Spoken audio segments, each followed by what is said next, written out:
Authors note parts of this book originally appeared in a Modern Love column, first printed in the New York Times, and later reprinted in Reader's Digest. A section has been taken from a piece printed in the online literary journal Common Ties, and several lines were inspired by an op-ed article written for the Fort Myers News Press.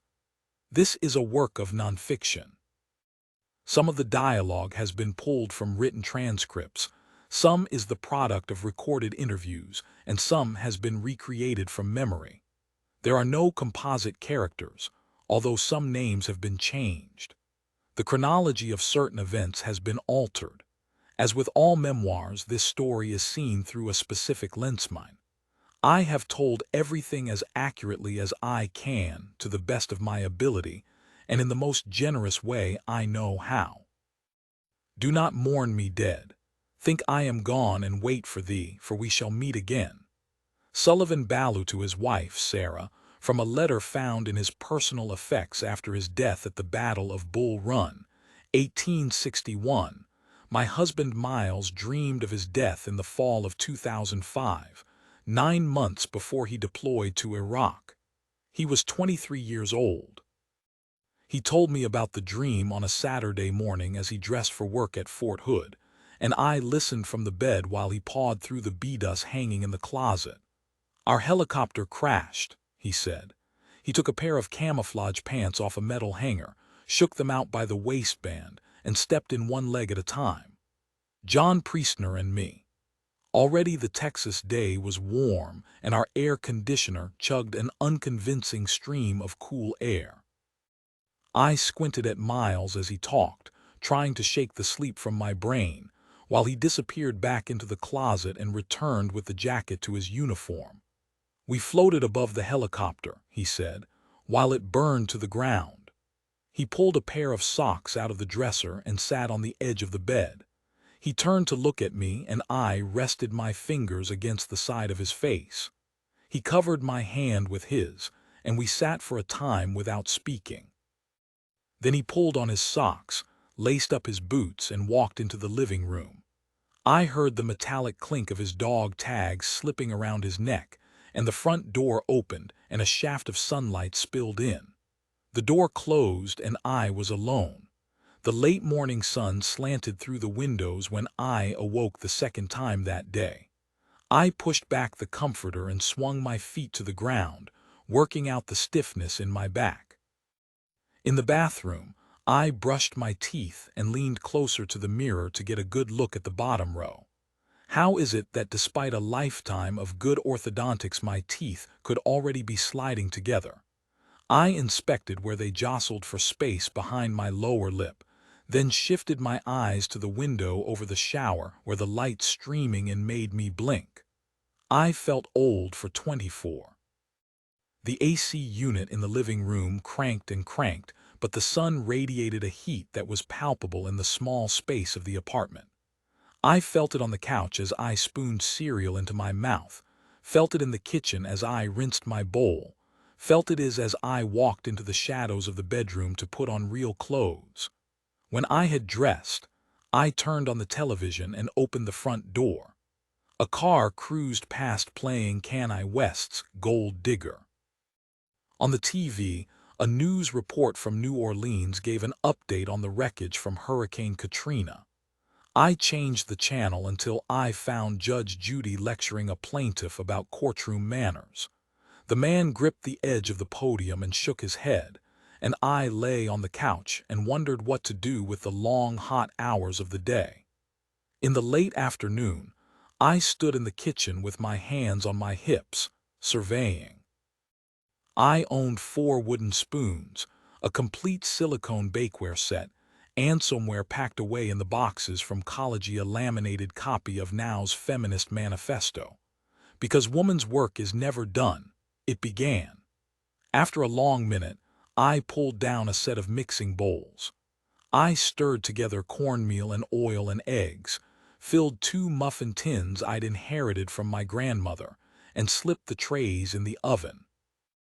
While I moved through the kitchen looking for oven mitts, setting the hot pan on the stove, I sensed the air in the room change. A subtle shift I felt first with the fine hairs on my arms. I turned to the open doorway and there was Miles, his hair plastered to his forehead, his rucksack slung over one shoulder. He dropped the bag and stepped into the kitchen. He smiled and I smiled, and then he had his arms around me. I breathed him in the fabric of his army fatigues, the mechanical grease on his hands, the soap smell still on his neck. He stepped back. "Are those corn muffins?" I smiled and my cheeks glowed. He popped a muffin out of the tin with a knife and took a bite as he headed into the bedroom, shedding his uniform, last night's dream already forgotten. But I did not forget. I thought of the dream often as the unit counted down to the deployment. In the mornings, the sound of artillery from the base rumbled long and low, and I imagined distant thunderheads as I lay beside Miles in the smoke-colored light of dawn. Sometimes I placed a hand on his back while he slept. I faced into his sleeping form and turned the dream over in my head. I took it as a warning, an admonition to care for Miles well. If I loved him enough, I reasoned, he would come home. Part I 2004, one just as I started to worry about the direction my life was taking, psychic Susanna came to Tallahassee. It was late January, and my breath fogged the interior of my Saturn as I turned on the radio and waited for the engine to warm. The announcer ran through the morning's news: war in Iraq now in its 10th month, the bird flu outbreak in Asia, the upcoming Olympics in Athens before shifting tones. "Up next we have Psychic Susanna taking your calls," the DJ said. Another DJ, a woman, spoke. "I understand Psychic Susanna will be in town next week to give readings." "That's right," the first DJ said. 5 minutes for $5. I scrambled to find a pen in the console next to the driver's seat. My fingers had stiffened in the cold, but I forced them to hold the pen as I wrote down the name of the hotel where Susanna would appear. A psychic.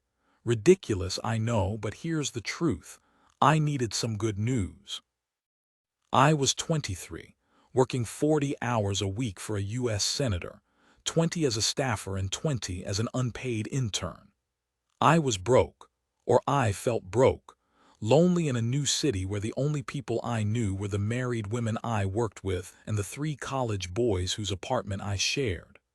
I spent my weekends at the library paging through travel guides and back issues of Food and Wine, and sometimes in the evenings after work, at a stoplight or stuck in traffic, I cried in my car. As long as I could remember, I wanted to be a writer. I had this Hemingway-inspired fantasy of living overseas and writing, and I imagined a life filled with art and literature and well-traveled friends. But I was slowly finding out that people like me, people from where I'm from, we don't live that life. We don't become writers. We don't move overseas. We grow up to be teachers or nurses, or we work in an office somewhere.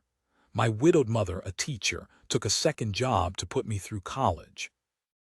I studied business at Wharton because my fear of being poor outweighed any of my dreams.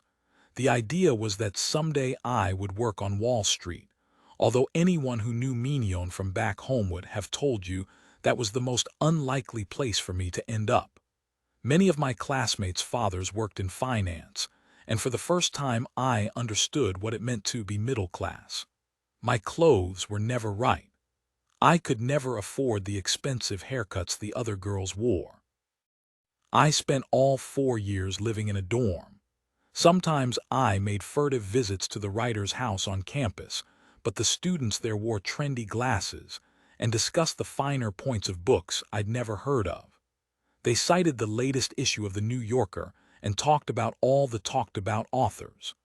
Once, a friend of a friend who was briefly in the running for an editorial position at the school's alternative weekly had an idea for a relationship column. A mutual friend suggested my name. I was known on campus as someone with strong opinions on gender politics and women's sexuality, mainly because I was always talking about how women get the short end of the stick. I belonged to one of those groups that handed out condoms on the walk, and I encouraged young women to dictate the terms of their lives. My mother always taught me that a woman makes her own way. The friend of a friend running for editor asked me to write a few sample columns, and over lunch at a chic restaurant near campus, he said he thought I'd be a good fit. But in the weeks that followed, another candidate beat him for the editorial position, and the column idea disappeared. In the midst of all this, I headed to the south of France on a 6-month semester abroad program. The streets of the old French village where I lived smelled like lavender and fresh-baked bread, and fountains gurgled beside the streets on my way to class. The school drew students from across the U.S., and I finally made friends who were like me. We lingered over lunches on the school's terrace, and I learned to drink strong black coffee. We traveled to Venice, to Fez, to Arles, and I couldn't remember a time when I was so happy. During my senior year back in Philadelphia, I stayed in contact with those friends and held on to the memories of my time in France. The scent of espresso or lavender could make me weak with nostalgia. I applied to be a teacher in Paris for the fall after I graduated, and I spent the next year living and working in the city of light. I bought a pair of black leather boots and learned to smile coquettishly at men on the metro. I liked that they called me charmante. I spent weekends at the Louvre and drank bottles of wine in outdoor cafes with my friends, but I was homesick and lonely in a way I had trouble explaining. When my teaching contract expired the next May, I decided to come home to Florida to take a job in an office somewhere. The senator's office, in fact. But I was certain it would be temporary, that I would soon be back overseas. I even kept my bank account in France open. I was that sure. I still envisioned a life abroad filled with people who had traveled widely, who loved talking about books and gourmet food. I imagined museums and marketplaces, cherries in spring and figs in fall, fields of sunflowers under a blue sky. In all of this, I never saw myself married. The sun had set by the time I left the senator's office, and as I drove across town, the stoplights glowed red against the night.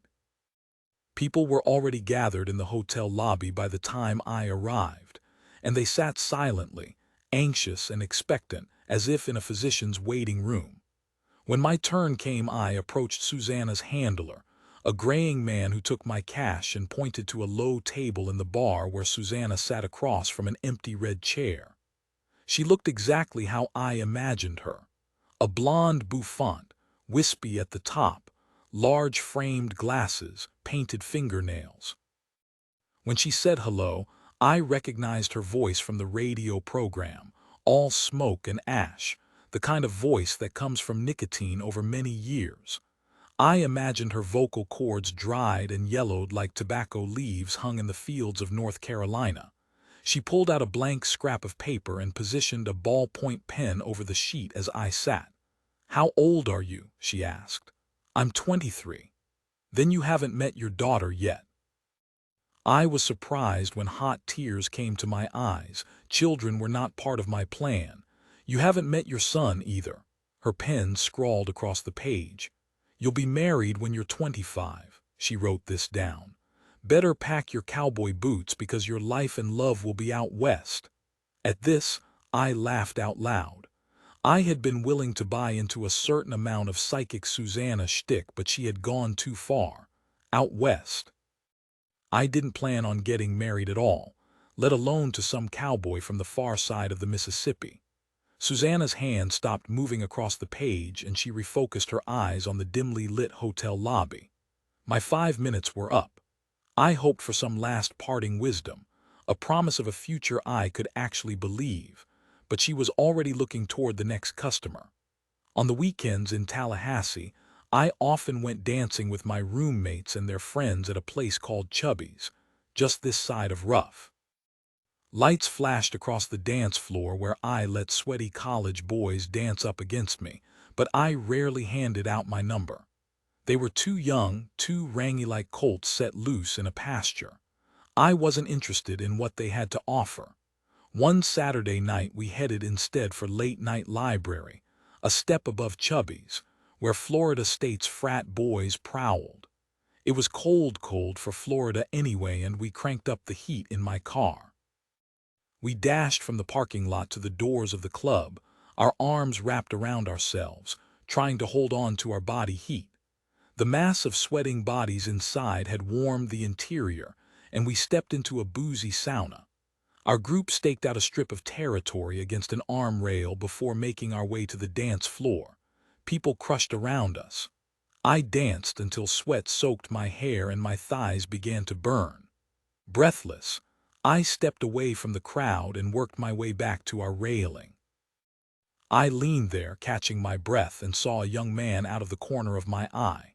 He leaned against the railing, too, with a beer in one hand. I had the distinct feeling he was working his way toward me.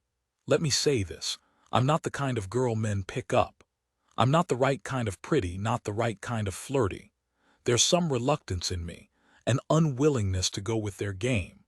While other girls had steady boyfriends, I mostly spent time with boys I didn't take seriously. Or who didn't take me seriously. I could never find anyone who felt just right. The young man against the rail moved next to me. He was dressed casually in a red baseball cap and a brown t-shirt. He was about my height, built thin and wiry, and I could just make out his face in the dark bar. Handsome, with blue eyes that made me think of the Gulf in winter. "Would you like to dance?" he asked. "I just came off the dance floor. I'm beat," I said. "But if you ask me again in 5 minutes, I'll say yes." He nodded and sauntered off. In 5 minutes he came back. This time I let him lead me into the crowd, and we danced to the beat from the enormous speakers. He tried to make conversation, but it was impossible in all that musical noise. A few songs later he pulled me to the side. "My name's Miles," he said. He stuck out a hand and I shook it. "Where are you from?" I asked. "Texas," he said. "How about you?" "Florida. Are you a student here?" "I'm in the Army," he said. "A pilot." I liked that he wasn't in school and that he had a steady job. I liked how he was quick to smile and seemed to listen when I talked. I liked the way he leaned in close to hear me over the music. When we moved back to the dance floor, Miles stepped in to kiss me. I pulled back, shook my head, and rolled my eyes as if to say, I'm not that kind of girl. But when he moved to kiss me again a few minutes later, I let him. I am that kind of girl. At the senator's office on Monday, I tried not to think about the dark-haired boy I met at the library. I made sympathetic noises to the callers who complained about the state of the economy, the left-wing conspiracy, the war in Iraq. They worried about weapons of mass destruction and asked me to urge the senator to have Terry Schiavo's feeding tube removed. "The senator's not in right now," I said, "but I'd be happy to pass your message on to him."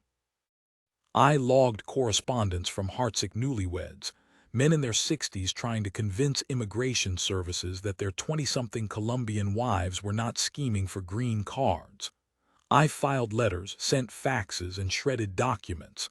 Despite myself, I thought about Miles. I thought about the way he laughed, how he took me in when we talked. I thought about his quickness, his brightness. I thought about the way his skin felt beneath my fingertips. I waited for him to call. Monday came and went. And Tuesday. By Wednesday, I'd entered that place women go when we decide the world has contrived to keep us single for the rest of our lives. When my phone rang that evening, I'd nearly given up on the boy from the club. But there was Miles, and all that worry, all that irrational fear disappeared. "I just thought I'd call and see how your week was going," he said. I had the impression the line was rehearsed, that he had gone through several versions before calling, trying each one out, feeling the heft of them in his mouth. "It's going all right," I said, casual too, as if I hadn't imagined the conversation from every angle. We worked like that for half an hour, easing into the talk, seeing how we might fit together. "What are you doing this weekend?" Miles said finally. My stomach folded in on itself, the way it does when I'm nervous or excited. "I don't know yet," I said. "What are you up to?" "We're coming back down to Tallahassee," he said. "Me and some guys from flight school. I was wondering if I could see you again." I smiled, and I knew he could hear it in my voice. "That would be great." Miles came to my apartment the next Saturday afternoon. He carried 2 long-stemmed roses he had bought at a gas station on the drive down. "Let me put these in water," I said. I turned away so he wouldn't see me blush. We set out across town in his pickup, and I asked about his family. "My dad's a pilot for Southwest Airlines," he said. "No kidding, my dad was a pilot too." "Who'd he fly for?" "Eastern," I said. "But that was back in the day. He died when I was 5. "I'm sorry to hear that." I shook my head. "It was a long time ago." Miles told me about growing up in the Texas Panhandle across the border from Oklahoma. I told him about my half-siblings, 2 brothers and a sister, much older than I am and scattered across the country. He talked about flight school in Alabama, where he was learning to fly Apache, the Army's attack helicopters. I understood only vaguely that he was training for war. We drove to a park north of the city and pulled alongside an empty pavilion. The sun had lowered in the sky by the time we found a footpath that ran through the woods. Dry leaves had fallen across the trail, and they crackled beneath our feet as we walked. Miles pushed aside a hanging branch and held it for me as I passed. "Do you go to church?" he asked. He let the branch go and caught up to walk beside me. "I'm a spiritual person," I said, "but I don't go to church," Miles pressed. "Do you believe in God?" I could tell it mattered to him what I said, as if this were some minimum requirement. "Yes," I said. "My mom went to church every Sunday growing up."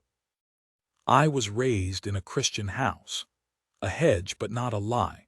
I run more New Age light than biblical, but it must have been enough because on the way back to the truck, Miles took my hand. He slid his fingers between mine as the last light of day seeped through the trees, and he held my hand the entire way home. Later that night, when his breath had evened beside me and he had relaxed into sleep, he held it still. The next morning I stood at the stove in my kitchen while Miles sat at the breakfast bar. He told me stories about Texas while I fried eggs in a pan. I salted a pot of boiling water for grits, and my roommates joined Miles at the bar. I dished out plates for everyone and all of its rowdy boys behind me, the grease popping on the stove, the butter melting in a dish felt right. It looked nothing like the life I had imagined, and yet it was the most natural thing in the world, with Miles there at the center of it. 2. That summer Florida had its worst hurricane season in years. 4 storms hit the state, one after the other, knocking down power lines and tearing off roofs. The phone lines at the senator's office never stopped ringing. On the drive home from work, I would open the car windows and gulp the fresh air, already counting down the days to the weekend when I would see Miles, and we would set off on some new adventure. On a dense and humid Saturday late in the summer, we decided to visit limestone caverns just south of the Alabama line. Water dripped from the rocks overhead as we shuffled along with the group, following a guide, and Miles and I pressed together in the tight space. "The caverns date back more than 38 million years," the guide said, "to when the state of Florida was covered with a warm, shallow sea." I had the sudden image of salt tides spread over the land, and I stepped closer to Miles to breathe in his sun-warmed smell, like hay in summer. Even in the cold and damp he radiated heat. I still had to catch my breath with him sometimes, the way he made me feel. When I thought of the men who came before him, I thought of weighty materials of earth and metal, bags filled with sand. I imagined carrying them like a load, being yoked to their desires. They asked too much of me. Miles asked nothing. He took me whole. When I thought of him, I thought of water, of running my hand through a clear pool. Even surrounded by him, I could still see myself. "And these here," the guide said, indicating the rocks that thrust up from the cavern floor knee-high, thick-headed, with shafts as big as my fist, "are stalagmites. They'll grow a cubic inch every 100 years. I leaned close to Miles. "Does that look like?" He was already smiling. Sure does. The caves had a corporeal quality like cloistered parts of the earth's body, damp and dark and moist, lungs breathing in and out. I pressed against Miles's back, and we were a pinpoint of warmth in that vast and humid cavern. The distant dripping of water reached us, a steady plunk plunk plunk into a hidden pool, and as the group shuffled forward, Miles took my hand. He ran his thumb over the fleshy webbing between my thumb and first finger, back and forth, so that the rhythm matched the fall of water. The guide led us farther into the cave and pointed to small ridges in the rock. "These marks here," she said, "by the retreating tides, water giving over to dry land." Miles gave my hand a squeeze, and I squeezed back, softly at first, then more urgently. Did we feel the tidal pull of our own lives then? Or were we content to simply lean into each other and let the heat of our bodies build in that cold space? The parking lot emptied quickly after the tour. By the time we arrived at the car, the other visitors had gone. Miles unlocked the passenger side door and held it open for me as I climbed in. I sifted through the glove compartment and retrieved a folded map, and Miles perched on the edge of my seat as I pored over it. "There's a lake not far from here," I said. "We could go for a swim." Miles moved his head close to mine to peer at the map. He looked up to see me looking at him, and he leaned forward to kiss me, a slow kiss that deepened and lengthened. I reached up and circled his neck with my arms. He pulled back and looked at me, and I smiled at him as he surveyed the parking lot through the windshield. "Nobody's around," he said. "Parking lot's empty. Do you?" He raised an eyebrow, a question, and I raised mine, an answer. "I've never," I said. "Me neither. But maybe we could." The passenger door stood open to the afternoon, and the air was hot and damp and exhaled breath. "If we were quick," he said. "If we were quick." "But how would we like this?" I said. Miles whispered, "Is that just like that?" We were all talk until suddenly we stopped talking. The day stilled except for a light breeze at the tops of the trees. They leaned together, talking in whispers. A bird called out. Then silence. Miles's breath echoed in my ear, and I watched a droplet of sweat bead on his forehead and run down to his ear.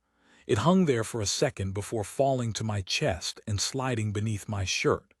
I kissed him, and his mouth tasted like salt water. Beneath us, the caves reached down to the Earth's molten center, the place where the planet is hottest, and the ground heaved up and collapsed onto itself with a shudder that left fissures in the pavement. Afterward, we drove 20 miles west. I navigated on the folded map, and Miles held my hand as he drove. He looked over at me from time to time and smiled. I smiled back. We were like cats licking our paws, slow and content. We found the lake tucked back behind a stand of pines, 300 yards off the main road. By then the sky had clouded over, and a cold wind coursed over the surface of the water. A single family gathered on the man-made beach at the water's edge.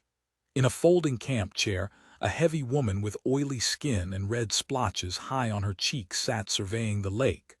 Her hair was short and wispy, the color of old copper. I walked to the edge of the brown water and stood with my hands on my hips. I looked over my shoulder at Miles. "Do we go in?" I said. He scanned the dark lake. "I don't know, babe." The woman in the camp chair leaned forward. "You all thinking about going swimming?" "Thinking about it," Miles said. "Might better wait a while," the woman said. "My boy's seen a water moccasin just a few minutes ago." I took a step back. "Here," the woman pointed to a spot by my feet. "Right over there." I backed out of the water and ducked beneath the sheltering beam of Miles's arm. "Should we go back?" I said. Miles surveyed the water and the almost deserted beach. My skin pricked with goose bumps. "Let's go home," he said. That was how life felt then, danger lurking in the sweetest days. On a Friday afternoon, a few weeks later, I left work early and drove west through Tallahassee and north into Alabama to the outskirts of Fort Rucker. Outside Miles's apartment in the late afternoon, I stood on the tips of my toes and felt above the light for his spare key. My fingers came back covered with dust but otherwise empty. I lifted the rug in front of the door and hunted beneath the lip of the step and in the corners, but no key. I checked my watch. Miles wouldn't be home for another hour. I thought about sitting in my car and cranking the AC, but I hated to waste the gas. Instead, I fetched a book from the back seat and settled myself on the staircase beside Miles's door. Before long, gravel crunched under tires and gave off the sound of rubber rolling in. I looked up to see not Miles's pickup but another, smaller truck, Jimmy Hyde. He climbed out of the cab of his truck and hoisted a pack over one shoulder, and as he moved up the walkway toward the building, I turned back to my book. "Hey there," he said. He stopped in front of me and pushed his sunglasses to the top of his head. "Hey, Hyde." "Jimmy," he said. "I hear Hyde all day. You locked out." I raised my hands in front of me, palms open. "Locked out," I said. "Am I in your way?" "You're fine."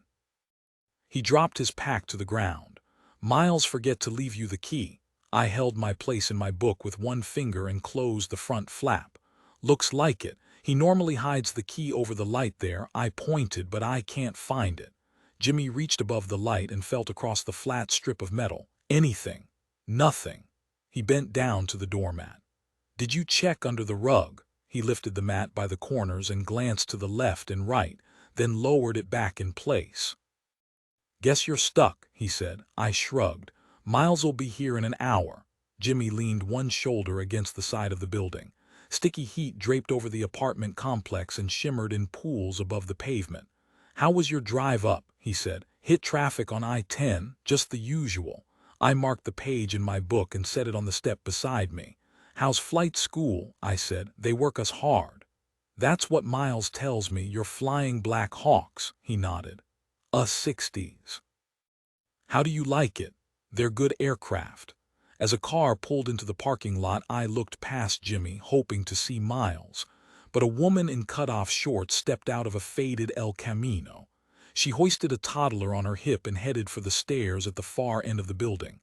"How's Tallahassee?" Jimmy said. "Miles told May we're working for a senator down there." "Is that right?" I nodded. "How's that going?" "It's okay." Heat rolled off the pavement in waves, and in the distance rotor blades chopped the air with a steady thwack, thwack, thwack. Jimmy stopped, leaning against the brick wall, and took a seat on the bottom step, near enough that I could smell his end-of-the-day mix of sweat and hydraulic fluid. "So, how long have you and Miles been dating?" "About 6 months now." "Is that all?" I laughed. "Seems like a lot to me." "I shouldn't be talking." Jimmy shook his head. "My longest relationship lasted 3 months." "You're kidding." 3 months, he smirked. "Guess I haven't met the right girl." I kicked at the dirt under my heel and looked over the empty parking lot. Jimmy watched me from the corners of his eyes. "Think you'll have to go overseas," I said after a while. "To Iraq or Afghanistan. Looks like I'll be headed that way once I get done here and they assign me to a unit." I heard tires ground the pavement in the parking lot and saw Miles's truck pull in. Jimmy stood and dusted his hands on his pants. "Guess I'll be leaving you," he said. Miles stepped out of his Chevy and waved. I waved back. He came up the concrete pathway with his pack hefted over one shoulder. "Hey man," he said. He tapped Jimmy on the back. "How you doing?" "Good, good," Jimmy said. "Just got home from class." I stood smiling. "Hey babe," I said. "Hey." Miles leaned forward to kiss me.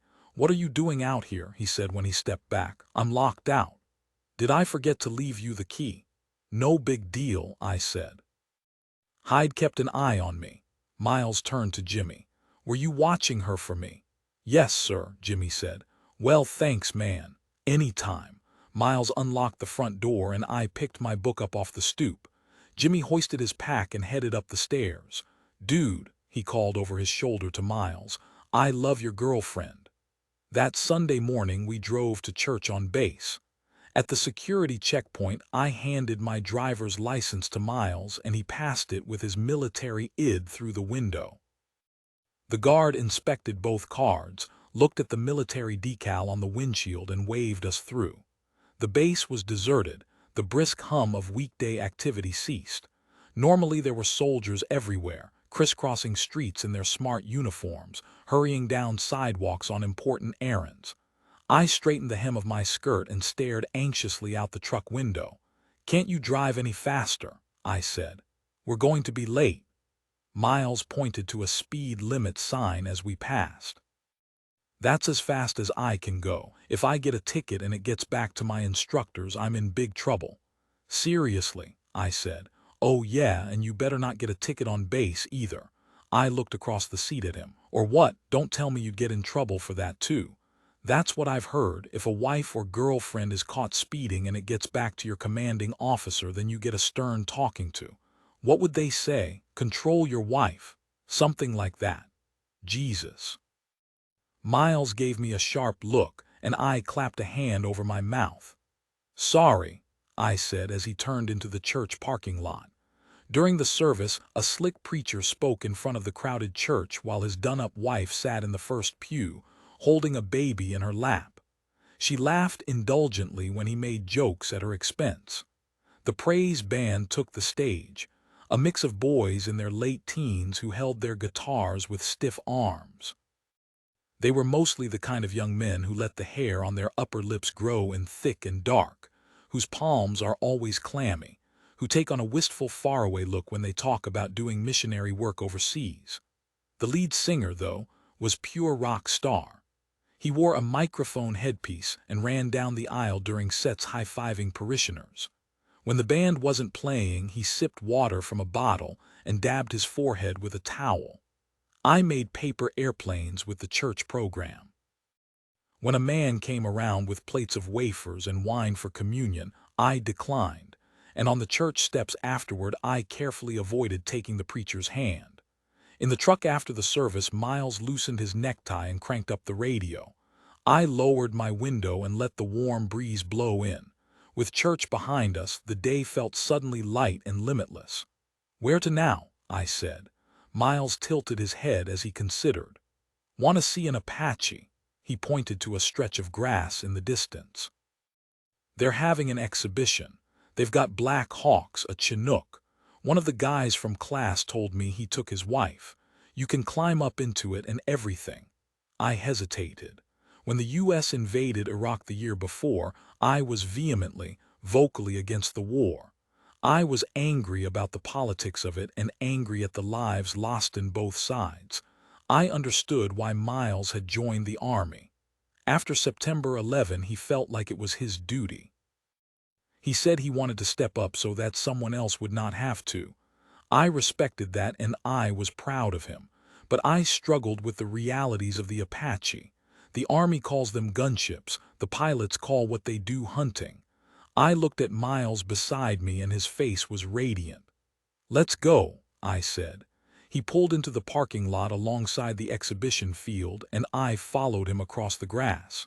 "Here she is," he said in front of the helicopter. I reached out to touch the side the way I might touch a strange animal. The metal had warmed in the sun and I flinched from the heat. The helicopter was wasp-like and barbed, frightening, and it was all I could do to keep my feet rooted to the ground. "You want to sit inside?" Miles asked. I thought for a moment that I might not want to know the inside of the Apache, that I might not want to have a memory of its tight spaces or the narrow view through the glass. But instead I said, "The back seat or the front?" "I usually sit in the front," Miles said. I pulled myself up the side and lowered my frame into the seat. The upholstery was rough beneath my hands. I slipped the straps of the seat belt over each of my shoulders and had the feeling not so much of strapping myself in as strapping the Apache on. Through the front windows, I saw the nose of the aircraft and the grass below.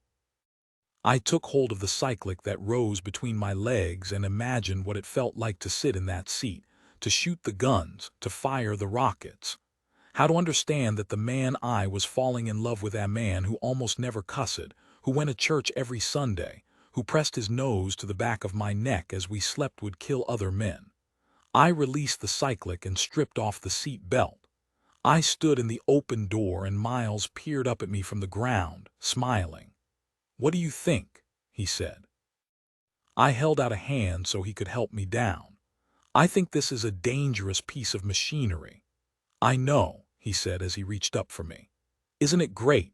1985-3, the Aborigines say we live a spiral life, that our narratives curl around like smoke, the events of one moment rhyming with the events of previous moments, so that in a single lifetime we live the same story many times. Before my father died, my family had a farm in the Appalachian foothills. We lived in northeast Georgia, red earth country, and when my father ran a tiller, auburn clods of dirt turned toward the blue sky. He had a lean frame, although he carried a thickness around his waist that had come with age, and he kept his dark hair and mustache short. He drove an American-made pickup, hung a shotgun in the back, and wore a bear claw on a chain around his neck. He was funny, I'm told, and in photos his smile seems to just stifle a laugh. I'm sure his first wife had her own stories about him about infidelity, certainly, but my mother says he was a great man. I like to think it took a particular kind of woman to catch and hold my father's attention, and my mother was that woman. She was 9 years younger than my father, born 2 months and a day before the first bomb fell on Japan in the summer of 1945. Her family scraped by on a farm in central Florida where she learned to ride horses bareback and scuffle with the neighborhood boys. She hated dolls and dresses, nearly failed home economics, and never made a casserole in her life. I'm no lady, she said, but my mother was beautiful. She was tall for a woman and her skin tanned a deep brown. She wore her dark hair long and parted down the middle like the Seminole women on her mother's side. I imagine she created a stir at the University of Miami, where she earned her teaching degree, and afterward when she took a job at a high school in one of Miami's toughest neighborhoods. During her first year teaching, she caught a student in the hallway after the bell had rung. "You need to get to class," she told him. The boy was built tall and strong, and he stepped close to my mother with his fist cocked as if he meant to hit her in the face. "Go ahead," my mother said. "I'll give you one shot. After that, I'm going to wipe your ass all over this floor." The boy froze, then dropped his fist and moved off down the hall. By the time my mother met my father in 1971, they each had a marriage behind them.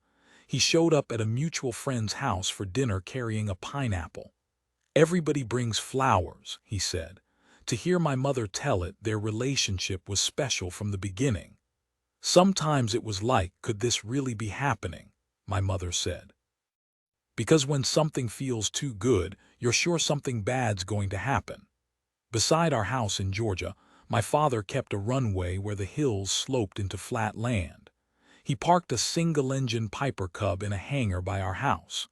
The plane had seats upholstered in red leather, cracked in places, and windows that slid open in the back. A layer of dust coated the instruments in the console. My father took my mother and me flying the way some families go for a drive, and a week after my 5th birthday he pushed the plane out of the hangar for an afternoon flight.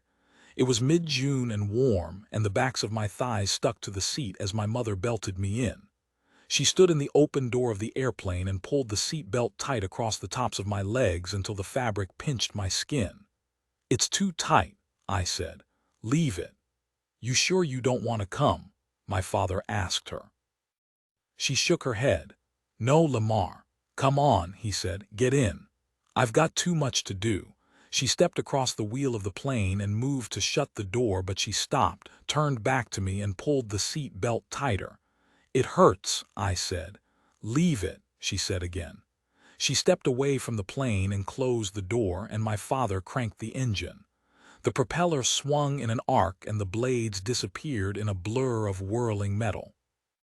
The grass whipped the tires as we motored down the runway, and the frame of the plane vibrated so that my bones buzzed like hornets beneath my skin.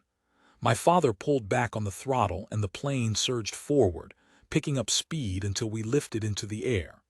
He pulled higher into the summer sky and then he banked, circling the farm from above. I pressed my face to the window and looked down at the trees that parted for the creek that ran beside the house. "How you doing back there, AJ?" my father asked. He turned his head slightly so I could see the side of his face, the metal frame of his sunglasses, his radio headset.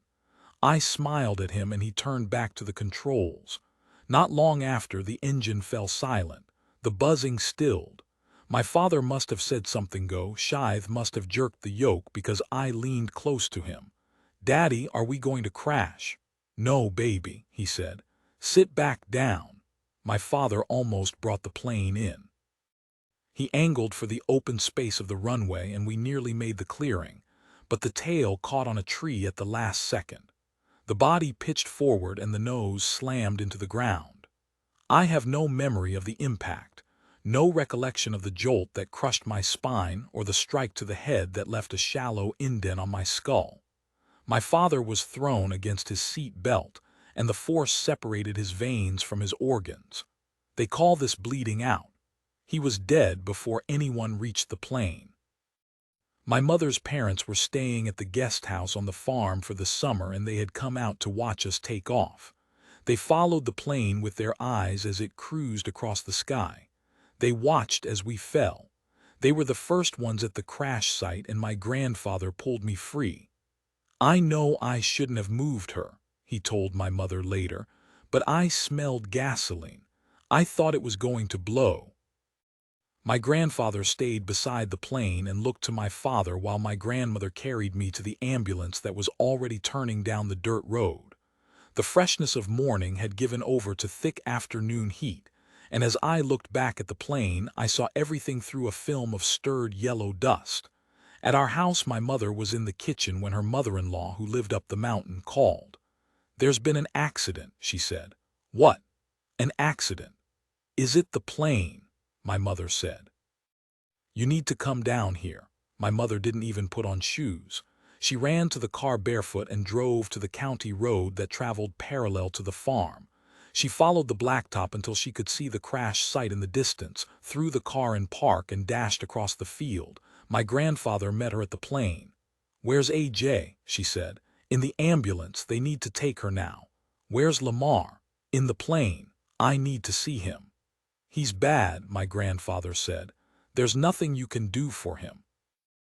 "I need to see him," my mother insisted. She made her way to the plane, to where my father hung from his seat, his neck all wrong, blood on his hands. She reached out and took his wrist and searched for a pulse. "Come away," my grandfather said. "You need to come away from there. You need to get in the ambulance. They're waiting on you." My mother let him lead her away and put her in the back of the ambulance, where I was strapped to a backboard but conscious. "Hi, Mommy," I said. "Hi, baby." "Mommy, I'm scared." "I know, baby. I'm hurt." "I know, baby," she said. "I know." At the hospital, my mother sat in the room with me as people filtered in. My grandparents, my half-brother and his wife, my uncle who brought my mother steaming cups of coffee one after the other. "I need to see my husband," my mother said to anyone who would listen. Finally, a nurse stepped into the room. "He's arrived," she said. "I'll escort you to the morgue." My mother followed the nurse through the hospital hallways, her bare feet against the cool floor. "You are about the strongest person I've ever seen," the nurse said as they walked together. "You're not even crying." In the morgue, my father lay beneath a white sheet. There were cuts on his cheeks and stains of blood on his hands. His body had started to swell from the trauma and his skin stretched tight across his face. His eyes were open. "I'll be right here," the nurse said off to the side. "Take as long as you want." My mother laid her hand on my father's shoulder and on his arm. Already he felt cold to her touch, and she looked at him. She looked and looked until she had seen enough. "You know you're going to have to tell AJ," my grandmother said when my mother came back to the room. "You have to be the one to tell her. About Lamar." "I know," my mother said. 3 days later, when I was fully conscious for the first time since the crash, the people who had crowded into the room made their way out, leaving my mother and me alone. "Do you know where you are?" she said. "I'm in the hospital. Do you know why Daddy crashed the plane?" "Yes, he did," my mother said. "Daddy's dead," I said. "I saw him hanging upside down." My mother took a long, quiet breath. "He lied to me," I said. "He said we weren't going to crash. He told me to hold on really tight and that everything would be okay." My mother cried softly then, the way people will when they have been crying for a long time. Doctors spent more than 6 weeks repairing my broken spine. They soldered a rod to my backbone, looped hooks through my vertebrae, and pinned my skeleton in place. When they finished, they stitched the skin together, a neat job that left a straight scar running down the middle of my back. A doctor plastered a cast around my middle that drove me mad with itching, and for weeks afterward I had to take a bath standing up in a bucket. I often dreamed of planes crashing, reliving in the night what I could not remember during the day. In the months that followed, my father's presence in our life remained untouched. My mother kept the sheets he had slept in on their bed. His toothbrush stayed by the bathroom sink. His comb and electric razor lay where he had left them. His clothes hung in the closet and his pictures stayed fixed to the wall. His chair at the head of the table remained empty, and no one, not me, not my mother, not the friends or neighbors who passed through, sat in my father's seat while the table remained in the house. But 2 years after the plane crash, my mother performed an impossible feat. She made my father disappear. She decided to move us to Florida, near what she considered home, and in coming home she erased my father from our lives. She donated his clothes to the Salvation Army, and she threw out the toothbrush and the toothpaste that had sat for so long beside the bathroom sink. She sold all the furniture in the house, including the table where my father had once sat at the head, and she kept almost nothing that belonged to him but a wool winter coat, his Eastern Airlines cap, the bear claw necklace, his shotgun, and 2 bottles of his cologne. We moved first to my grandmother's house in Clewiston, then 100 miles west to the shrimping community, where my mother had spent her summers growing up. She found a job teaching at the local elementary school, and she planted papaya trees and yellow hibiscus bushes in the front yard of our house. If she missed the acres of farmland in North Georgia, she never said as much. Except for the scar on my back and the shallow dent at my hairline, little evidence of the crash remained. My mother kept my father's pictures in the study, where she would not have to look at them every day. She stored his coat in the back of her closet and put the bear claw necklace in a safety deposit box at the bank along with both their wedding rings. She wrapped the shotgun in a towel that she hid on the top shelf of my closet. She stored the cologne in the cabinet by her bed.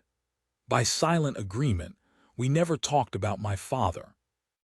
More than anything, I wanted to protect my mother, and I knew that to ask about him would hurt her. So I pretended like he never existed. I let him fade from my memory until I could not remember him at all. I could not have told you if he smelled like lemon or leather or smoke, if his hair grew in thick or fine, if his hands were rough or smooth. I could not have described the sound of his voice. And yet, the first time I brought Miles home to meet my mother, she put her hand to her chest, shook her head, and smiled. "He's so much like your father," she said. 2005-04, when Miles and I decided to move in together, I asked him if his mother, Terry, would be upset. We sat at the beat-up kitchen table in his apartment near Fort Rucker while the warm fall evening pressed against the sliding glass doors. Miles would graduate from flight school in December and the Army would be sending him to Fort Bragg, North Carolina.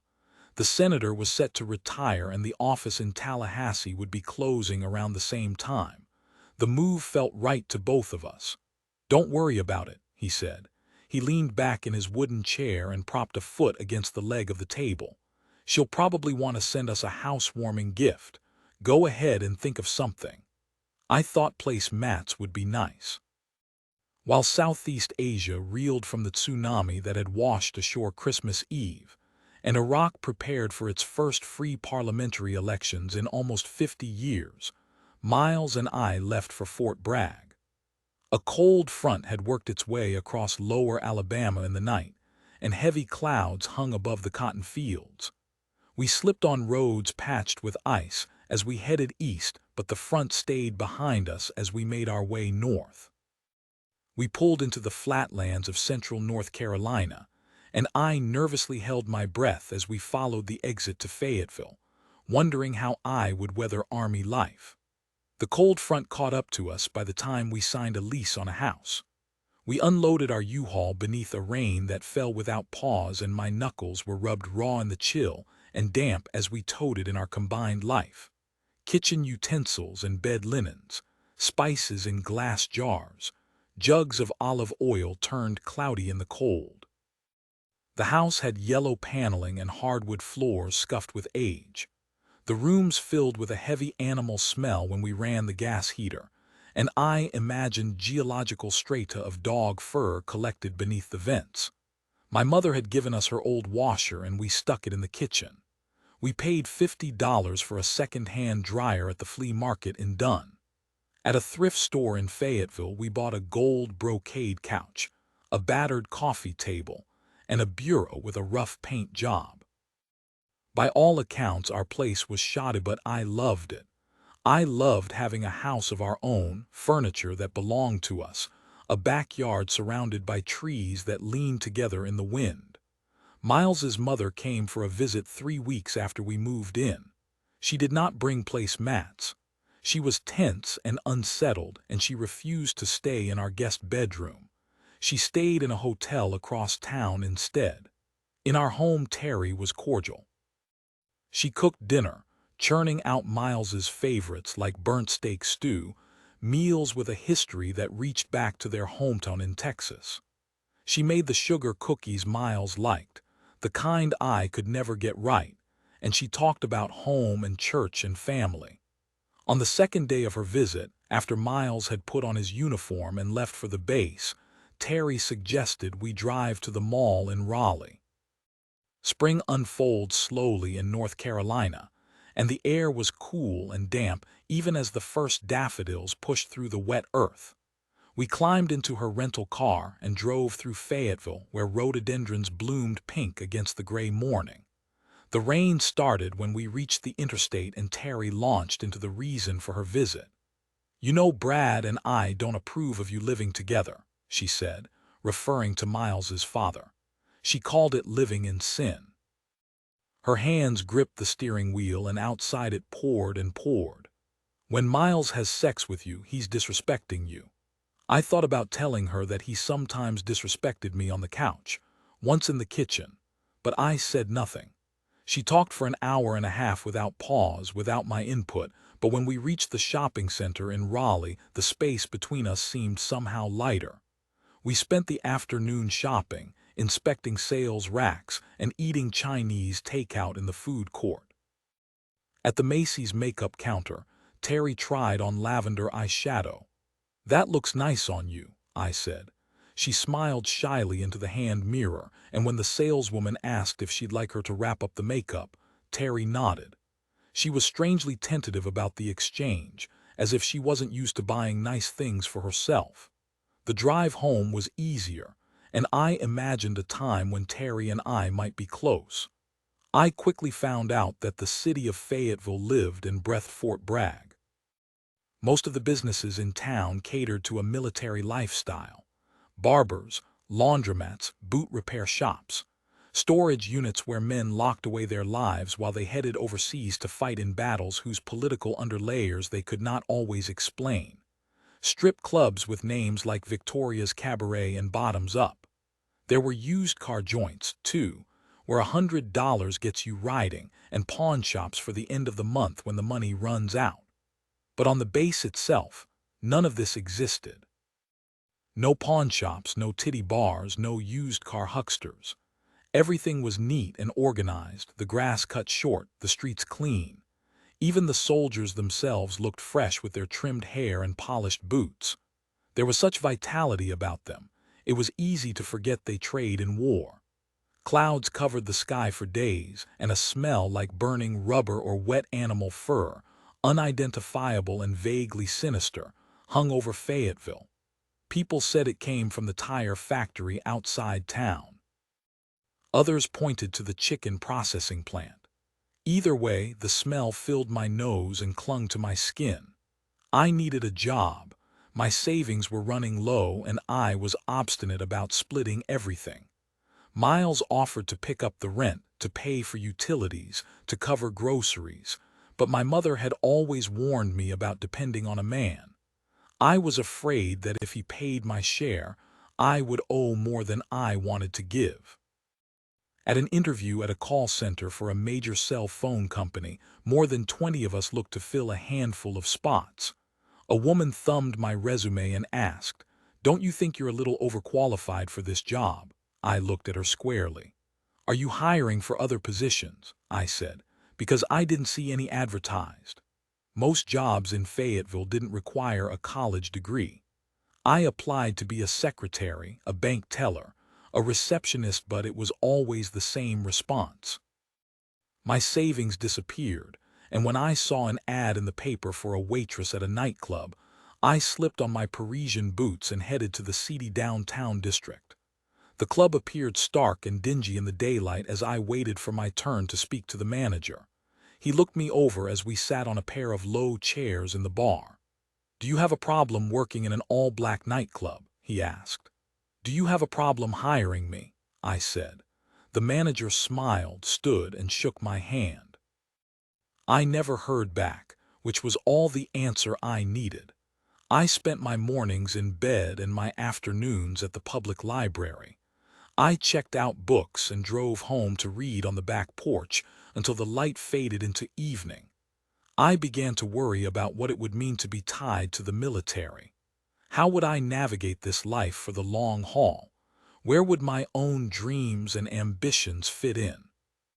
When the brightness had disappeared from the day, I turned on the porch light and sat in the yellow glow, waiting for Miles to come home. On a Saturday afternoon, Miles and I drove across town, up Bragg Boulevard and out the other side to the small communities that bordered the base. We pulled off the main road into a subdivision tucked behind a copse of pines. "We're here to see the Priestmans," Miles said to the guard at the gate. The guard flipped through a sheaf of papers tacked to his clipboard. "The Priestners."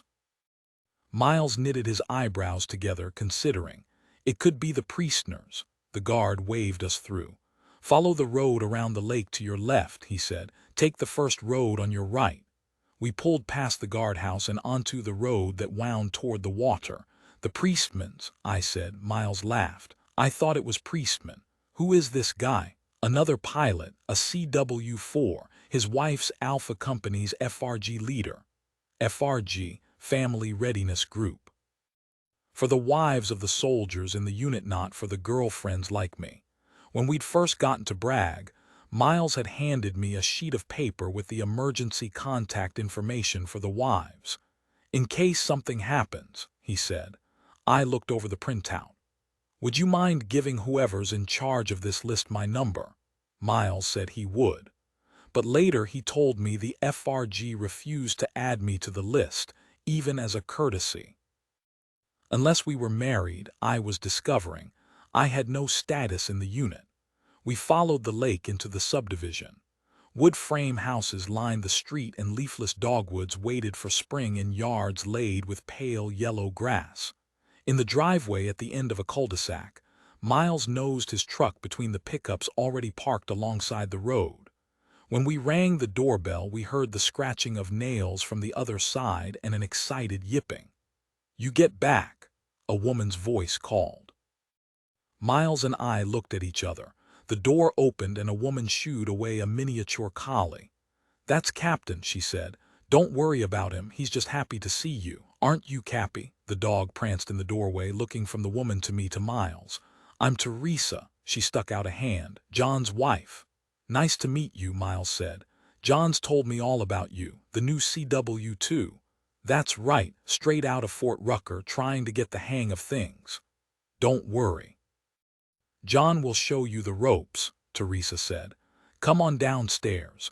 Everyone's around the pool table." We followed her to the first floor where sliding glass doors looked out on the lake. "Glad you guys could make it," John said. He pulled 2 beers out of the fridge behind the bar and handed one to each of us. To me, Teresa pointed out the men in the unit and introduced me to their wives. I shook their hands and smiled politely, but as I tried to follow the conversation, I realized I did not have the vocabulary for this language of army wives. They'll be going to Hood in July. I heard Auguste. Who'd you hear that from? A wife in Bravo Company. The commander's wife. I thought they got divorced. Didn't you hear? I saw them at the commissary at the pool table. The men talked about flying. Miles ate guacamole out of a bowl and followed the conversation with his eyes. Our knees bumped and he looked at me and we gave each other half smiles. Teresa was talking about the military bases where John had been stationed, the cross-country drives she made alone, and how many months he'd been gone on his 2 previous deployments. It struck me how lonely that life must have been for her. She talked about their 2 daughters, their 17th wedding anniversary in January, and their plans for John's retirement. "We're going to buy a boat," John said, "bigger than the one we have now." He traced the route on an imaginary map while Teresa stood beside him and nodded. "We'll cruise down the Mississippi, go across the Gulf of Mexico, head back up the Atlantic. The girls will be old enough to take care of themselves by then," Teresa said, "but we'll bring Captain, or our next dog." I sipped my beer and thought of days spent on the water, the sun beating down, a succession of collies nosing into the wind. Spring gave way to early summer. The clouds disappeared, but the humidity stayed so that Fayetteville was suddenly hot and muggy like the inside of a mouth.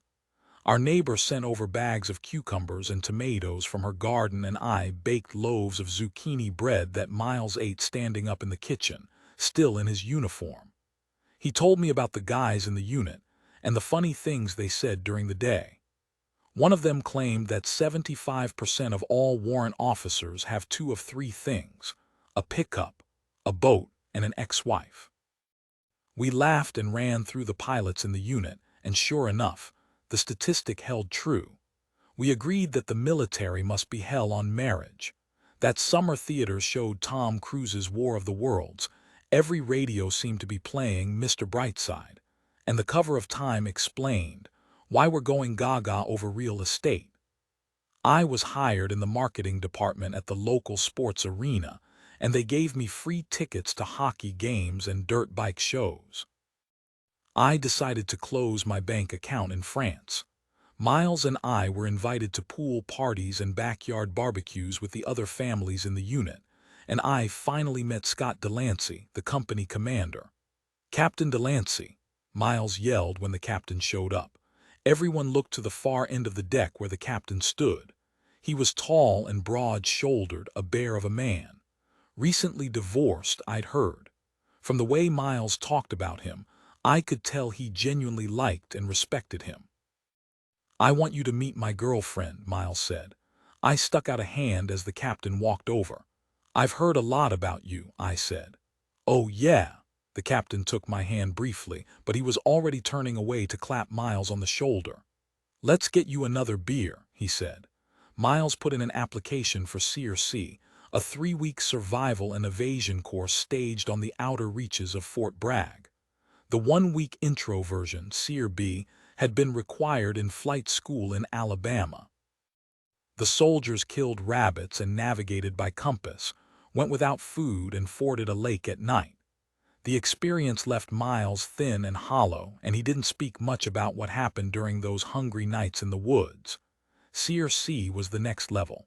3 weeks of survivalist conditions, an evasive maneuver where the soldiers always got caught, and time in a simulated POW camp. The physical abuse, he was told, would not be simulated. "Why did you apply for this course?" I asked Miles before he left. "I want to be ready," he said, "in case we go down. I knew that the survival rate of an Apache crash is very low." "Ready for what?" "Just ready." Miles's application was approved at the beginning of May, and he packed his gear and prepared to set out for the North Carolina woods. On the morning he was scheduled to leave, he called me at work. "Can I take you out to lunch?" he said. "Our departure got pushed back to this afternoon." I met him at a restaurant near the arena. Miles was ashen over lunch, and we tried not to talk about the rough days ahead. "Make sure you keep the doors locked when you're at home," he said as we walked to the parking lot. "Don't let anyone in." "I won't," I promised. We stopped and I leaned against my car. The sun was bright overhead and heat rolled off the asphalt. I could see fine beads of sweat spread across Miles's forehead, and I reached out to touch his cheek.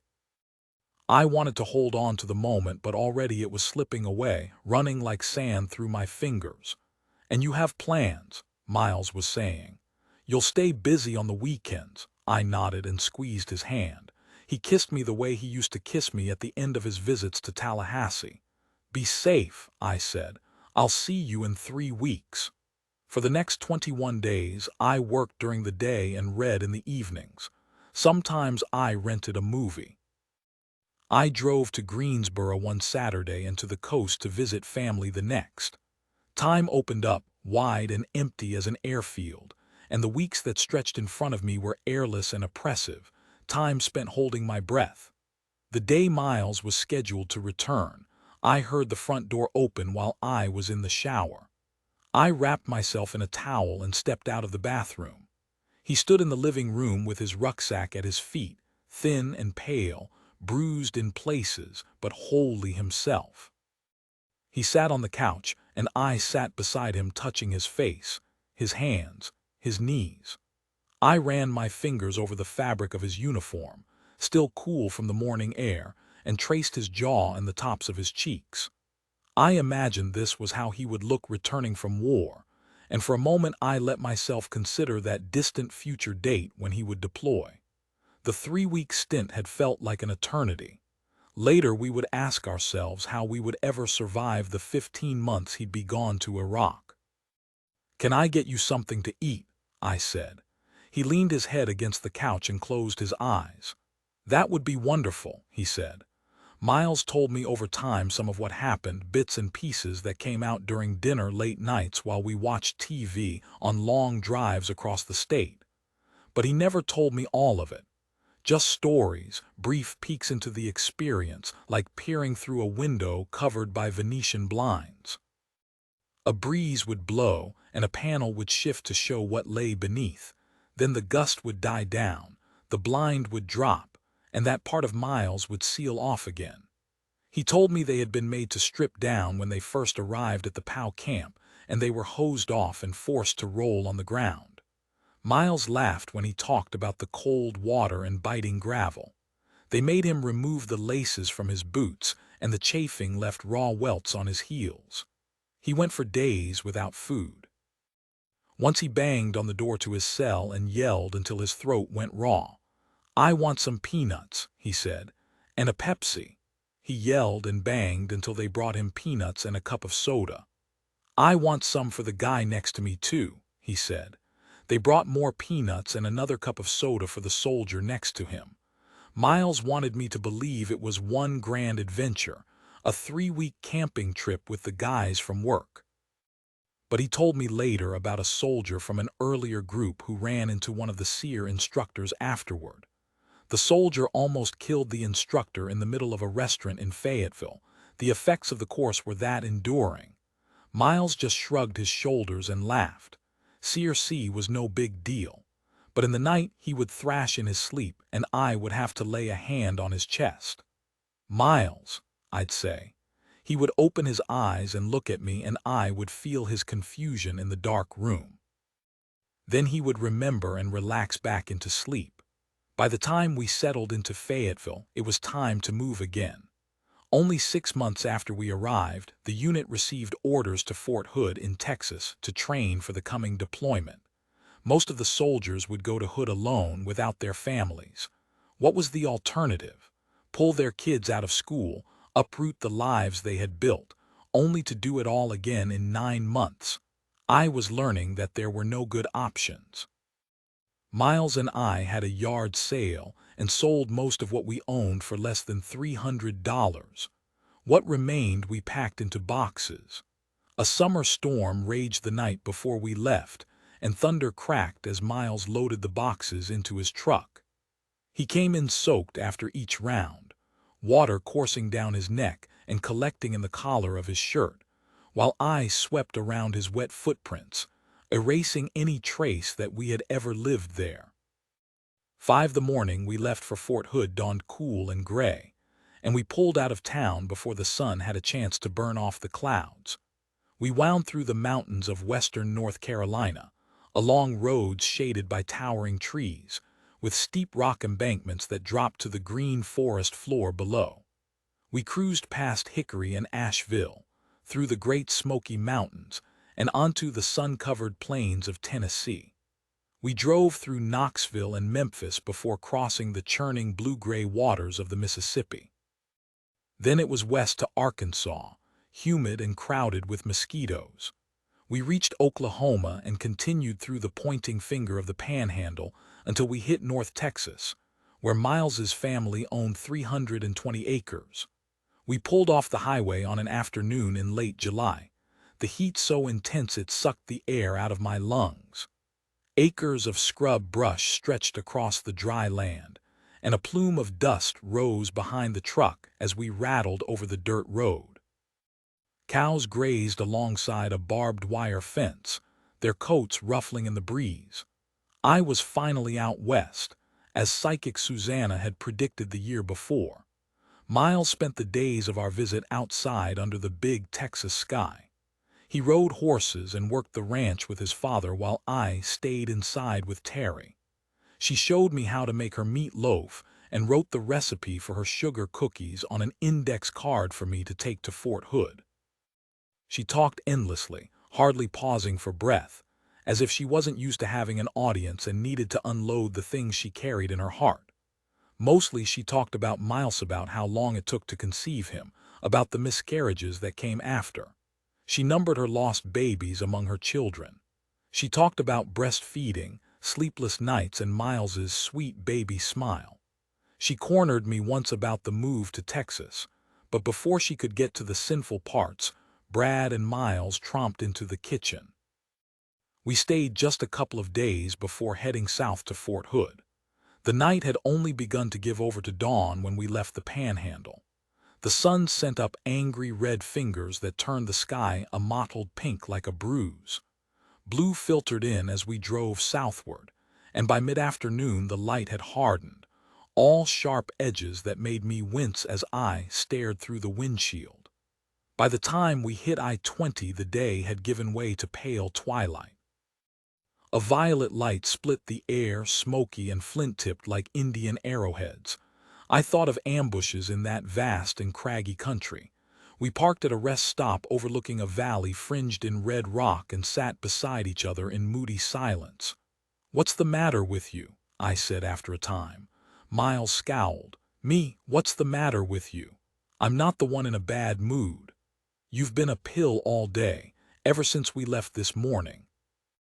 I stared across the cliffs without answering, and the wind picked up and scattered the leaves at our feet.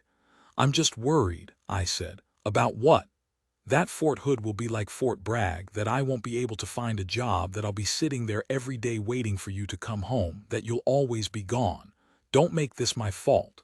I'm not saying it's your fault." "Then what are you saying?" "I don't know." Miles stood. "Then how can I fix it?" "I don't know," I said again. "But later, when this is all done, I want to have a say in what we do and where we go." "Of course. What do you think, that I'm not going to take what you want into consideration?" I turned the dirt with the toe of my shoe. "I've seen how some guys in the unit are. It doesn't matter what their wives want." "Well, that's not me." "I know, but I worry." "Stop worrying, babe. We'll make it through Hood together. We'll make it through the deployment. When I get back, we can talk about what base we want to go to next." "But what if all the bases are the same?" The city of Killeen crouched at the edge of Fort Hood the way Fayetteville loitered outside Fort Bragg. Its streets smelled of hot concrete and old grease, and the city was pocked with fast food joints and pawn shops. Plastic bags blew through empty parking lots and roaches crawled across the sidewalks at night. Killeen had a high murder rate and hookers on the corner of Rancier and 2nd Avenue, where Miles and I found an apartment. It was cheap and convenient and already furnished. Anyway, we told ourselves, We'd only be there 9 months. I found a job at an elementary school as a second-grade teaching assistant making less than $800 a month. Every Monday I prayed my old Saturn would limp through Anther Week. Our first month at Fort Hood, Miles trained every day. At night he only wanted to eat dinner and go to bed. He laughed less. He was always exhausted. Even on the weekends the unit worked. I'd sit by the pool and read until my eyes ached. I'd move inside and watch news reports from New Orleans, where Hurricane Katrina had recently passed through, pulverizing the city. By the time Miles came home, I would have the restless, irritable feeling that comes with unfilled days. One Saturday morning, as I scooped cat food onto the sidewalk in front of our apartment for the strays who lived in the complex, I had a sudden thought.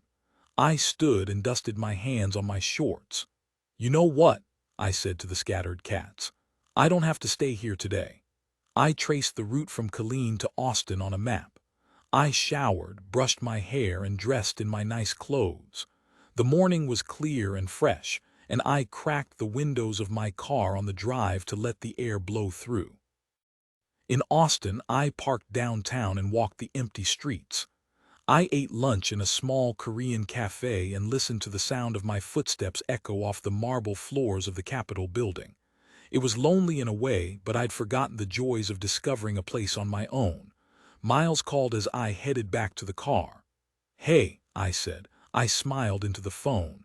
"How's your day going?" Miles sounded angry. "Where are you?" "I'm in Austin," I said brightly. "Where are you?" "I just got home from class."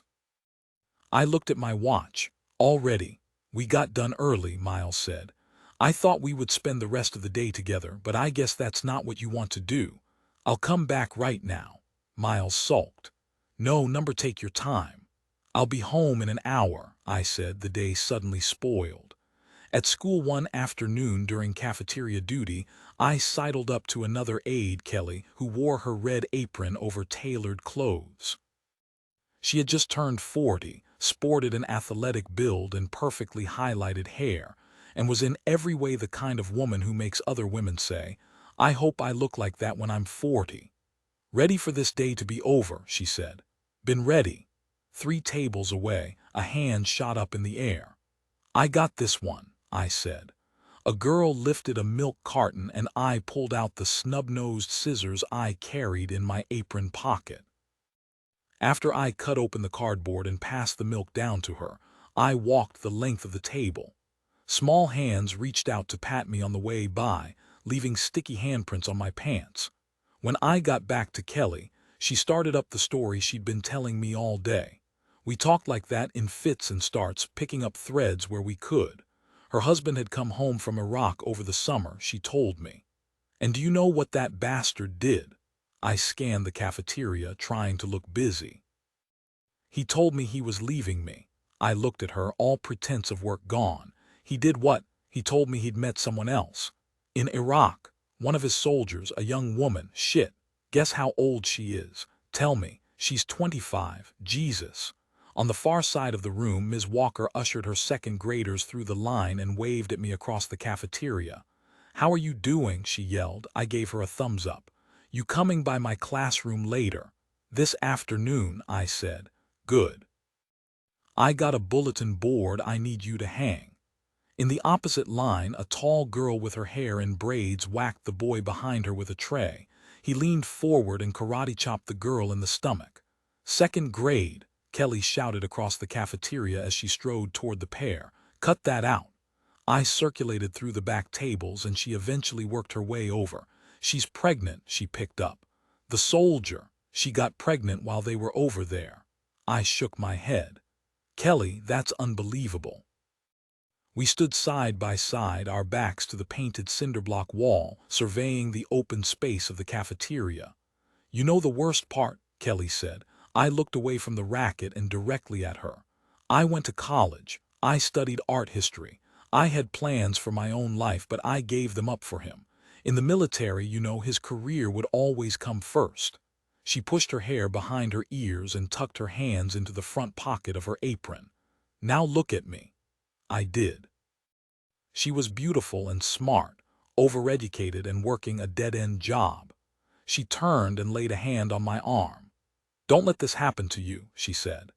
A new soldier came to the Unitroy, a CW2 straight out of Ruckaran. He brought his wife, Crystal.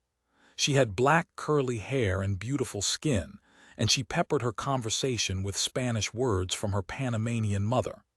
We were the same age, neither of us had children, and Crystal knew less about the unit than I did.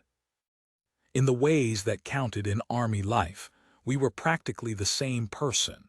When the unit went into the field and Miles and Troy were gone for weeks, I called Crystal on the weekends and we drove down to Austin together.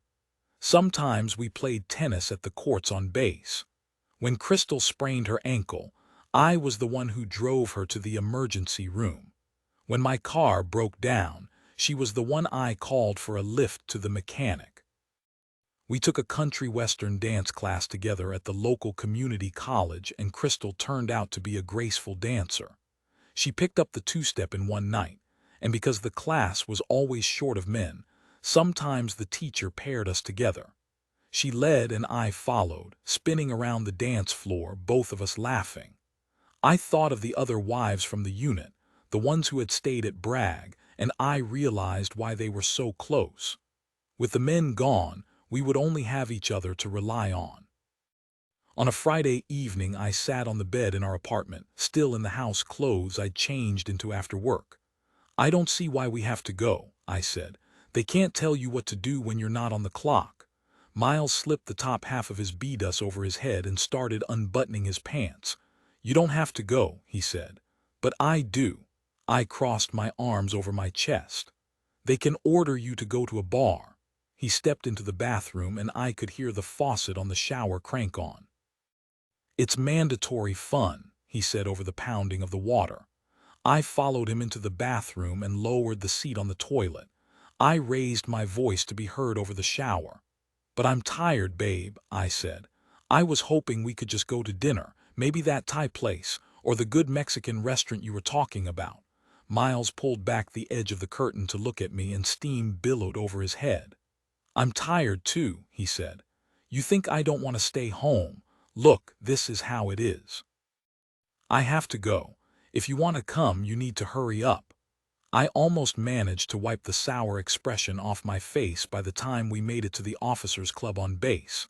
The inside felt like any bar-varnished tabletops, 2 pool tables in the back, a dartboard by the door, except that there were almost no women. Not that anyone at the O Club seemed to mind. The soldiers drank and joked, and you'd have thought this was the way things ought to be. The way they'd like them to be anyway. I followed Miles out the back door to the fenced-in patio where the guys from Alpha Company sat on plastic chairs. They yelled out a greeting to Miles and he grinned. Captain Delancey came around with a pitcher of beer. "Where's your glass?" he said to Miles. "Just got here, sir." "Well, don't fucking stand there. Find a glass." Miles looked at me and smiled sheepishly. "I'll grab us some chairs," I said. I saw Crystal across the patio and pulled an empty chair beside her. "Friday night at the O Club," I said. "I know, right?" She stuck out her lips in this funny, pouty way she had. "Think we'll go out later," I said. "I heard some of the guys were talking about going to Wild Country. That place is so trashy." "I know." When she stood up to find the bathroom a little later, one of the soldiers from the UNITA guy Miles didn't particularly like came and sat beside me. "How's it going?" he said. "Miles dragged you to this thing." I rolled my eyes. "Didn't have much of a choice." We sat there talking while Miles made the rounds. By the time he came out, he was on his 3rd glass of beer. "Here's your chair, man," the guy said, standing. "No, stay," Miles said. "I'm going to say hello to the captain." I watched him walk across the terrace and give Captain Delancey a light punch on the arm. The captain turned and draped one of his big arms across Miles's shoulders. "Finish that beer," the captain said. Miles raised the glass to his mouth and downed the beer in one long swallow. The captain refilled his cup and Miles made his way back to drop into the empty chair beside me. "Having fun," I said. He closed his eyes and a smile spread across his face. "This is great," he said. On the far side of the patio, the colonel stood to speak. When the chatter didn't die down, he said in a loud voice, "All the wives out there, shut the fuck up." Everyone laughed. He said it every week. The drinking picked up as the sun slipped from the sky. A gray twilight fell and lingered. Someone brought out a guitar and a drunken camaraderie settled over the bar. Miles left to play a round of pool, but not long afterward one of the guys from the unit found me on the patio. "I think Miles needs to go home," he said, laughing. I looked at my watch. It wasn't even 10 o'clock. "Is he that bad?" I said. "He's puking in the bushes out front." By the time I got to the door, 3 of the soldiers had wrangled Miles into the parking lot. He laughed and tried to fight them off. "I'm not going to take him home like that," I said. One of the soldiers stepped back and looked at me. "You have to. Not like that. He's your responsibility." I crossed my arms over my chest and we glared at each other. "Well, help me get him in the truck," I said. I climbed behind the wheel and one of the guys pulled Miles into the truck. The soldier sat beside me and cinched his arms around Miles's waist. I locked the 3 of us in. Miles kicked at the window until his shoe slipped off, and then he kicked again and left a dirty footprint on the glass. "Damn it, Miles," I said. "Stop it." He laughed and kicked the window again. "I'm serious. Cut that shit out." "Just drive," the soldier said. I backed the truck out of the parking space while Miles flailed. At a stoplight he tried to wrench the door open, but the soldier grabbed his arm and held it tight. "Jesus Christ, Miles," I yelled. "Stop it." "Hurry up," the soldier said. At our apartment building I angled into a space. I ran ahead to unlock the door and the soldier dragged Miles out of the truck. They maneuvered together through the front door and all of the fight seemed to fade out of him. Miles slumped against the soldier's shoulder and half walked, half fell into the bedroom. The soldier laid him on the bed, closed the door, and stepped into the living room where I waited. "What the fuck?" I said. "Don't get mad," the soldier said. "He's just blowing off steam. Everybody's pretty stressed out right now. But he's never like this. He was out of control tonight. Well, maybe if you hadn't been flirting, he wouldn't have gotten so drunk." "Flirting?" I said. "With who?" He said the name of the soldier Miles didn't like. "Wait," I said. "You're saying this is my fault." "I'm just saying maybe you shouldn't have been flirting. We had a fucking conversation." "That's not what it looked like." "This is unbelievable." The soldier shrugged and walked out the door. The ghostly outline of Miles's foot was still on the window of the truck when we went out to dinner with a group of pilots from the unit not long afterward. On the way to the parking lot at the end of the evening, they talked about dust-offs and night landings and the flying conditions in Iraq. I must have stiffened or a look must have shadowed my face, because one of the pilots called out to me as he unlocked his pickup, "Don't worry, we'll bring your boy home." "You better," I called back. In Miles's truck, the 2 of us looked at the clock on the dash. It was still early. "What should we do now?" Miles asked. "I don't know," I said. "It's too late for a movie, too soon to go home." Miles gave me a sly look. "Want to go parking?" I giggled. "Where?" "I'm sure we can find something around here," Miles said as he put the truck in reverse. We found a deserted construction site on a strip of back road where the streetlights did not reach. Miles cut the engine and we faced out on a rare bit of darkness. In the distance, lights cut the horizon in two, a line drawn between the earth and night sky. Overhead, the stars glowed faintly and cast their light over the stalled front loaders and bulldozers. We scooted to the middle of the seat and Miles reached over to take my hand. We did not speak for a time, just let the place where our sides touched warm each other in the cooling cab of the truck. "I'm sorry about the other night," Miles said when a long space of silence had passed. I shrugged. "It was no big deal. It won't happen again." "I know." I laid my head against his shoulder and looked out over the black expanse, conscious of the world's impartial turning and how we can be terrifyingly alone in it all. But Miles was there beside me, and I was not afraid. At school on Monday, I climbed the outdoor ramp to Mr. Ball's portable classroom. His students were in the music room, but I knew he'd let me stay to staple artwork to the bulletin board or organize his bookshelves. "How are you doing, Mr. Ball?" I said. He sat behind his desk with a stack of homework assignments at hand, leafing through the pages and making marks with a red pen. "Doing okay," he said. He set the packet on the corrected pile and picked up the next in the stack. "Can I help you with anything?" I asked. "You can look over that pile of geography assignments. The answer key's on top." I grabbed the worksheets and sat behind the low horseshoe table pushed against the side wall. Mr. Ball had the radio going and we listened to the music for a few minutes without talking. "How's your baby doing?" I said. He looked up and laughed. "He never sleeps. Sometimes I'm like, 'Kid, take it easy.'" He shook his head. "And these little people in here, Daniel's been giving me crap all week." I skimmed the page in front of me for wrong answers. "Did you have to ride him?" "I sat on him all morning," he joked. I marked a red X through Australia, mistakenly labeled as Antarctica. "Did you know his dad's in Iraq?" Mr. Ball said. "I think that's part of his problem, why he's acting out. Sometimes when I take him aside, not to yell at him, but just to talk, gets all teary-eyed, like he just needs a man to talk to him." I nodded. "I can see that." On the radio, the music switched from a rock song to a car dealership commercial, and I looked at the clock on the wall. 10 minutes before I had to head to pee. "Let me ask you something," Mr. Ball said. I scanned the map of the world printed on the worksheet in front of me. "Sure. Did you go to college?" "I did." "Where'd you go?" "Penn." "That's a good school." "It's not bad. So tell me something." I looked up from the page in my hand and saw that Mr. Ball had stopped marking the paper on his desk and leaned forward as if to make sure he heard my answer. I raised my eyebrows. "What are you doing here?" he said. I started to laugh, but I realized he was serious. I thought for a second to tell him about Miles, the way he spoke, the way he listened, the way I felt around him, but I stopped myself.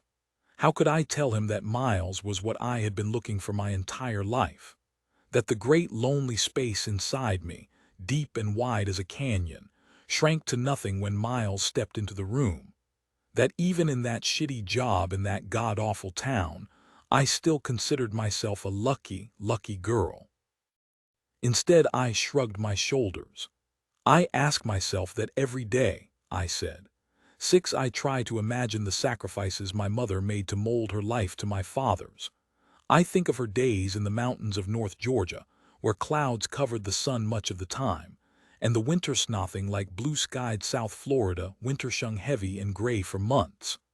I know she quit teaching when they left Miami, and I try to understand how she filled her time on the farm.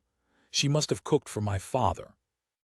I remember the table set with pork chops, okra, and collard greens. She must have washed his jeans and folded his shirts, even the white ones that had yellowed under the arms. She must have stripped the sheets from the bed and thrown them in the wash with the other dirty laundry, the unsaid things. She must have lived this life and still loved my father, because after he died she never remarried. "What's that old saying?" she said. "If you've had the best, you know you never can replace that." Cavender's Boot City is in Temple, Texas, 27 miles outside Fort Hood and 36 miles from Waco, where David Koresh and his Branch Davidians once lived. I wanted to point this out to Miles on the drive there, to take a jab at that land of holy rolling crazies, but he was a fiercely proud Texan, the kind who lived by the slogan, "American by birth, Texan by the grace of God." So I let it pass. In the store, I followed him to the back, to the shelves of simple work boots, the strong Texan boots, not the showy versions tourists bought in Austin to take back to New York. "Dime store cowboys," he called them. On a shelf in the back half of the store, I found a pair of riding boots in rich sorrel leather. They were hand-worked with stitching running up the shaft, and I traced the thread with one finger, following the dips and knots the color of straw. They were undeniably beautiful, but I worried if they were right for me. For that matter was Miles. Here was a man who voted Republican, who drove a pickup and owned a shotgun, who could ride a horse and rope a cow. He went to church most Sundays with or without me, more without than with as time went on.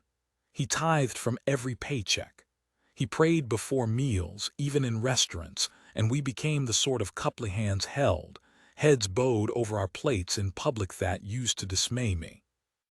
When my roommate in Tallahassee said in the first month Miles and I were dating, "You two are going to get married," I laughed. "No way," I said. "He's way too country for me." But one day, after a game of tennis on the cracked courts of Fort Rucker, Miles looked across the bed of his truck and said, "When I'm with you, no matter what we're doing, tennies or whatever," he wanted to go on forever. Until that moment, I had always said I would never get married because I could not imagine loving someone enough to be with them forever. But really, I could not imagine someone loving me that much. In Cavender's, I handed Miles the boots. "What do you think?" He turned them over to inspect the heel and ran his fingers down the leather shaft. "Looks good," he said. I sat on a wooden bench and slipped the leg of my jeans up to my knee. I stuck one foot down into the boot and worked the heel until my ankle slipped in. "Try walking around," Miles said. "How do they feel?" "They feel good. A little tight, a little in the ankles. That'll stretch out." I walked the length of the store while Miles watched from the bench. When I sat down beside him, he leaned over to whisper in my ear. "Those boots look good on you," he said. I extended one foot and tilted the boot to both sides. "Did they?" I called my mother on a weekend afternoon while Miles was in the field. The day was overcast and humid, brooding weather. "I don't know what I'm doing here," I said when she picked up. "I feel like I'm wasting my life." My mother was quiet on her end of the phone. "I have a crappy job," I said. "We live in this shitty apartment. My car's on its last leg. I don't know what to do." The weak sun cast a pale light through the kitchen window. People passed in front of the door on their way to the laundry room, and their shadows cut the light that seeped under the frame. "What am I supposed to do?" I asked, and when my mother was silent, "Should I leave?" "I don't think that's the solution," she said. I sat at the breakfast bar and looked over our tiny kitchenette, the loaf of bread stacked on top of the refrigerator, the yellow box of off-brand cookies on the counter. "Then what do I do?" My mother breathed a long, slow breath. "Do you love him?" I closed my eyes for a moment, and when I opened them I took in the pot holders by the stove, the calendar tacked to the wall, the weekly menu I'd written. A shopping list was pinned to the corkboard beside a note in Miles's handwriting. I saw how all those bits of domesticity formed the working fabric of our relationship, and I realized that this was how people built a life together. Not in the plans or schemes or worries or fears, but in the day-to-day. The dish soap, the spoon rest, the coupons. "I love him more than anything," I said. Perhaps my mother considered her own life then. The mountains of North Georgia, the red earth and the daffodils in spring, my father on his tractor waving at the house. "Then you stay," she said. In late November, Miles and I drove to Austin for the weekend. He booked us a room in a fancy hotel and we ate venison and wild boar at an expensive restaurant. I wore my good dress. When we came back to the room, Miles got down on one knee. I cried and he cried, and the next thing I knew, he was slipping a ring on my finger. But in the night, I got up to use the bathroom and stood for a long time in front of the mirror. People say we always think we look like ourselves, even as we age, even as we put on weight, even as we're cratered with uncertainty. I turned my face from side to side, trying to determine if I resembled the woman I had once been. At school on Monday, the other aides fussed over my ring. I blushed as I held out my hand and the diamonds glinted in the glare from the fluorescent lights. Later in the week, Ms. Walker stopped me in the hallway. "You coming to the party tonight?" she said. Her second-grade class trailed after her in a line and slumped against the wall as we talked. "Is that tonight?" I said. "You got other plans. Miles is in the field." "Then come over." I pulled into her driveway a little after 8, and when I knocked on the front door, a woman answered. She was curved like Ms. Walker, not heavy exactly but full-figured, pretty with good hair. Come on in, she said. I followed her through the coachroom and into the living room where people milled. Some of the teachers from school were there, but mostly it was women I didn't know. I saw a plate of cheese cubes on a side table next to a bowl of spinach dip, and I headed there. Girl, there you are. Ms. Walker gave me a hug. Glad you could come. You look great, I said. She did. She had on dark red lip gloss and tight brown pants. Let me get you something to drink, she said. Can I get you some wine? Wine would be great. She filled a glass with Chardonnay from a gallon-sized bottle, the kind you buy at Walmart for $8.99. The doorbell rang and she handed me the glass. Let me go get that, she said. I took a sip and started in on the cheese. I ate cube after cube of orange squares. When women began moving to the couch, I filled a paper plate and followed them to the sectional. The cushions sank as I sat. Ms. Walker flipped on the big flat-screen TV at the center of the room and scanned the channels until she found an opera rerun. Did you see the episode where she, and that time when she, that outfit she wore when I sipped my Chardonnay and shifted on the couch? If someone looked in my direction, I smiled. Let's play that game, the friend who had answered the door said. The game with the questions. Ms. Walker turned from the kitchen counter. The paper's right there on the table. The friend picked up squares of blank paper and a handful of pens. Pay attention now, she said. The hum of conversation died down. We thought we'd play a little game so everybody can get to know one another, she said. Here's how this is going to work. I'm going to hand out these pieces of paper. You write down a question for the group. Don't put your name on it and fold it up and put it in this jar I'm going to pass around. The conversation started up again, louder. The woman on my left turned to me. We put our name on it. I shook my head. Just your question. A woman standing in the kitchen raised her hand. I've got a question. Girl, we're not in school, the pretty friend said. You don't have to raise your hand. Well, what kind of question are we asking? Anything you want. I looked at the blank scrap of paper in my hand. Anything. I thought about something dirty, something funny, something crazy. But I didn't know these women or how it would go over. Something I already knew the answer to. The women on either side of me scrawled on the paper they pressed against their thighs. The pretty friend folded up her piece of paper and dropped it into a ceramic jar on the table next to the cheese. I'm going to start passing this around, she said. Just drop your question in. Should I ask about sex? About school, about books? I discarded every question that came to mind while the jar worked its way around the couch. You want us to fold it up? A woman 3 cushions over asked. She balanced the jar on her round knees, or just drop it in. Do whatever you want, the friend said. The woman crumpled the paper into a ball the size of a marble. I needed a question, any question, so I wrote what I worried about every day. I wrote the question that I thought about when I woke up in the morning, and that pressed me into sleep at night. What if you love someone with all your heart, but you're afraid that being with him means giving up the life you imagine for yourself? I folded the slip of paper just as the jar reached me and dropped my question in. The container finished making its way around the room, and already the pockets of conversation were starting up again. I clutched my paper plate in my hand, crimping the cardboard edges. Please don't pick mine, I thought. Please pick another question. The pretty friend held the jar over her head. I'm going to choose now, she said. The room grew quieter but not quiet. Ms. Walker leaned against the counter and talked to another teacher. 3 women at the far end of the couch ate tiny meatballs and talked in low voices. One burst out with a loud laugh. Hush, Ms. Walker's friend said. The woman with the meatballs covered her mouth with her hand, and one of the other women slapped her knee. They all 3 laughed. The pretty friend stirred the jar dramatically.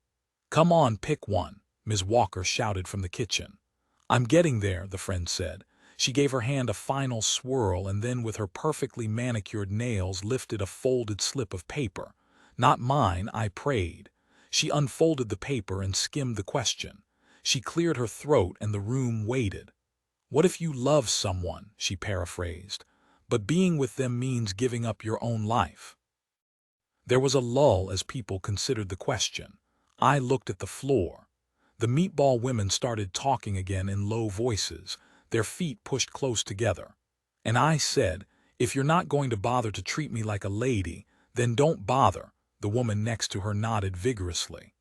A woman at the end of the couch stood up to fix herself another plate of cheese, and I thought the moment might pass. But Ms. Walker stepped out of the kitchen and leaned over her friend's shoulder to read the paper. She looked pointedly in my direction. "You figure out how to make it work," she said. "That's what marriage is." On a clear day at the end of the year, Miles and I drove through the hills that surround Killeen. The day was cool enough that we rolled down the windows and let the dry air blow into the car. Thistle bushes grew beside the road and mesquite trees crouched back from the shoulder. Sunlight filtered through the open sunroof, and the wind flowed into the car and back out, taking with it the air we exhaled and the evaporating sweat from our bodies. We drove until we spotted a vegetable stand beside the highway. "Should we stop?" Miles asked. "Sure," I said. Inside the wood frame of the market stall, heat radiated from the corrugated tin roof. Rays of sunlight angled into the shed and illuminated the motes of dust that rose in our wake. Miles pointed to the clear plastic bags of water hanging from the rafters. "Keeps the flies off," the man behind the counter said. He laughed a dry old man's laugh. "You in the military?" he asked Miles. "Yes, sir. Thought so. Always can tell by the hair." He leaned back and propped his hands on the wooden countertop. "Used to be in the military myself." I worked my way around the stand while the man talked to Miles about the Army, bases they both knew tour overseas. I put a jar of honey on the counter beside a pound of tomatoes. The man poked at the keys of a large cash register while he talked, and Miles pulled bills from his wallet and passed them across the counter. "You all take care," the man said as we walked back to the car, and to Miles, "Watch out for yourself over there." "I will," Miles said. The tires kicked up dust as we pulled back onto the asphalt, and the low hum of the road worked its way through the undercarriage.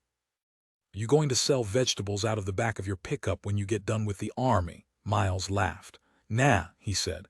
"I think I'll be a teacher, maybe coach football." I looked through the windshield and nodded thoughtfully. "They have this troops to teachers program," he said. "The Army'll pay for you to go back to college and get your degree. When you're done, you teach in a public school somewhere." "That sounds all right," I said. Miles looked at me. "Yeah." I took his hand and held it over the console. "Yeah." He drove for a few minutes without speaking, then asked, "How about you? What do you want to do when this Army business is over?" I shrugged my shoulders. "I don't know." Miles squeezed my hand. "Seriously," he said, "what do you want?" "Anything, anything. I want to be a writer." Miles held the steering wheel and I could feel him considering. "What would you write?" "Books." "Books, articles. Don't know. I'd like to travel too, to write from overseas." Miles was quiet for a time. Finally he said, "I like that idea." "You do? It feels right." I smiled to myself and watched the road wind through the hills. Anything seemed possible in that land bare of everything but rye grass and barbed wire, and it was easy to imagine a future where our plans would come to pass. We followed the dashed line dividing the asphalt until the road spit us out at the foot of a rise where a stoplight blinked. Miles slowed and I pointed to a hand-lettered sign in the grass. "House for sale," I read. "Want to give it a try?" Miles followed my finger to the sign, to the path that turned off the main highway and to the low hills beyond. "Let's do it," he said. He put on his blinker and we watched for cardboard arrows planted in the ground. "This it," he said in front of a leaning mailbox. I craned my neck to read the sign staked into the ground. "I think so." The driveway sloped upward to a small house at the top of the hill. I say house loosely. It was a trailer, a double-wide but still.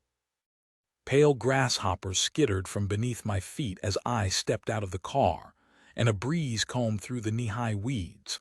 The property was nothing special: open space, an untamed grass buffeted by wind and sun, but It possessed a certain quality that brought to mind the word homestead. For a brief moment, we let ourselves believe in the possibility of a settled life. Miles looked toward the base of the property and the road we drove in on. His sunglasses hid his eyes, but I guessed what he was thinking. I was thinking the same. We could live here, he said. I surveyed the property, nodding. We could. On the front porch, I pressed my face against the dusty sliding glass door. Inside, the trailer was empty. Thin carpet covered the floors and a fan sagged from the ceiling. I could see straight through to the back window that looked out on the hills beyond. The wooden planks of the porch creaked with our steps as we jumped down and pushed a path through the grass before circling around to the car. "Do you think we should call the number on the sign?" he said. "Let's give it a try." Miles called the real estate agent but got the agent's voicemail instead. He left a message before we drove back to Killeen. We both had work on Monday, and then it was the middle of the week, and soon it was the next weekend. The agent never called back. In the weeks that followed, I would find grass seeds stuck to the clothes we wore that day. Sometimes Miles would mention the place, but over time we forgot. Much later, in the wake of the Wary, would dream of that house. Flat plains stretched behind the property, wide open and empty, and in the distance sand hills rose up like dunes. In the dream, I was lost. I tried to find my way through that vast stretch of sameness, a land without discernible pathways, and all the while I felt the house pressing at my back, its solidness there just over the rise. 2006-7 in early March, Miles and I phoned home, first to my mother, then to Miles's parents. I sat at the breakfast counter with my arms folded nervously in my lap and watched Miles as he spoke. "Hello, Dad," Miles said. "Is Mom there?" He stood beside my chair and reached a hand over to touch my arm. "Good, good," he said. "Glad I got both of you there." I gave him a small smile. "Listen, we wanted to call and see if it would be all right if wife we went ahead and got married. Before the wedding, I mean." There was a long silence, and I reached out to Miles. "We were thinking, to go ahead and get the administrative details out of the way. Get Artis her military id, get her on TRICARE. We don't want to have to mess with all that while I'm deployed." I ran my thumb over the rough skin around his fingernail and inspected the folds of his knuckle. I was afraid to look at his face. But when he started to talk again, I could hear the smile in his voice. I looked up and he nodded his head. Sure, he said. "She's right here. I'll put her on." I covered the mouthpiece with my hand. "Is everything okay?" "No worries," he said. I held the phone to my ear. "Hello," Terry was on the other end. "Hey girl," she said. "This is great news. We're so happy for you." "Really?" I said. "You guys are okay with this?" "Sweetie, we just want you married." 3 months before our real wedding, Miles and I drove to the courthouse in Killeen, a squat building in red brick that was bland in the way of government offices everywhere. Miles came straight from the base, still in his uniform, and I wore jeans and my cowboy boots. When we approached the administrative window, the clerk behind the glass slid out a paper form. "You'll both need to sign this," she said. "We'll need $32 for the ceremony and $67 for the marriage license. No personal checks." I looked over the form and signed with a pen tethered to the counter. I passed the page to Miles and he placed his signature next to mine. He slid the paper through the slot along with a money order. The clerk ran her eyes over the page. "Have a seat," she said. We sat in plastic chairs bolted to the floor as the lights overhead reflected off the linoleum that ran the length of the hallway. After a time, a door opened to the judicial office and a secretary in a pink sweater stepped out. "Henderson," she said. Miles looked at me. I gave him a nervous smile. "That's us," he said. "You all can follow me back." We walked through the lobby with its Texas seal on the wall, over beige carpeting that absorbed the sound of our footsteps. I hooked a finger in the collar of my shirt and pulled, trying to vent my neck as the secretary led us into the courtroom chambers. "The judge will be right in," she said. I leaned into Miles, and he placed his hand on the small of my back the way he did when I was scared. The judge stepped into the room. He had traded his judicial robes for a pair of stone-washed jeans and low-heeled cowboy boots. He was a large man with round cheeks that were red, as if someone had just pinched them. I could see the appeal. He had a thick drawl, and I imagined he kept a Stetson hanging on the back of his office door. "How you all doing?" he said. "Ready to get this done?" We nodded. "Good. I can see you all are holding hands. That's a good sign. Sometimes we get people in here and one of them looks like they might bolt out the door.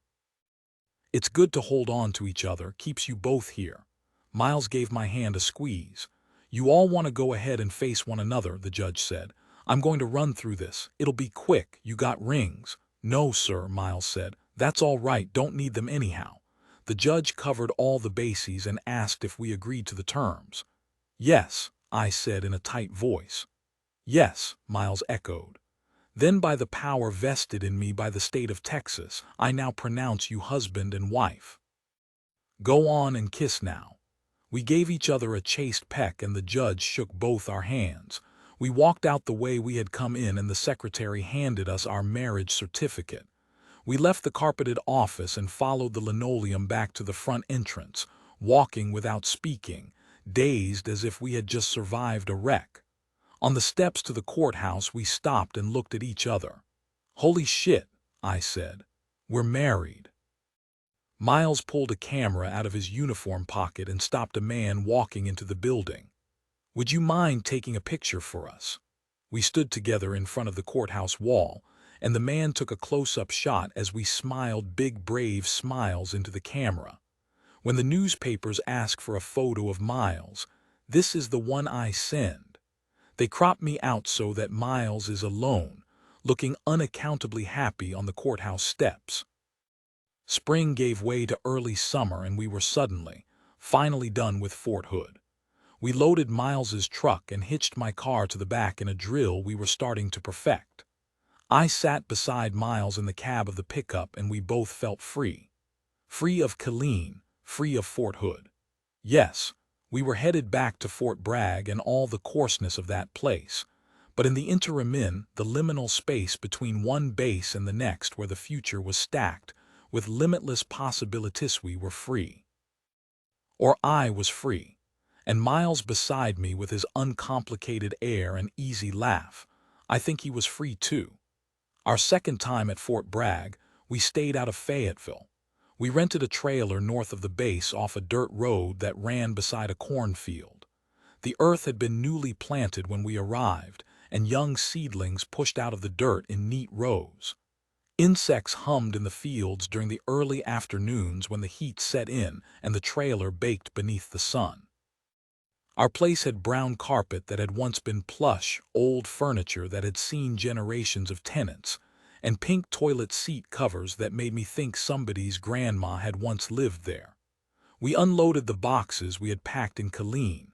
The crock pot made its way onto the counter, and the dish towels went into a side drawer. I pulled out my rolling pin, our salt and pepper shakers, the green ceramic mugs. Miles carted armloads into the spare bedroom. His extra uniforms, a second set of desert boots, the Gore-Tex jacket in green camo. In that way we set up house again. There was a sweetness to the time Miles and I spent in the trailer next to the cornfield, even as the deployment loomed. The unit was scheduled to ship out in 3 months in late July, but we pretended not to notice. The air was soft and clear as if all the turbulence of the previous season had blown over. Miles and I slept in the back bedroom in a white-framed double bed. We held hands in the night. One morning I woke with my nose pressed against his neck, my face tucked into the space beneath his chin, and blinked in the feathered light of early day. "You're sweaty," I said. "You're sweaty." I pulled away from his pillow and rolled onto my back, and he rolled onto his and reached across the bed for my sweaty hand. Once a storm blew through in the night and I woke with an inexplicable fear inside me. Rain roared against the walls of the trailer and wind shook the oaks in the front yard. Their branches dragged across the roof like the tines of a rake, and I lay beside Miles filled with a nameless dread. In the morning we walked the rutted dirt road that ran beside the trailer. Stalks of corn shot into the sky, hopped up on rain and fertilizer. The gravel that pocked the road crunched under Miles's boots as we debated the question that hung over everything: what to do with me while he was gone. "You could go to my folks' place in Texas," Miles said. He walked with his hands shoved down in the front pockets of his jeans. "Why would I do that?" "I don't know, to be close to family. My mom is my family. Maybe you should go home to live with your mom then." We continued in silence for a bit, both of us turning over the idea. "I could go back overseas," I said unconvincingly. "Teach English somewhere." I had already given up on the idea of that life, but it felt wrong not to say it, to pretend like it wasn't even an option. But Miles shook his head. "You don't want to be that far away. Not while I'm gone, not in case something happens." "Nothing's going to happen," I said. "But if I lived with my mom, we could save some money. You'll be earning hazard pay and I'll get a job. We could put a lot of money in the bank, and maybe when you get back we could buy a house." "It would be nice to have a place of our own," Miles said. "Plus my friends are in Florida. It might be okay to be back there." "It might," he smiled slyly. "You could always stay here." I gave him a push with my elbow. What would I do here? Hang out with the other wives? Get tangled up in the FRG drama? "That's my worst nightmare," I said. I shook my head as I imagined the infighting, the backstabbing, the rampant gossip. It never occurred to me that those women might be a source of support while Miles was gone, that they might comfort me if the worst happened. "No, send me home," I said. "Get me away from the military. Let me live with my mom. That way, when you get back, we can buy our own place. And if something happens, nothing's going to happen." "But if something happens," he said, "you'll have everybody there." On the first day of July, 3 weeks before Miles deployed, we held our wedding at my mother's beach house in Florida. My best friends were there, Heather and Annabelle and Stacy, young women I had known all my life. They joined me in my bedroom as I nervously dressed and fixed my makeup. My mother stepped into the bathroom, tugging at her hair. She still wore it long and parted down the middle, like the day she met my father, like the day he died. Though her hair had gone gray in places, its weighty power remained unchanged. "How do I look?" she said to Annabelle. "You look nice," Annabelle said, moving into the bathroom to look her over. "Maybe a flower." She chose a rose from a stack on the bathroom counter, snapped off the stem, and worked the bud into the long loop of hair my mother had pulled over her right shoulder. "That looks better," Annabelle said. My mother eyed herself in the mirror as I leaned forward to dab gloss on my lips. "You look beautiful, Mommy," I said. "Really?" I twisted the cap back on the tube and looked at my mother. "People say I look like her, but mostly they are talking about our hair. Mine is long too, it never feels long enough." I smiled and she dabbed at her eyes with a balled-up piece of toilet paper. "I'm so happy for you," she said. The tip of my nose went red and I wiped at my eyes with my fingers. "Don't get me started," I said. "I'm already a mess." My mother checked herself over one last time before heading downstairs. "5 minutes," Annabelle said. "Shit," I said. "I'm not ready." I smoothed my dress to my body. It was floor-length silk, off-white, bought at J.Crew. I didn't wear shoes. A pearl on a silver chain hung around my neck and small diamond earrings dangled from my ears, both gifts from Miles. Somewhere downstairs he waited in a blue button-up Oxford shirt from the Gap and green chinos he had rolled to his ankles. He wore flip-flops. When we decided to get married, I said I didn't want tulle or a reception hall or plates of salmon served by waiters in black ties. I wanted a moment where our friends and family could eat good food. We had arroz con pollo, black beans and rice. Sweet plantain danced to my favorite songs. If people told me I was glowing, I didn't want it to be because I had my hair done at a salon or makeup spray painted over my skin, but because I was young and happy and in love. I turned to Heather and Stacy, who sat on the bed, and it struck me what beautiful young women my friends had become. They were all three lithe and long-haired, well-spoken and well-read. They had good jobs and stable lives. "What do you think?" I said. Heather stretched her feet to the floor, hopped off the bed, and fitted her toes into her high heels. "I think it's time to go. Let's get this party started." The day had been clear and hot, the Gulf green and flat, but a storm rolled in as Miles and I said our vows. The water went gray, and the petals in my hair trembled. The storm broke after the kiss, and people dashed for cover as rain came down in fat, warm drops. After dinner and cake, people made their way to the dance floor. The Priestners had driven in from Fort Bragg, and Captain Scott Delancey came too. In the half-light of torches stuck in the sand, Miles and I watched John and Teresa sway to Marvin Gaye. "Check out the captain," he said. In a dark corner, Captain Delancey danced close to Heather. I laughed. Same old, same old. The rain had left standing puddles of water that caught the light from the torches, and the damp air soaked up the scent of lilies from the side yard. I could hardly make out Miles's face in the dark, but I could feel him there beside me. My worries from the last few months seemed small and distant, and a tender gratitude welled in me. I felt a sense of homecoming, not because of the salt air or the pounding tides, but because of Miles, a man of gentleness and courage whose goodness emanated from him like heat. His strength would protect us, I was sure, and I let myself believe we were safe. The night before Miles left for Iraq, 2 tough bins sat open on our living room floor. I watched Miles race around the trailer, pulling clothes out of closets, sorting through important papers. "Don't worry," I said from the couch. "You'll get everything." He stopped long enough to give me a look. I laughed. Maybe we should have done this a week ago.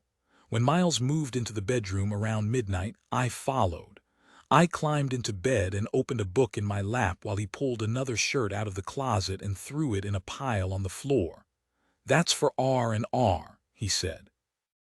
"You'll keep them at your mom's place. I'll have them waiting for you." He picked up his bottle of cologne and set it in the R&R pile. "This too." My eyelids were heavy as I sat on the bed, and when Miles left the room they drifted shut. I lifted them when he walked back in. "You're going to feel bad if something happens to me over there and you spend our last night together sleeping." "I know," I said, and fell asleep. The next morning we were both up early. I lay in bed while Miles showered and talked to him as he moved through the room. He dressed in his uniform and laced up his boots. Outside, the damp heat of July was already building and pressing against the sides of the trailer.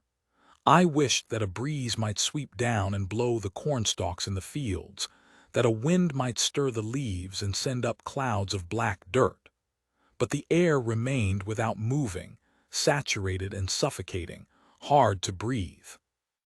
I showered and dressed in time to hear Miles's parents pull into the driveway. The 4 of us hugged, spoke some, then stood in the front yard to snap photos. The ground was uneven, and the roots of the old oaks rose up and fell back under the soil in waves. We balanced the camera on the back of Miles's truck so we could take a picture of the 4 of us together. When we finished, Miles and I climbed into his pickup. He cranked the engine and we rumbled up the driveway, rolling over the knobby roots, driving past the corn standing stiff in the fields. Miles stuck a hand out his window, and his parents raised theirs in return. At the hangar on base, Miles dropped off his tough bins and loaded his rucksack while I leaned against the truck. People from the unit milled around the parking lot, and I watched the wives whose husbands had been on previous deployments. They had learned to be still and wait. I saw Crystal across the parking lot and waved. "How's it going?" she said when she came over. I shrugged and we stood beside each other for a long minute without talking.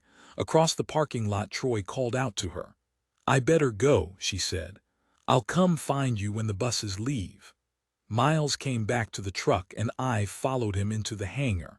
The helicopters were already gone, sent on a boat halfway across the world. Miles and I sat facing each other on the cool concrete, and I tried not to watch the other families. I saw the men hold small children and touch the shoulders of their wives beside them. They sat in tight groups, wagons circled against the night. Miles and I formed our own circle.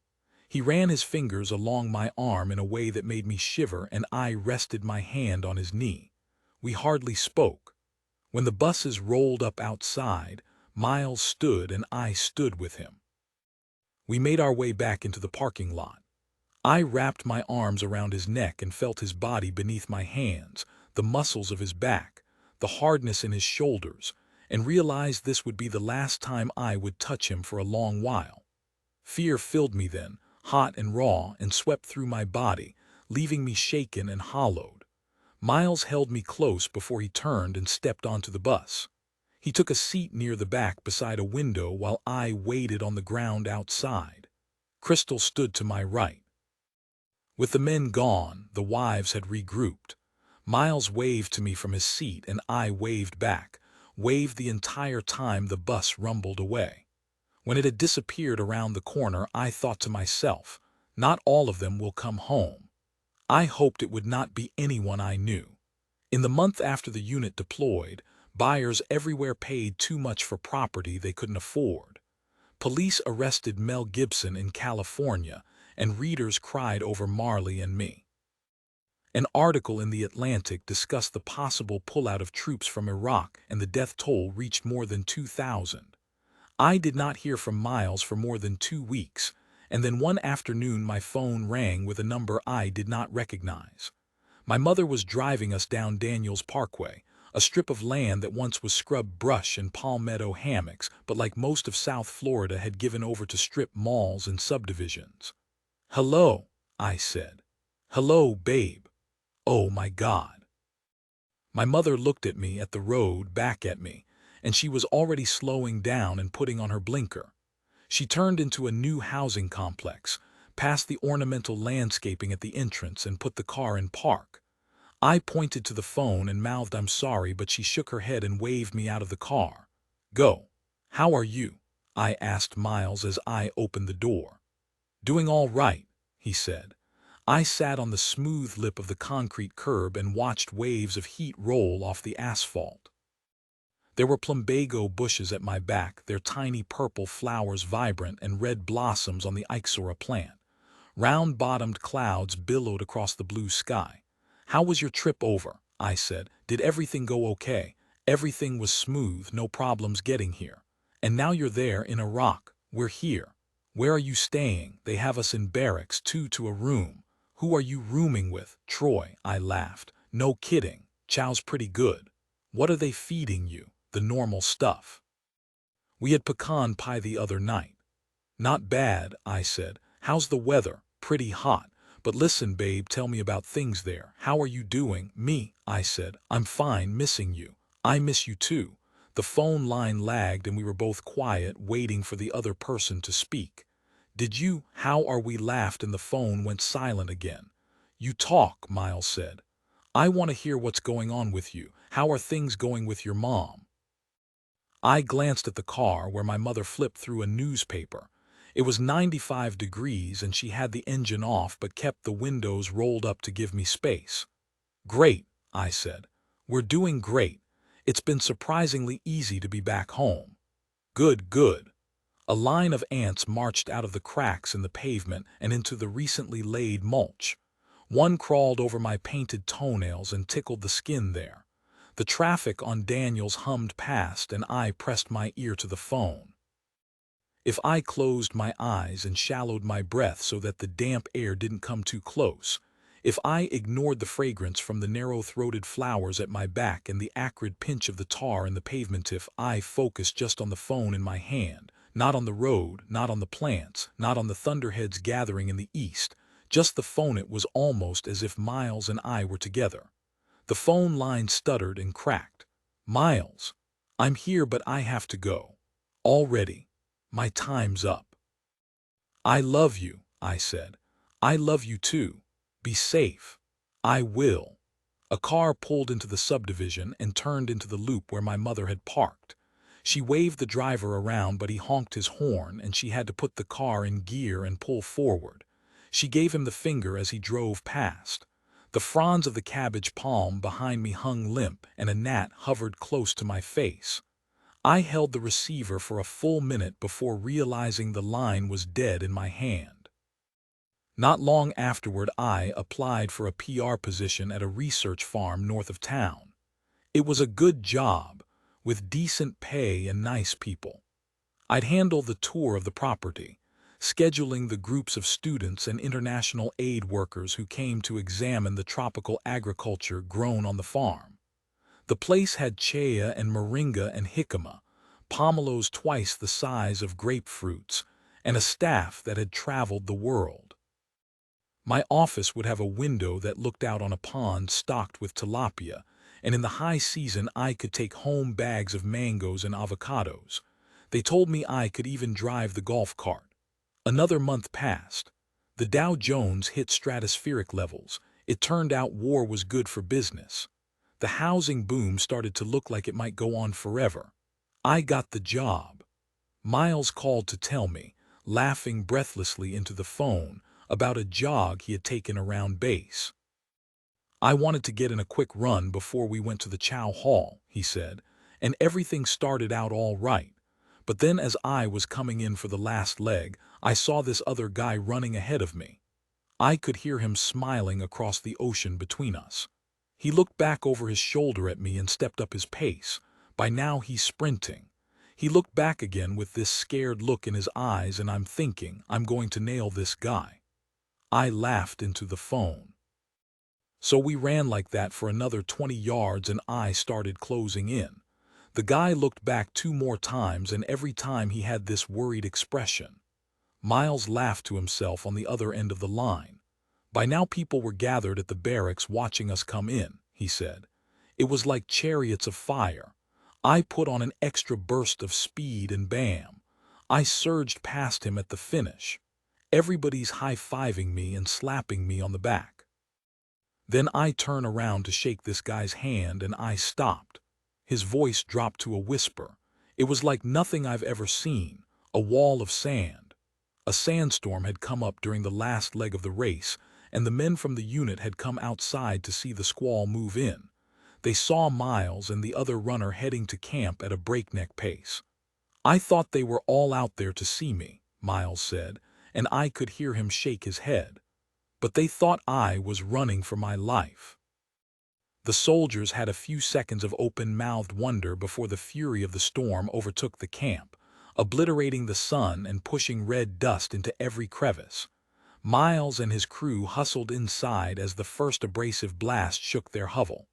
It was great, he said to me over the phone. I outran a sandstorm.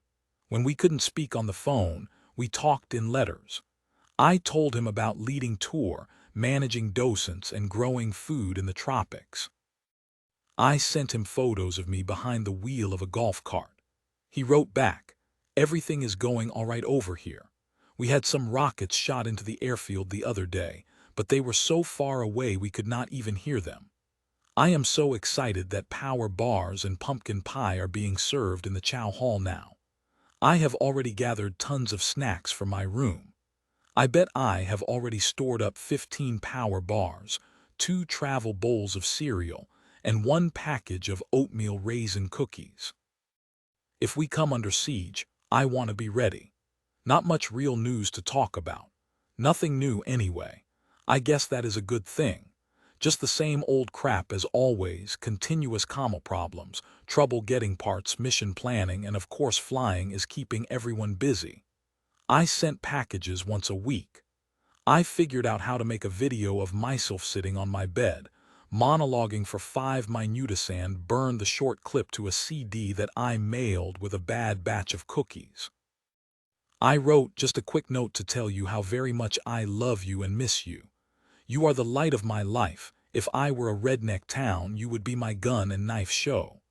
You are my free t-shirt thrown into the crowd. Enjoy the goodies. The cookies are terrible. The first batch, the few crackly ones on top, are good, but the rest are terrible. I threw some of them away, but I wanted you to know I baked for you, so I just wrapped them up and sent them anyway.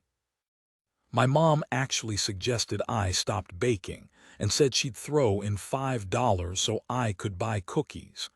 We got down a world map today and looked at Korea. I think there are great possibilities for adventures if you are assigned there next. He wrote back, I received an awesome package in the mail today that included a most wonderful video message. How did you do it? I would love to send you one. By the way, I tried the ginger snaps on both the top and bottom of the bag and I thought they all tasted very, very good. From his letters it was hard to tell he was fighting a war. But I often wondered what he did during his missions over the desert cities. And afterward, did he count his kills like scalps after an Indian raid? Did he weep softly in his bunk at night? In early October, his letters began to change. Today was kind of rough. All of us are doing just fine, but today was long and rough. Please remember us in your prayers, babe. Especially remember the ground guys. Remember them, babe. I love you and can hardly wait to be home with you again. And in another, we made it through one more flight here. I hate night flights and I always will. During Saturday brunch at Annabelle's house, French toast sat on the table next to strawberries in a bowl and a casserole dish with grits and cheese and bacon. Annabelle stood at the kitchen counter juicing oranges while I worried the pulp might get stuck in her engagement ring. Stacy wore an engagement ring too. We were like that, all of us getting engaged at the same time, our weddings just 6 months apart. Heather sat across the table from me and fished a strawberry out of the bowl. You guys are lucky to have bought this place before the prices got crazy, she said to Annabelle. It has to be worth twice what you paid for it. Annabelle sliced an orange on the cutting board. We got a good deal. She carried 2 glasses of juice to the table, took a seat at the head, and passed plates down the line. Stacy leaned forward and propped her elbows on the table. Everybody says real estate is a good investment right now. People keep telling me property values will never go down, I said. I speared a slice of French toast with my fork and lifted it onto my plate. Across the table, Heather twisted the cap off a bottle of maple syrup and doused her plate. Are you and Miles going to buy a house in North Carolina when he gets back? She said. I wish we could buy a place down here. Down here, Heather said. They stopped eating and looked at me. I don't know. With Miles gone so much, I let the thought hang as I reached for my glass of orange juice. Well, I would love it if you were down here, Heather said. Annabelle held her knife and fork motionless and looked at me as she spoke. What would you do with the house when he gets back? She said. I chewed for a few moments thinking. Rent it out, Annabelle nodded thoughtfully. It's just I considered, it's so nice here. Nice to be around all of you, nice to be near my mom, nice to be away from the army. But don't you miss Miles? Heather said. Of course. So how would you have a house down here? I don't know. I'm still trying to figure all this out, I said, waving my fork to take everything in, marriage, real estate, the military. When Miles called in mid-October, South Florida had settled into fall. Sunlight poured through the jalousie windows of my bedroom and the gulf below stretched flat and smooth to the horizon. How are things over there? I asked. I'm pretty beat, Miles said. They have us flying all the time, not much time to rest. I worked a length of my hair around my index finger and twisted it tight against my skull. The phone line hummed. Listen, Miles, I said. I have something I want to talk to you about. All right, Miles said. I think maybe we should buy a house here. A house? I was just thinking. I twisted the lock of hair tighter. My friends are here, my mom's here, I'm really happy here. A breeze blew through the open window and lifted the curtains before setting them carefully back down. I mean, I'm not happy, I said, because I don't have you. I took a deep breath. That came out wrong. I waited for Miles to speak, and when he didn't, I continued. I mean, I want you here. I want to live with you, but you're going to be gone for a year, maybe more. Definitely more. Okay, so you're going to be gone for more than a year. And when you come home, you'll only be home for another year or so until you deploy again. Right, right. So maybe it makes sense to buy a house down here. I just don't know if it's the right decision for us right now, Miles said. I looked out to the beach, where women in sorbet-colored bathing suits called out to children grouped on the sand. They answered in tiny, shrill voices. I could feel the quality of the sunlight changing as the day headed toward noon and the light pushed through the screens like honey through a comb. But we're both working now, I said. Together we make good money. But what happens when I come home? We rent out the house, or what, babe? Maybe I just stay here. Stay there, Miles said. What do you mean stay there, like after I come home? Listen, it's just, I've been thinking, you've got what? 6 more years in the army. 5 after you get done with this tour. You're going to be deployed most of the time. Look at the other guys from flight school. They've been home 1 year the last 3. So what are you saying, that you want to live in Florida and not where I am? That's not what I'm saying. I closed my eyes and took a deep breath. I'm just saying it's been hard. All those towns we lived in. All those jobs I worked. Always moving. You think it wasn't hard for me? I didn't like those towns either. But at least we were together. That's what got me through. And if that's not enough for you, it is enough. Doesn't sound like it. I just thought I have to go. Already, my time is up. When will I get to talk to you again? I'll try to call next week. Miles, I said, I'm sorry. I bit my bottom lip and listened as he took an uneven breath. It's okay, he said. Teresa Priestner called not long after. Hey there, how are you doing? She said when I answered. Great, I said. Really great. Oh yeah, I got a great job. I'm working now. Oh yeah, that's good news. Do you see your girlfriends, the ones who were at the wedding? What were their names? Heather, Annabelle. I just saw them on Saturday. Annabelle's getting married in March. We went bridesmaid dress shopping. That's good. Teresa was quiet for a long while and I started raking the cat fur on the counter into a pile. But how are you doing? I said. I haven't talked to you in forever. Have you heard from John? I spoke to him last night. That's why I'm calling. I stopped raking the counter. Is everything okay? He told me he's been talking to Miles. I started on the pile again, slower this time, pulling grains of sand with long strokes across the corian. Miles said you guys have been having a tough time. Excuse me. He confided in John and I thought I should give you a call. I let out an exasperated breath. Honey, they are in hell over there, Teresa said. They get shot at all the time. John found bullet holes in his aircraft yesterday. I traced the clear space that surrounded the pile with the tip of one finger. I'm just saying, Teresa said. He doesn't need any extra stress right now, you know. Things are really hard over there and he doesn't need to be worried about you. I picked up a crumb between my thumb and index finger and dropped it on top of the pile. Okay. I don't mean to yell at you. I don't want you to think I'm mad at you. I wish you were up here at Fort Bragg. We could keep your mind off stuff. You could keep me in line, I thought. I just want you to do what you can for Miles while our boys are over there, she said, and paused for me to answer.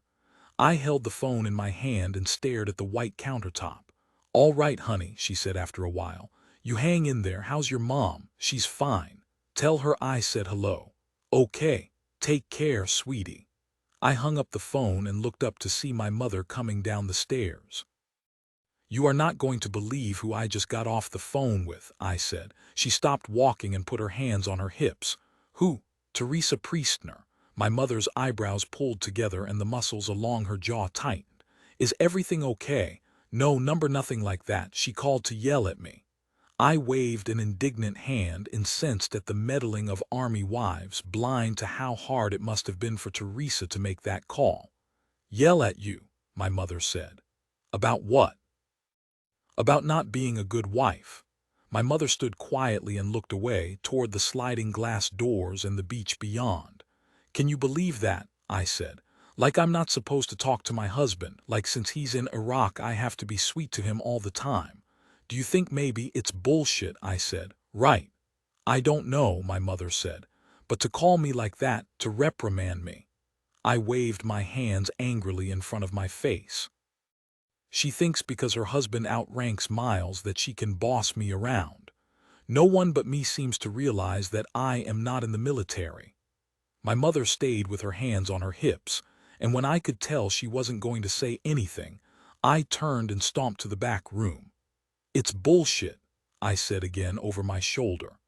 That night I sat down to write Miles an angry letter, a piece of mail that would sum up how I felt, how I was right, how it was bullshit.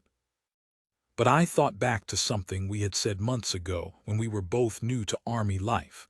The military is hell on marriage. I realized how hard the other wives worked to keep their relationships going.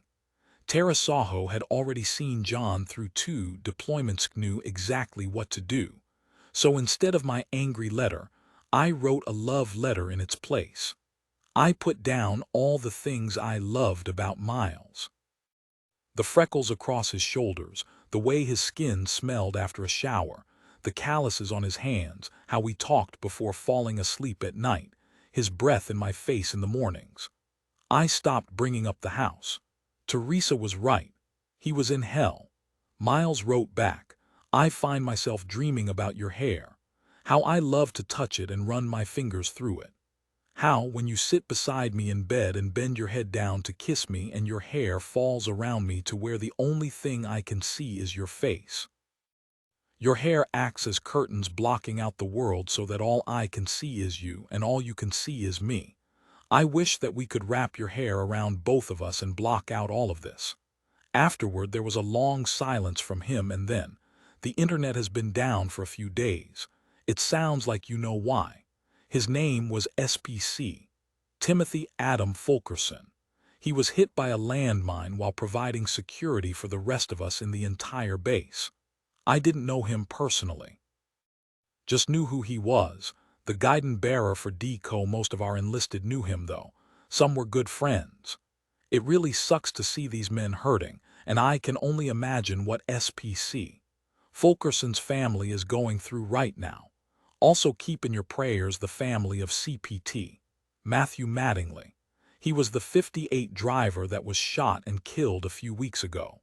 Both of these men were among the finest in the task force from what I understand and from what their peers say. We had Fulkerson's memorial service today. I hope it looked nice for his family's sake. We taped it to send to them. Throughout the service, I just kept getting the feeling that this young man has given the absolute sacrifice, and his family deserved so much more, much more. But a stupid ceremony is all we have to offer in place of a promising future and a wonderful son and friend. Later, he wrote to tell me about the death of another soldier. "I hate telling you this kind of stuff, babe. I don't tell you these things to try to scare you or make sure you know things are rough over here. On the contrary, I really try my best to protect you from all of the cruelty and ugliness that goes on over here. I attempt to make all news sound positive at best and uneventful at worst. I just sometimes can't hide everything. Some things have to be told, ugly or not. I am here to protect you and all our friends and family from all this crap, and I wish you did not have to see or hear anything about what is going on over here. I honestly do not know if what we are doing over here is helping or hurting, but I know that if I wasn't here then someone else would have to be. I can't think about that now though. I just try to focus on the good things like you and home and our bright future that I know is ahead of us." At the beginning of November he wrote, "No real news here, just keeping on, and I tried the video thing today. I think it worked. I did not burn it to the CD yet in case I make another video before I go to the post office again. And I love you." It was his last letter home. Part Roman 2:9 women would tell me later that they knew, just knew. They knew the minute they woke up. They knew as they cleaned their houses in fits of clairvoyant anticipation. They knew as they dressed and waited on the couch for the soldiers to come. Did I know? At Fort Rucker, Miles once took me into the equipment room to try out a pair of night vision goggles. He turned out the lights and we stood in unbroken darkness. "Can you see that?" he said.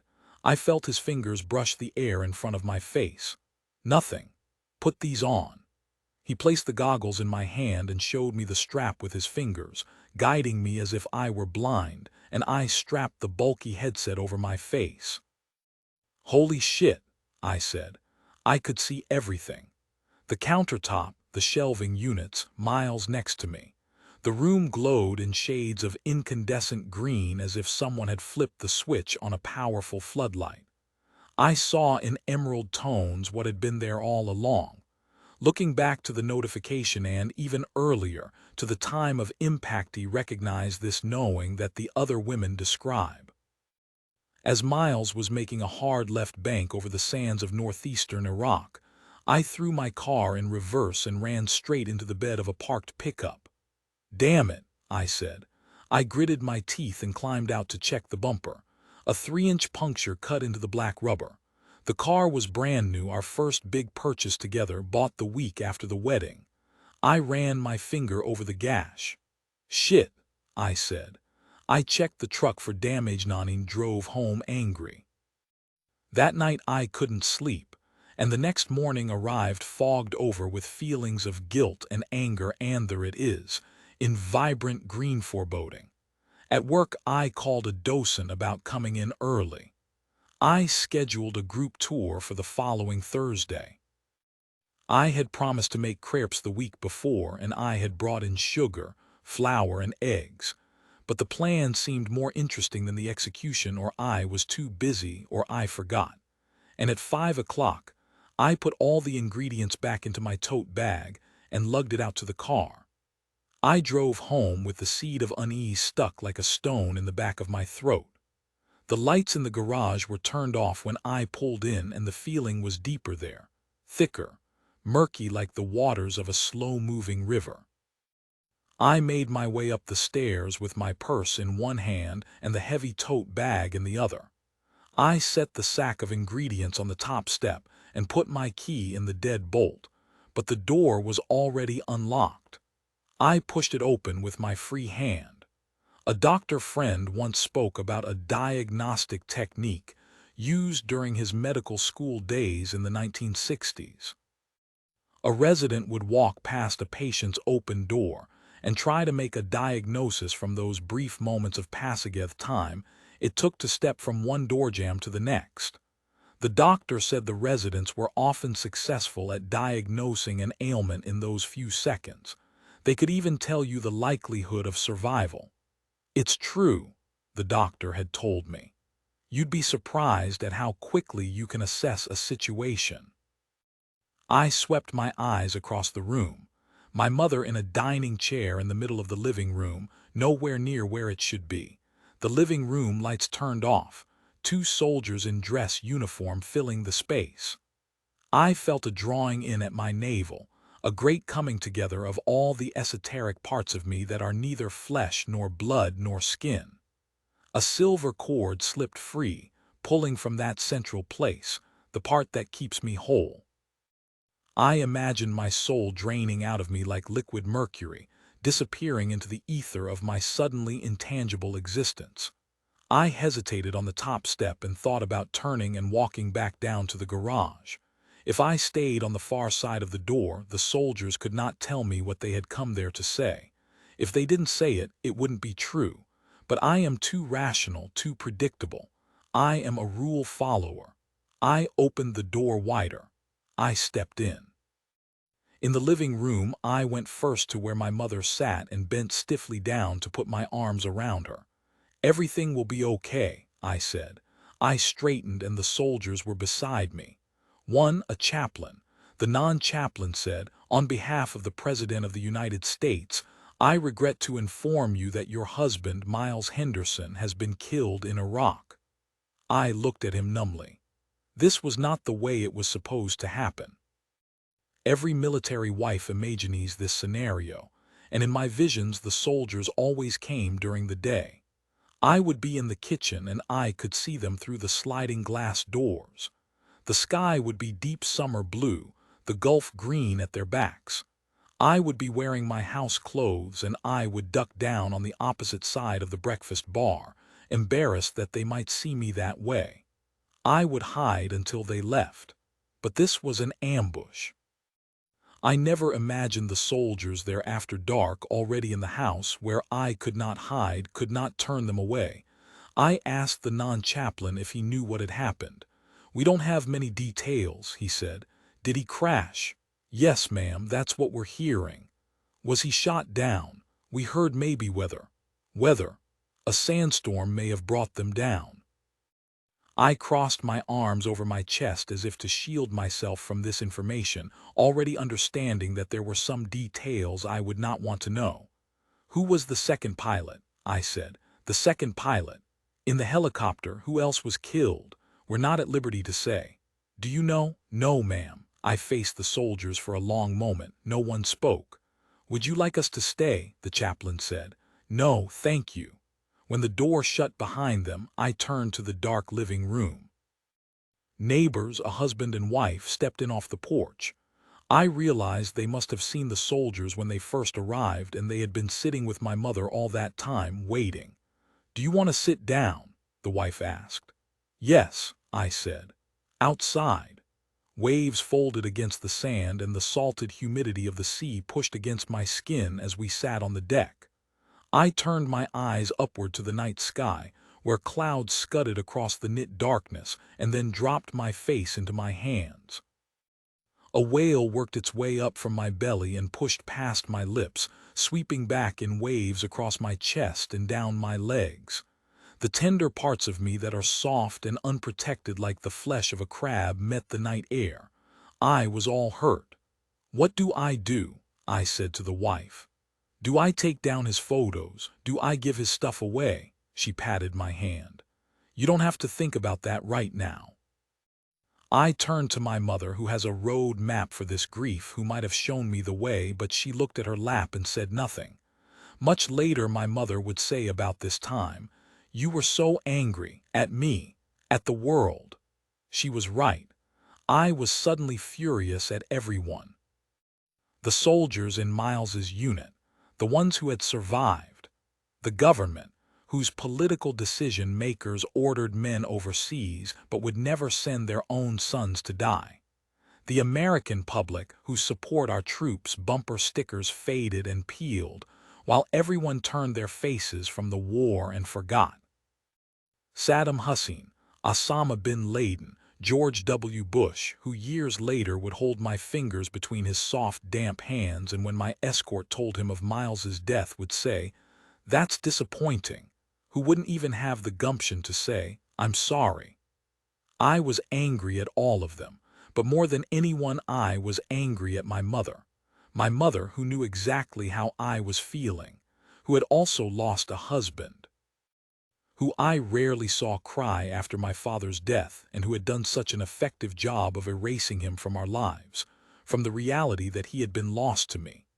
My mother, who never remarried, who was permanently, unpardonably alone, who I had tried my entire life not to become, and whose fate, despite my best efforts, I now shared. Amidst all this anger, I clung to a single idea that another wife was suffering the same way I was. I needed to know the name of the second pilot. From the back room, I called Amy McNish, the company FRG leader. "What do you know, Amy?" I said when she answered the phone. "We don't know much." "What have you heard?"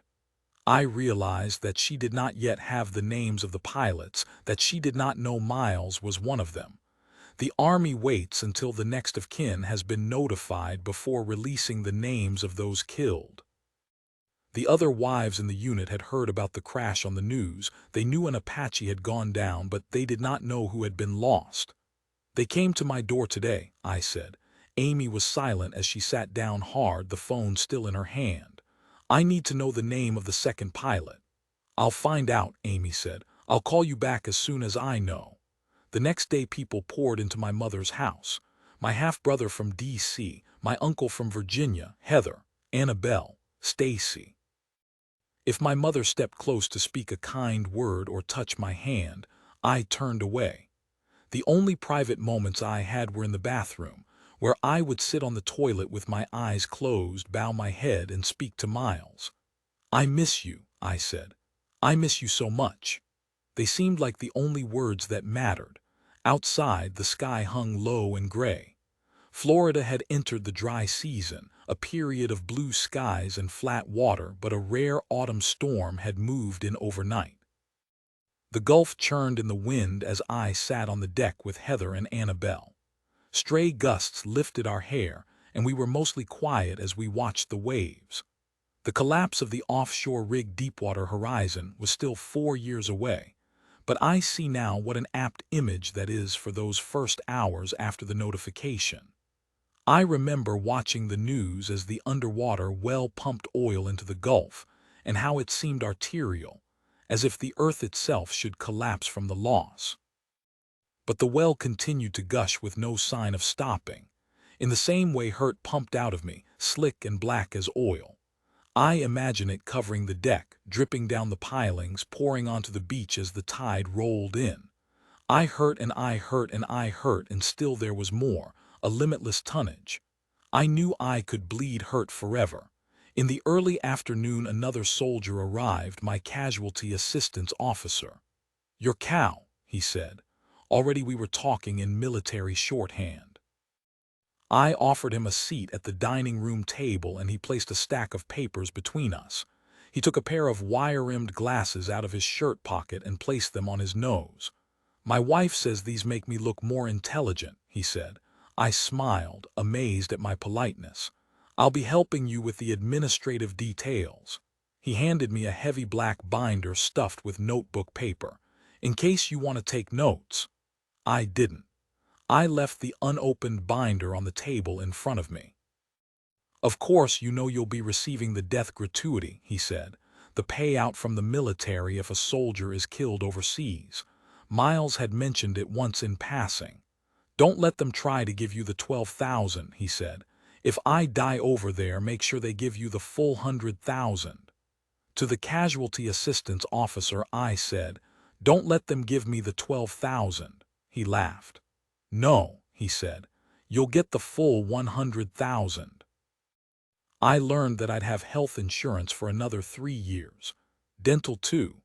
I'd also receive half of the service members' group life insurance policy every soldier buys into. Miles had called it winning the Escly lottery. His parents and sister would receive the other half. Later I discovered that many widows call the Escly payout blood money. They tuck the cash into low-yield savings accounts and pride themselves on never tapping into it. I haven't touched that money, these widows will tell me. They smile as they say this, and their cheeks flush, their meaning clear. They will not be bought off. But I felt none of their resentment. I saw the survivors' benefits as continued marks of Miles's generosity. I was strangely grateful to the military, and I saw what people meant when they said the Army takes care of its own. The casualty assistance officer slid a sheet of paper across the dining table. He removed his glasses and polished them with a cloth he pulled from his pocket. "I'll need you to sign this for me," he said. I looked at the form without touching the paper. "What is it?" "It asks if you'd like to receive partial remains. Partial remains. If they find anything after the funeral." He put his glasses back on. "Body parts, that sort of thing." I imagined a tooth, a sliver of bone, bits of Miles trickling in over time. I wondered if it would be worse to lose him that way, in pieces. I declined. The casualty assistance officer filed the form in his binder, stood and shook my hand. "I'll be in touch," he said. More people arrived the next day. The mother of a soldier in the unit who lived in Tampa, a soldier from the unit's rear detachment, friends, neighbors. I thought often of the second pilot, who had been with Miles at the end. When Amy McNish finally called, I crept away to the back room. "I have the name of the other pilot," she said. "Is he alive?" Amy was quiet. "No." I thought of all the soldiers in the unit. I wondered who would hurt the most. "Are you ready?" she said. "Tell me." "It's John Priestner." I was standing when she called, but then I was on my knees. The rough fibers of the carpet rubbed my skin raw, and a wail escaped from me. How was this possible? John was one of the most experienced pilots in the unit. He had 1,500 flight hours and 2 deployments behind him. John should have kept Miles safe. "Do you want me to tell Teresa?" Amy said. Yes, I said. Please tell her to call me. Teresa called the night we drove to the airport to pick up another close friend. How are you doing? Teresa said when I answered. I'm okay. I didn't know what else to say. Did you hear anything about the crash? She asked. Not really, I said. I heard maybe weather. Did you hear they were trapped inside? I shook my head but could not speak. Please stop talking, I thought. Please stop telling me this. The helicopter caught on fire, Teresa said. They were burned. Our boys were burned. It shouldn't have mattered, shouldn't have made a difference, but it did. It was unimaginable, so I didn't imagine it. I tried to let it go, let the information pour through me, no filtration, nothing to stop it. I was a sieve, wide-wired. If I could prevent myself from knowing, from letting that knowledge lodge in my brain, then I could keep myself sane. But if I listened to Teresa, if I took in what she was saying, then the magnitude of what had happened would destroy me. At the airport, my friend folded his tall frame into the backseat while Teresa talked on the phone about what came next. I wasn't listening. Or I was listening, but it was flowing through me so that I held on to none of it. Nothing but the image of Miles burned to dust. The week after the notification, I flew to Washington, D.C., for John's funeral at Arlington. You don't have to come, Teresa said on the phone. I stopped her before she could finish. Of course I'm coming. I drove straight to the wake from the airport and stopped on the steps of the funeral home when a girl looked up at me with John's face. Megan, I said. She smiled. My mom's inside. I pushed open the glass doors to a dark entryway that was mostly empty and waded through the pools of light cast by lamps until I reached the chapel where everyone had gathered. I stepped in and the low murmur stopped. A man whispered to the woman next to him. That's the other pilot's wife, he said. The silence stretched out while I tried to settle my eyes on someone I knew, and then there came a sudden rush. Soldiers stepped forward, pushed past one another, and scooped me into their arms. These were men from the unit, men who had known Miles. I pressed my face against the green cloth of their uniforms, and everything about them reminded me of him, the shape of their frames, the low pitch of their voices. It was impossible to be next to those men and not think of Miles. Impossible that they should be there and he should be dead. The soldiers passed me from embrace to embrace until Teresa had her arms around me and there was nothing to do but stand together in our great sadness. When we stepped apart, I saw the coffin at the front of the room. Closed. Of course. Teresa took me by the hand and led me to it. She knelt in front of the casket and I knelt beside her. When she raised her hand to lay her palm against the flag draped over the coffin, I held my hand at my side as long as I could. I hated to touch the metal, hated to imagine what lay inside. When I managed to reach out and touch the coffin with the tips of my fingers, I shook with the horror of it. I squeezed my eyes shut and took a deep breath, and when I raised my head, Teresa looked at me. "You okay, honey?" she said. I nodded. We stood and I circulated through the room to speak to the soldiers I knew. One squeezed me close before stepping back to hold me at arm's length. "I'm glad to see you," he said.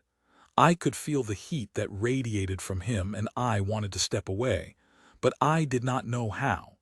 Instead, I let him hold my hands and stroke my hair, conscious that I had become porous and malleable, easily breached. The morning of John's funeral was already soaked with rain by the time I arrived at the chapel. The space inside the cathedral was viscous with humidity as I found a seat in a pew near the back. I took shallow breaths of air that smelled of damp cloth and incense while I half listened to the service. Mostly I was bracing myself. I knew the Mass was only a prelude to the real event, the interment, the part where the earth would open up and swallow John whole. My body stiffened with the weight of my anxiety, and when the service ended I moved with the current that flowed out of the chapel, pulling in mourners like branches beside a swollen river. We swept behind John's coffin and spilled into the parking lot, then drove through the rain to a plot of fresh earth in Section 60, where the combatants of the wars in Iraq and Afghanistan are buried. There are female soldiers there, though the majority are men, husbands and fathers and brothers and sons, each laid to rest in that crowded field. Their lives come down to a plot not much bigger than a man. I realized that somewhere else you were lovers and wives and children whose minds were thick with those men, as Teresa's mind was thick with John, and as my mind was thick with Miles.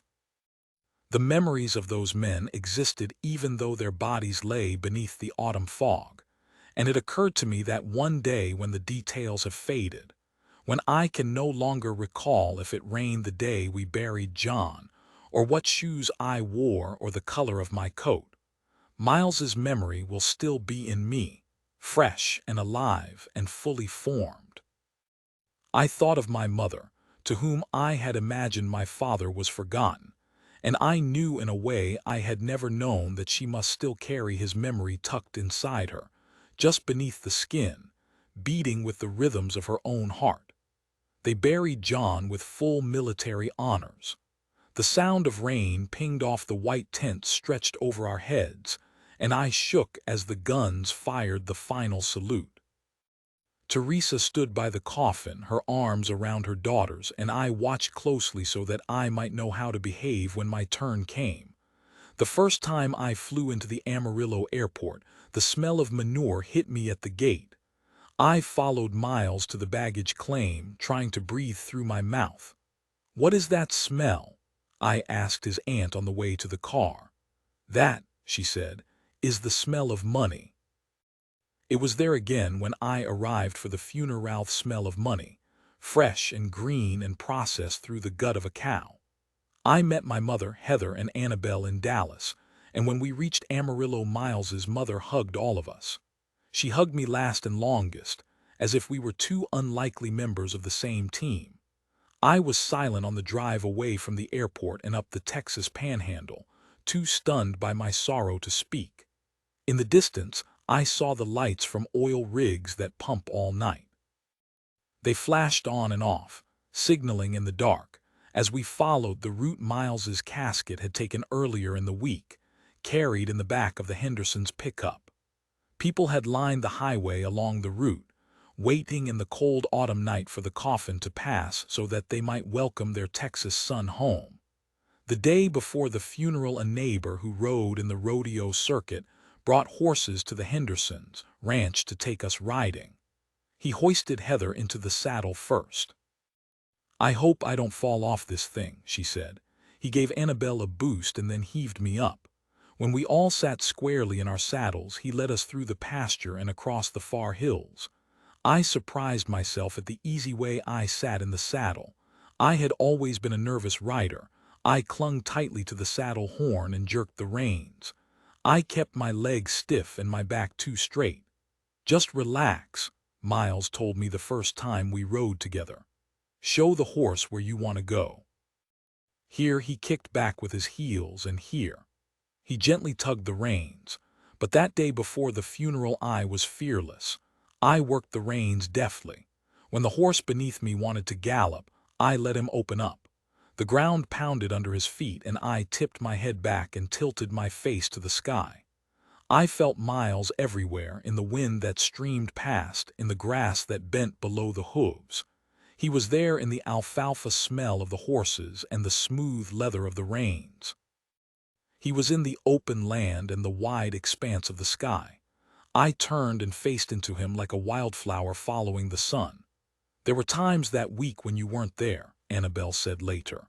"Like that day we went riding. I looked over at you and thought, she's not even here." I was nowhere and everywhere. I was disappearing, becoming part of the landscape, blowing into the yucca and mesquite and sage. If I rode hard enough, I thought, if I just kept moving, I might vanish into the air. But I never managed it. I was never fast enough, because the day ended and the night passed and the next day dawned, and I was still there. I rose early, showered, and brushed my hair. I dressed in front of the mirror, watching myself, and tried to memorize every moment of the day. Years later, I would attend an art exhibit in New York where an entire room was dedicated to paintings of the artist's lover on her deathbed.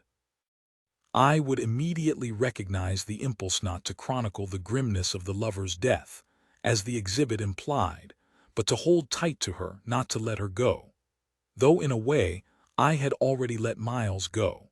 I had given the funeral home permission to cremate his remains before I arrived, and by the time I made it to Texas he was gone. I told myself it was better that way, not to have to touch his coffin as I had touched John's, knowing what was inside. On the morning of the funeral, we followed the procession to a low spot beneath the trees on the Hendersons' property. I walked to my seat numbly and watched the sky blown clear of clouds as a pastor stood on a platform made of cypress wood and talked about God. I wanted none of his smooth words, his easy eulogies, the facile balm of his faith. When he finished, we stood and moved to an assembly of chairs facing a flagpole. The honor guard young soldiers mostly, their faces like boys lowered the flag and folded it at right angles. They handed it to a colonel in white gloves who knelt at my feet. He presented the flag that had draped Miles's coffin all the way from Iraq, and I took the folded fabric in my hands. My hurt welled in me and threatened to stain the cloth. I cradled the flag in my lap as a bugler played taps, the notes rising high and clear in the morning air. Someone behind me pressed steadying fingers into my shoulders. I didn't know who, but I reached up and held on. From over the ridge a bagpiper played Amazing Grace, and Miles's old horse rode down to the trees, his master's boots backward in the stirrups. "That's how we do a cowboy burial," Miles's mother said when it was all over. Afterward we gathered at the Hendersons' home to eat brisket and drink lemonade, these strange rituals of death, and a woman with white hair and liver-spotted hands stopped me in the kitchen. She patted my arm as she spoke. "Don't worry," she said. "You'll get married again." I smiled at her the way I smiled at everyone then, and I turned politely away so she would not see how her words had sliced me open, a fish knife to the belly. The woman's husband doddered in the kitchen, a paper plate clutched in his hand, and I knew she could not understand. The Henderson's casualty assistance officer took me aside. "These are for you," he said. He pulled a black velvet pouch out of his pocket and placed it in my hand. "What is it?" "They're Miles's dog tags." When he had stepped away, I unknotted the black cord and poured them into my hand, rolling the discs over to feel the lightness of the thin metal. They were not burned. They were smooth, clean, polished. In a part of my mind I was not yet ready to acknowledge, I knew that the dog tags came by way of Miles's body. For me to hold them in my palm, they must have been lifted from around his neck. Someone would have had to clean them up before sending them home. The day wore down and people trickled out. Someone fixed me a plate of barbecue and beans. Miles's young cousin pointed to me and asked his mother why my face was so red. "Sometimes when people are very sad," she said, "they cry for a long time." In a quiet moment I escaped with Annabelle and Heather to Miles's old bedroom. A soldier who had known Miles at Fort Rucker followed us and we spread out across the room. We talked about Miles and flight school, and after a time the soldier told us the story of his own helicopter crash. He'd been in the back of a Black Hawk, he said, and there had been fog. The pilot had pulled too far back on the cyclic and the nose of the helicopter rose. The Black Hawk dipped forward and rocked back, and the soldier knew they were going down. Often in Black Hawk crashes the transom, the middle part of the aircraft that supports the rotors will fall and crush the crew in the back. The soldier knew this. He was sure he was going to die. "And you know what I thought of in those last seconds," he said. "I thought of my wife." The fields had gone brown with drought, and the dry grass crunched under our feet as our small group made our way across the pasture the next morning. The wind turned our cheeks red and carried the whinny of horses from across the corral. We headed for a low space of land where cottonwoods grew, and when we reached the trees we stopped. "Here, do you think?" Terry asked. I had ridden there with Miles the first time I visited the ranch. The last time he rode with his family, he brought them to the same place. Miles had snapped a few photos. They would come home with his things from Iraq. "This is right," I said. The dry edges of the cottonwood leaves rubbed together in the breeze and sunlight filtered through the branches. Miles's father took a few steps away from the group with the bag containing the ashes and placed himself downwind. He opened the bag and I closed my eyes. The ashes made a whooshing sound of sand being poured from a bucket, and I looked back in time to see the lighter bits catch in a current of air. They blew like dust across the high grass, and it was easy to imagine Miles had simply disappeared into the wind. 11. The military has a term for everything that comes after a traumatic incident. Right of the boom being the moment of the incident itself in wide blast, a sniper shot, a helicopter crash. This is how I began to think of my life. Right of the boom as all the parts of military protocol fell into place. My casualty assistance officer called in early December. "I got the shipment in," he said. "Your husband's things from Iraq. I'm going to need to bring these over to you." He pulled into my garage on a windy afternoon with the 2 tough bins loaded into his car. He lifted the smaller of the 2 bins from his trunk and set it on the concrete floor. He needed my help with the second, and together we maneuvered the plastic container out of the backseat. "Where do you want these?" he said. "Over here." I pointed to an empty space by the stairs, and we dragged the containers across the floor, their rough bottoms grinding against the concrete, and pushed them against the base of the stairs, where they sat untouched for weeks. They collected dust and bits of beach sand while I refused to acknowledge them. I knew what they contained, proof that Miles was gone. If I opened them, if I looked inside, then I would have to admit he was never coming home. But I worked up my courage late in the month, and on a Friday afternoon I left work early, pulled into the garage, and before I could lose my nerve, I moved a chair beside the larger of the 2 bins. One of my mother's cats sniffed the edge of the box and rubbed his whiskered face against one corner. I lowered a hand to his back and he raised his tail in greeting. The light had an unsteady quality that put me in mind of grain alcohol. I wished I were drunk on it. But I was sober as I stared down at the latch boxes, sober as I snapped open the first clasp, sober as I lifted the lid and ran my eyes over the contents.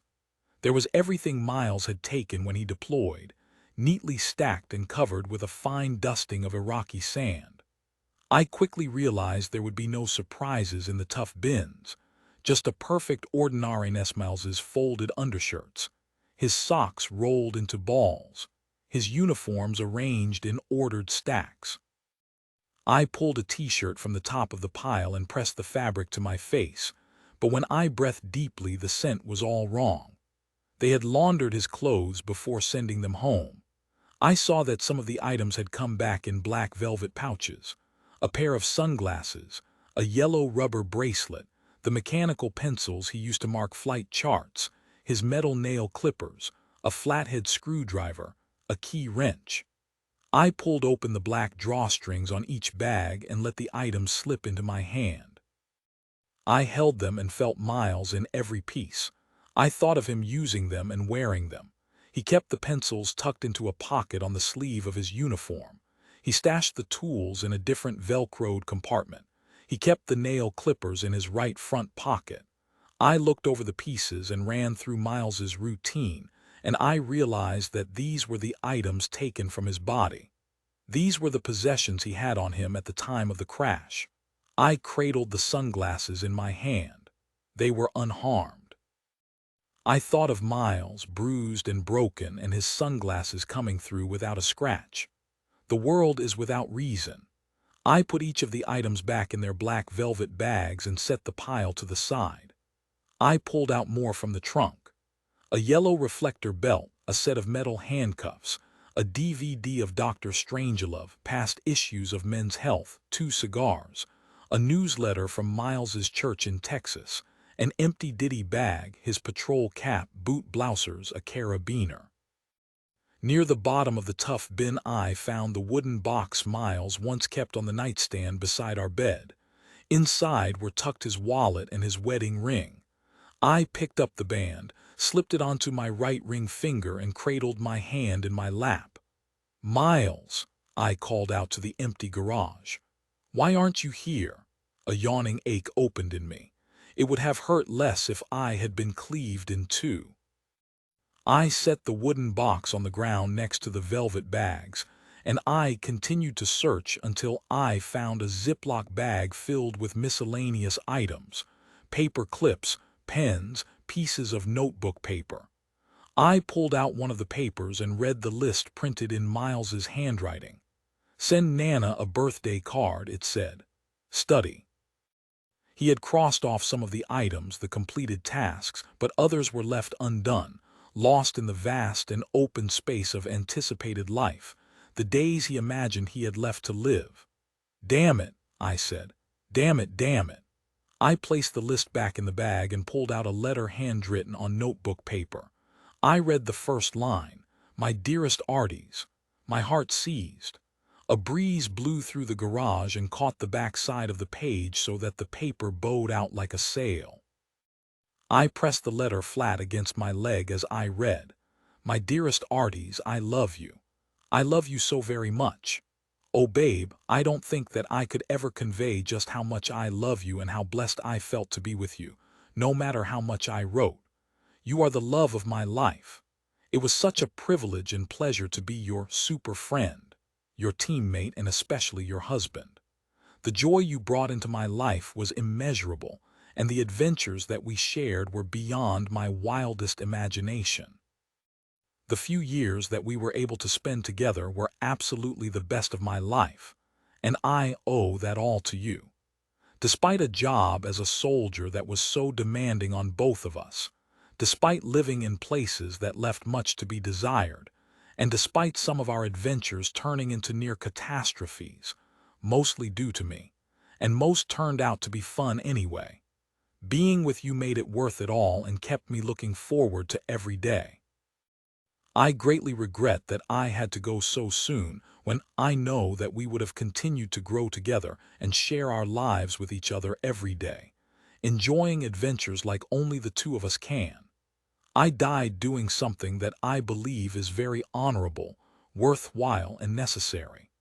I pray that in my life and death I saved others' lives and kept a few from ever having to experience this war. I just regret that it had to come at the price of causing you any pain. The last thing I ever wanted to do was hurt you in any way. Please do not feel angry or ask questions about why. Instead, rely on God for comfort and strength always.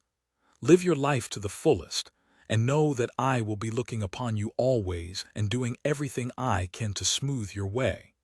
You are the most gorgeous, talented, and smart young woman I know. I always felt so privileged and honored to be with you wherever we were. I hope I was able to make you feel safe and special whenever we were together. Please forgive me for the times when I fell short of this goal. Know that I am infinitely sorry for any pain that I have ever caused you. Your joy was my #1 priority. Live your life on earth to the max. You have so many options with what to do with your life. Pursue your dreams wisely, with all your heart, with honor, and with decency. I will love you forever, look on you always, and see you soon. I love you, no worries. Miles Henderson. I held the page between both hands, careful not to damage the paper, as I bowed my head and closed my eyes, feeling for Miles. His voice was in me, vibrant, alive in the way I was alive. "Miles," I said again, this time in a whisper. I opened my eyes and saw his things lying next to the trunk, propped there, waiting to be repacked. I raised my face to the garage walls and the rough concrete pilings and the empty ceiling overhead. The light had taken on a brightness that made my eyes hurt. Was life cruel that Miles was gone, or generous that I should have this letter? I held the page to my chest for a moment, then folded the paper and put the letter in the wooden box that held Miles's wedding band. I bent over the tough bin again until I found his laptop, then replaced the items I had removed, closed the latch, and took the computer upstairs. The house was quiet, the air conditioning resting in a down cycle, as I plugged in the computer behind the couch. I held my breath as it booted up. "Please," I said as the computer worked its slow way through the warm-up. "Please let the video be here, please." I begged until my throat was tight with it. "Please," I said, "please." And there, a file created on November 4, 2 days before the crash. I held myself with both arms and opened the file. There was Miles seated in his bunk. I pressed one hand over my mouth as the video began to play. "Hey babe, it's me," he said. "I hope this is working." He laughed, and I smiled on the couch in the living room. Whereas the letter had been written from a place of fear and worryingly to be read should the worst happen, the video was full of life, of expectations for the future. "All right, well, this will be a short test video to see if I can figure out how to make all this happen. I hope you enjoy it. I know I really enjoyed the video that you sent to me." He looked down at the keyboard and then up, as if he were thinking of what to say next. I smiled despite myself. Here was Miles alive. Not much is happening around here. Sometimes lots of things happen. Sometimes nothing happens, but it's nothing to be worried about either way. Everybody's doing just fine. He thought for another second. "I guess 3 days ago our chow hall caught on fire. They have one of those temporary mess tents now. We go by and get something to eat and take it back to our CPR hooch. It's not too bad. They have good cookies." I let the video wash over me, and it wasn't hard to believe Miles was still out there in the desert somewhere. "But speaking of cookies, oh my goodness, those last ones you sent were awesome. Those ginger snaps were like the first cookies that anybody has brought in that have stayed soft throughout the entire trip. I don't know how you did it. Nobody really does. But man, I ate like half those things and the other half I took to share, and man, everybody was so impressed. Even Troy. Troy, who volunteered to pack Miles's tough bins after the crash, who made neat inventories of his gear, who lifted his wedding ring off the nail beside his bed and slipped it into the wooden box. Even Troy was like, man, these cookies are dang good, man. These are like awesome. I can't get over it. Your wife baked these, man. You are a lucky man. These are some good cookies." I laughed, my fingers still pressed to my face. "My hair, I think, is actually a little thicker over here. I don't know why. I can't tell you. I don't know if you can tell, but it's longer, I think, than it has been in a long time." He stretched a piece of hair down over his forehead. "Anyway, it's shaggy for military speaking, and I like it. I really like it." He turned his face to both sides. Even in the dim light, I could see the hollow outlines of his cheeks. "My sideburns are like relatively long and thick. Thick as far as I can get them, and long as far as the military will let me push it. So I guess there are some wonderful benefits to being over here, which I guess is okay." I laughed again, one hand held tightly in my lap. "I can't wait to see you again," he said. "I can hardly wait until we can go on adventures together again. And I dream about adventures we can do all the time.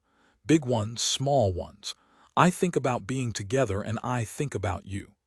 He was quiet as he said this, and tears coursed down my face. There is no greater hurt than knowing you have been loved and the source of that love disappearing.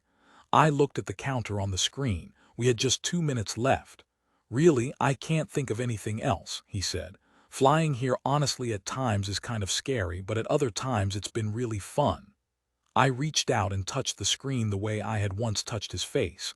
"Please don't go," I said. "Please stay with me." "I love you," he said. "I miss you. Remember that throughout these next couple of months.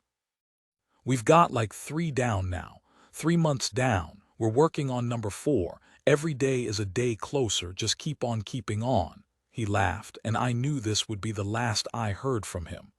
"We'll see each other again soon, babe," he said. "Tell everybody hi back there for me."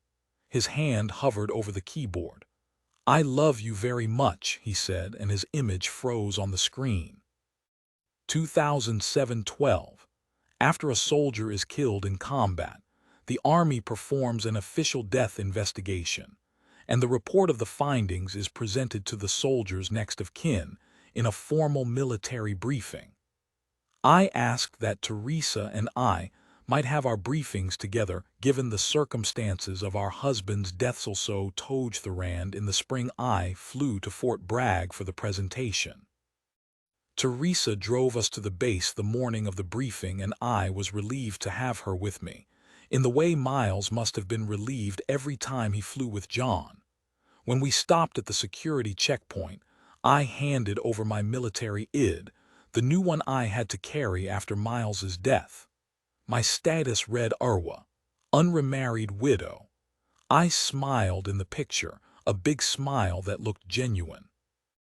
My casualty assistance officer had shuttled me to MacDill Air Force Base in Tampa for the new ID. I sat in a metal desk chair while a clerk entered my information and tapped the camera beside her with a long fingernail. "Look right here," she said. I turned to my cow. "Should I smile?" I asked him. He shrugged his shoulders and looked away. I smiled wide, almost laughing. I didn't want people to think I couldn't handle my grief. The 1st of the 82nd Division was headquartered in a low brick building that was nowhere near as imposing as I'd hoped. Miles's parents had arrived early and were already inside as Teresa and I entered. She spoke to the soldiers in the office, and they smiled at her with tight-lipped smiles and gave each other significant looks as she turned away.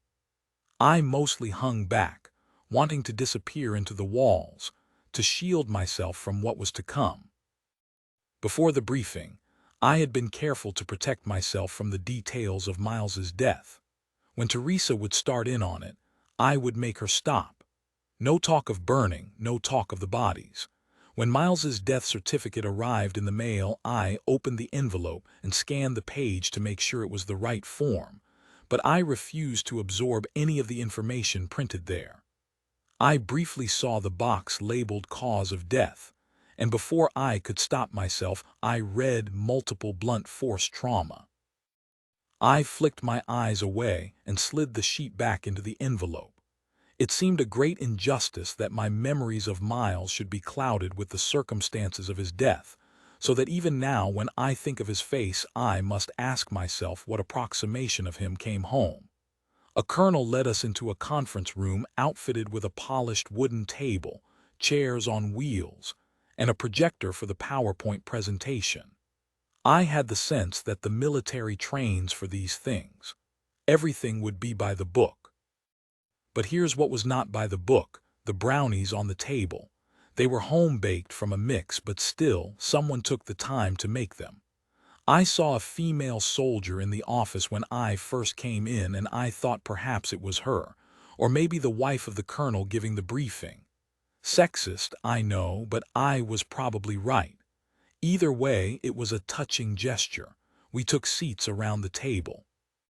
Teresa and me on one side, Miles's parents on the other, 3 men and 1 woman in uniform beside Terry and Brad. The colonel sat next to the projector and the laptop. We were talking pleasantries: me flight from Florida, the spring weather, the drought in Texas, and my mind wandered. I was 9 years old and on a roller coaster at an amusement park in Maryland. My half-brother sat beside me. He'd persuaded me to go on the ride not because I like roller coasters, but because I'm easily convinced. We sat side by side in the chair while the metal lap guard descended.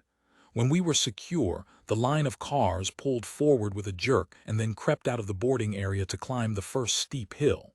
The track made a ticking noise beneath the cars, and I was suddenly terrified.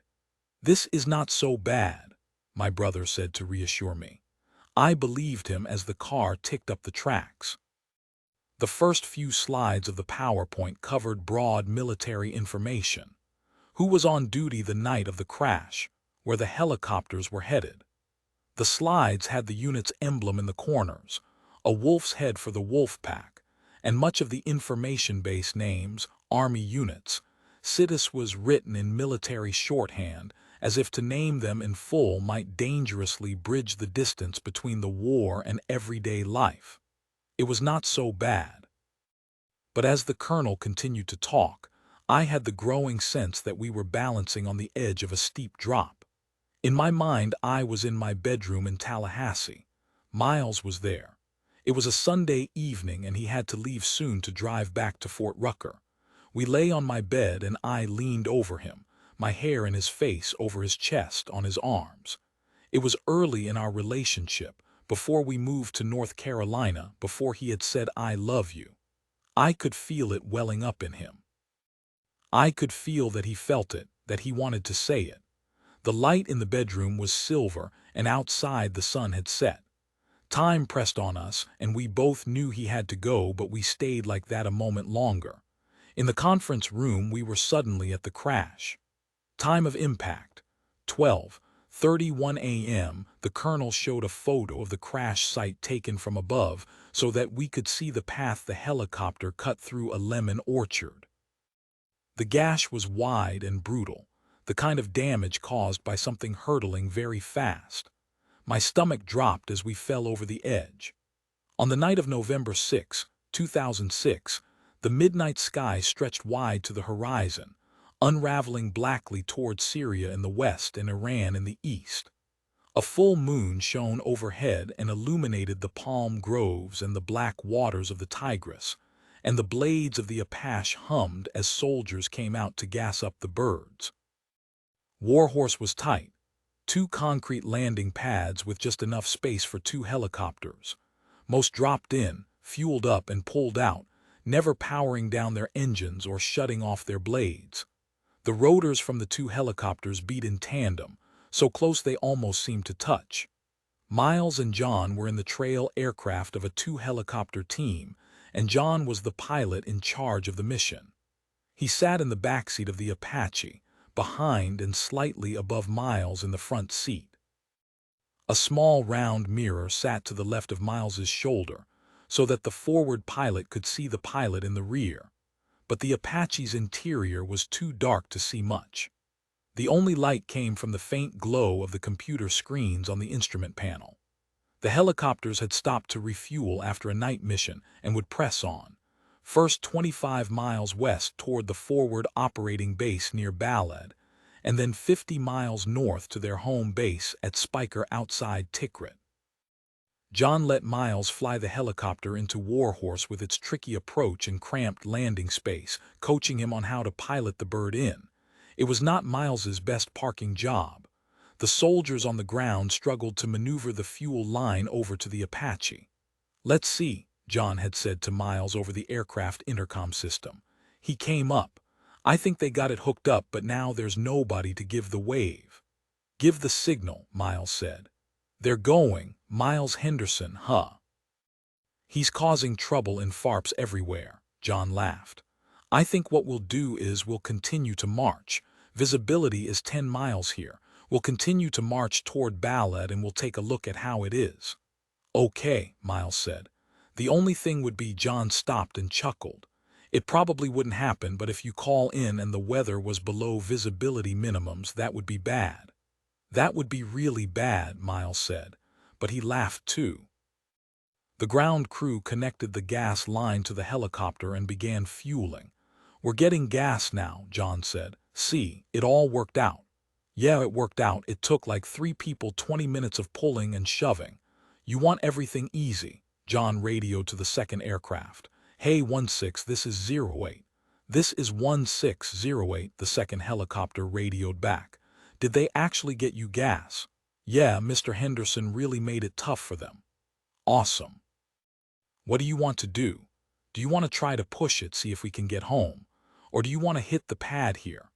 "Well, the message I have says visibility is less than 500 feet from Balad North," John said. "What I know is that they really stink at forecasting the weather. So what I just as soon do, if everybody is comfortable, is we know visibility here is like 10 miles anyway coming in here. Let's head out toward Balad. We'll turn the corner and we'll head up. We'll listen for anybody that is out that way, And if the weather gets bad, we'll just head back to Ballad and call it a day. What do you think?" "I say we press to get home," the pilot of the second helicopter said. "Roger.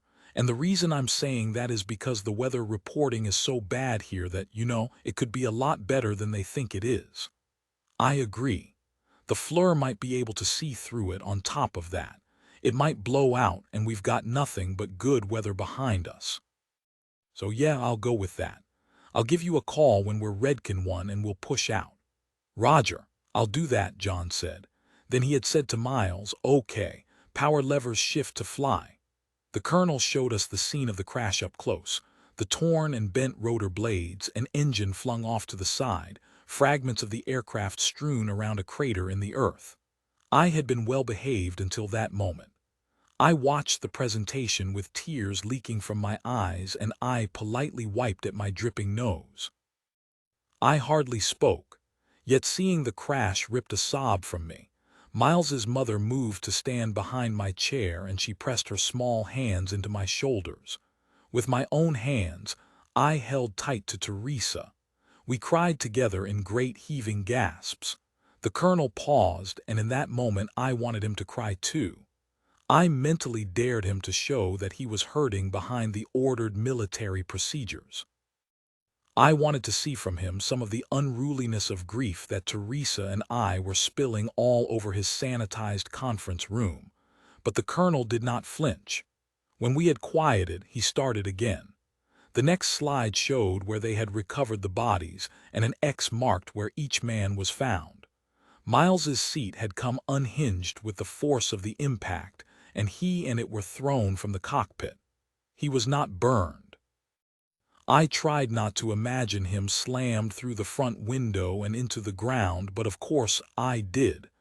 The X for John marked where his seat had been in the helicopter. Only charred fragments of the cockpit remained. Teresa turned to me. "What did I bury?" she asked. "Nothing," I said. The helicopters lifted out of Warhorse at 12:06 a.m. They would head toward Ballad and then fly north along MSR Tampaith main supply route that connects U.S. bases in a north-south line from Kuwait through Baghdad and beyond. John gave Miles the controls. "You have the controls," he said. "I have the controls," Miles responded. The helicopters cruised at 400 feet above the ground, and the pilots saw through the dark like cats. "Man, nobody's out tonight," Miles said.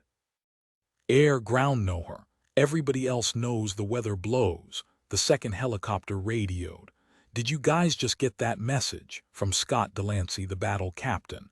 "Negative," John said. "What's it say?" "That weather is less than 1 mile around Ballad, 500 meters at Spiker." "I'm estimating our visibility is 6 miles, John said. "What do you think?" the second aircraft radioed back. "I think we can make it home through this." As we neared the end of the presentation, I steadily worked my way through the plate of brownies. I told another widow this story later, and she half-jokingly diagnosed me as a nervous eater. I didn't think to call myself that then, but I knew my blood sugar kept dropping so that I was shaky and fluttery and faint. I washed down the brownies with glass after glass of water, and we had to stop the briefing 3 times so I could pee. I was still in the habit of talking to Miles in bathrooms, and in the stall at unit headquarters I pressed my hands together. "Please help me," I said. "Please help me make it through this." At 12:30 a.m. the sandstorm was moving northeast to southwest. The helicopters had flown into the middle of the tempest. What had appeared at first like haze on the horizon became a blinding rage of gritty sand. Visibility was less than 1 mile. John ordered both aircraft to turn around. "Hey, 16, turn it around please," John said. "Make a left turn." "Coming left," the second helicopter responded. "Okay, see him?" John asked Miles. "I got him." With the bad weather and poor visibility, John took over flying. "I have the controls," he said. "You have the controls," Miles answered. The second aircraft radioed. "Do you want to go back to Warhorse because Ballad doesn't look any better?" "Okay," John said. "What's then?" "Oh, shit." Then to Miles, "What's going on?" Talk to me. A warning sounded in the aircraft. Altitude low. Pull up, Miles said. Pull up, pull up, pull up, pull up. Until the colonel let us read the last 40 seconds of the transcript from the in-flight audio, I had clung to the idea that the helicopter had fallen so quickly that it hit the ground before either John or Miles realized there was a problem. I had hoped there was no time to be afraid, no moment to imagine the bludgeoning or burning that was to come. If I could not spare Miles from disfigurement, at least I could spare him from fear. The force of my not knowing would keep it from being real. My throat was hoarse when I spoke to the colonel. "Do you think," I said. My voice caught and I had to start again. "Do you think Miles said pull up because he knew from the instruments that they were headed down? Or do you think he said it because he saw the ground?" The colonel looked apologetic but did not hesitate. "I would imagine, based on the audio and what we know about the flight, that he said it because he saw the ground. If he saw the ground, then he knew they were going to crash." "Did you listen to the audio?" I asked the colonel. "Yes," he said. "Did you hear Miles at the end?" The colonel nodded. "Did he sound afraid?" This time the colonel was slow to respond. "No," he said finally, and I knew he was lying. "I often wonder how long it takes to fall 400 feet. It took 13 seconds from the time John assumed the controls to the time the helicopter hit the earth. It took 5 seconds from the time he realized something was wrong to the time the helicopter made impact. It took only 1 second for Miles to say, "Pull up," 5 times. In that final second, did he glance reflexively into the mirror over his shoulder, trying for a last reassuring look at John? The colonel reached the final slide, headed investigation findings. "What they're telling us," he said, "what the investigators are saying is that the sandstorm decreased visibility for the helicopter and Mr. Priestner became spatially disoriented. Instead of turning left, he turned left and down." In the chair next to me, Teresa wiped at her eyes with a crumpled tissue. I squeezed her other hand between mine. "Mr. Henderson was overconfident in Mr. Priestner," the colonel continued. "He didn't catch the error. The word resonated in the room as the findings glowed on the projector screen. Pilot error. According to the official report, John and Miles had flown the Apache into the ground. In the Buick after the briefing, Teresa's face looked red and swollen. I flipped down the visor and looked in the mirror. Mine was red too. I licked the tip of my finger and scrubbed at the corner of one eye where the mascara had smudged onto my skin. "Can you believe that?" Teresa said. "They're lying. I know they're lying." I licked my finger again and tugged at the other eye. The skin was thin and tender. "There is no way those men crashed that helicopter," Teresa said. "It's just not possible." She put on her blinker and turned onto Gruber Road. We passed through the security checkpoint and drove slowly away from the base. "I'm going to put in a request for the full report," she said. "The full accident investigation." The asphalt thrummed beneath the tires and the yellow line in the middle of the road ticked past. I wondered what it would be like to be inside Teresa's skin, to wrestle with the blame she doles out to the military, to John, to herself. I thought of how each of us nurses our secret shames. Here's my secret. In the hours before I knew the name of the second pilot, I selfishly hoped the man who died with Miles had been one of the unit's best. I wanted it to be someone who would have made Miles feel safe through the last seconds of the flight, someone who would have made him think there was a chance they would survive even as they crashed into the ground. I hoped it was John Priestner. The broadleaf trees gave over to tall pines, and the dirt beside the road grew sandy as the trees thinned, and the land rolled in low hills. Teresa held the steering wheel with both hands. Tears carved tracks in the foundation on her cheeks, and I could see the pale skin underneath. A drop reached her chin and hung suspended above the thin weave of her sweater. Her mascara had also run, and we had matching circles under our eyes, as if we had been in the same fight. "I'm just so afraid you hate me," she said, "for what John did." I watched the highway unspool and disappear at a distant point. The road sloped upward and the grass out the side window rolled past in a smooth green carpet. A current of air blew through the vents on the dashboard, and the inside of the car smelled like lilies. I took a deep breath. "They're gone," I said. "It doesn't matter how it happened." 13 in the spring of 2007, the stock market dropped nearly 500 points in a day, and the housing bubble finally threatened to burst. The Dixie Chicks topped the charts while people watched Britney Spears self-destruct. I surprised myself by changing almost nothing. I soldiered through one brittle hour after the next, making my way toward a destination I could neither see nor imagine, like a swimmer crossing the English Channel, paddling ahead on blind faith alone. Most days I tamped down thoughts of Miles until his memory became small and hard, like a fossilized ammonite buried within me. At work people remarked on how strong I was, how unbelievably well I handled things. But I was barely functioning. I moved through the motions of life, lost to everyone and everything, lost to myself. I did make one concession. I moved out of my mother's house. I felt like I needed to be tough there, the way she had acted after my father died, and my grief seemed like evidence of some weakness I carried in me.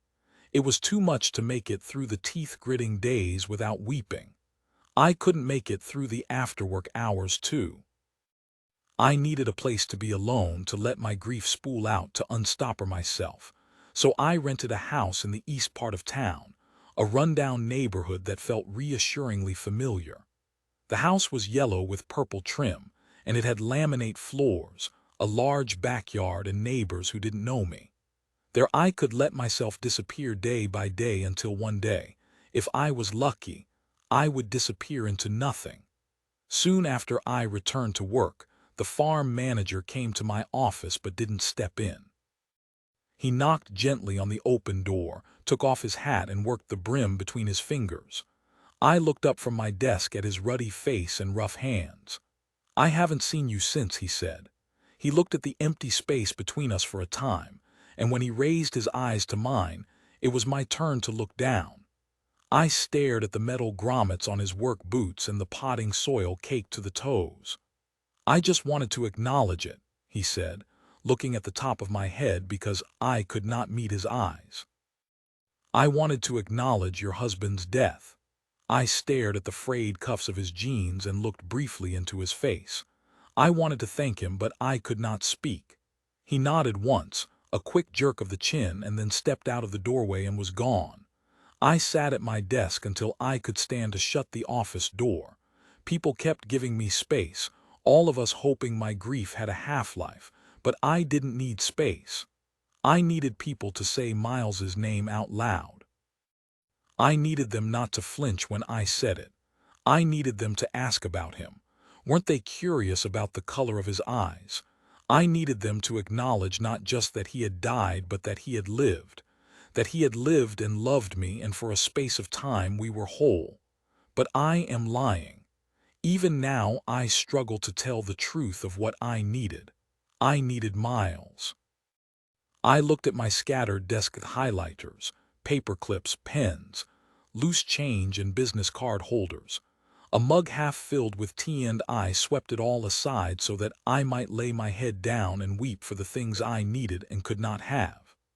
I mostly cried like that, behind closed doors. To anyone who asked anyone who remarked on my strength or bravery, or the fact that they couldn't tell anything had happened, Eddie liked to say I only grieved on Tuesdays. That was when the local hospice held its grief group meeting, where I made my way to sit with other mourners in perpetual Shiva. We were mostly women, and I was the youngest by 2 decades. The other widows had lost their husbands to cancer or stroke or heart attacks, old men's diseases. Some died from suicide or vehicle crashes.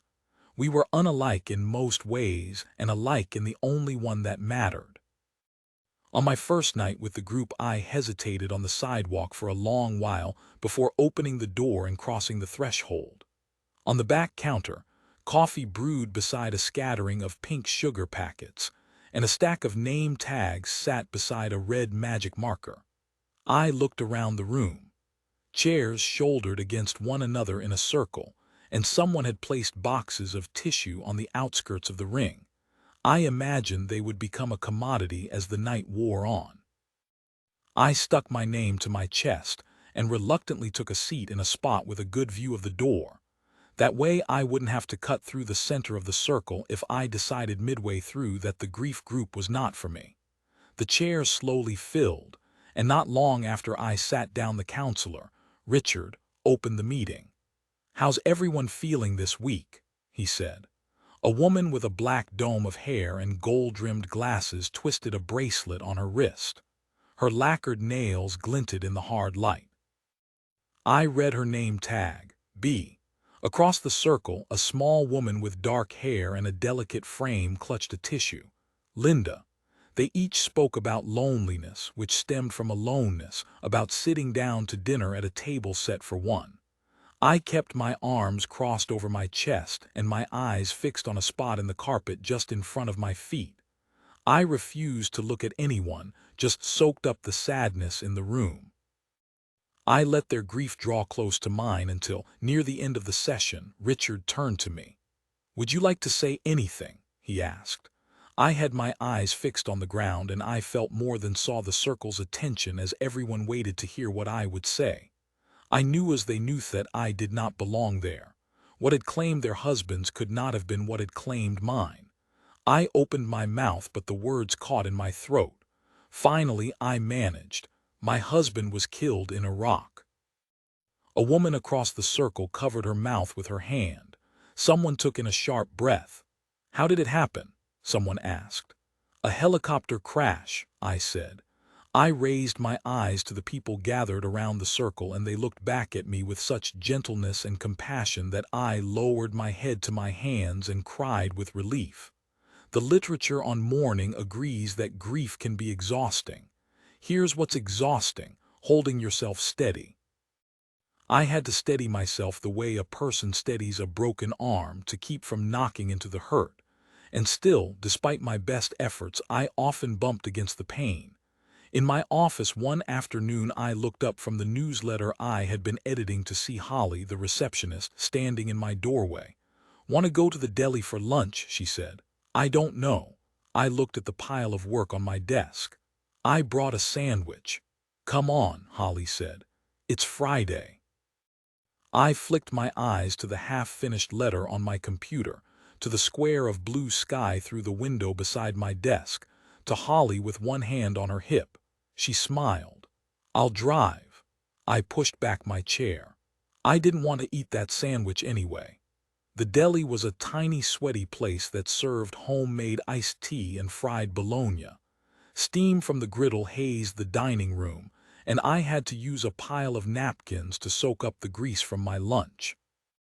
Holly and I talked office gossip and eyed the boys with the big pickups out front.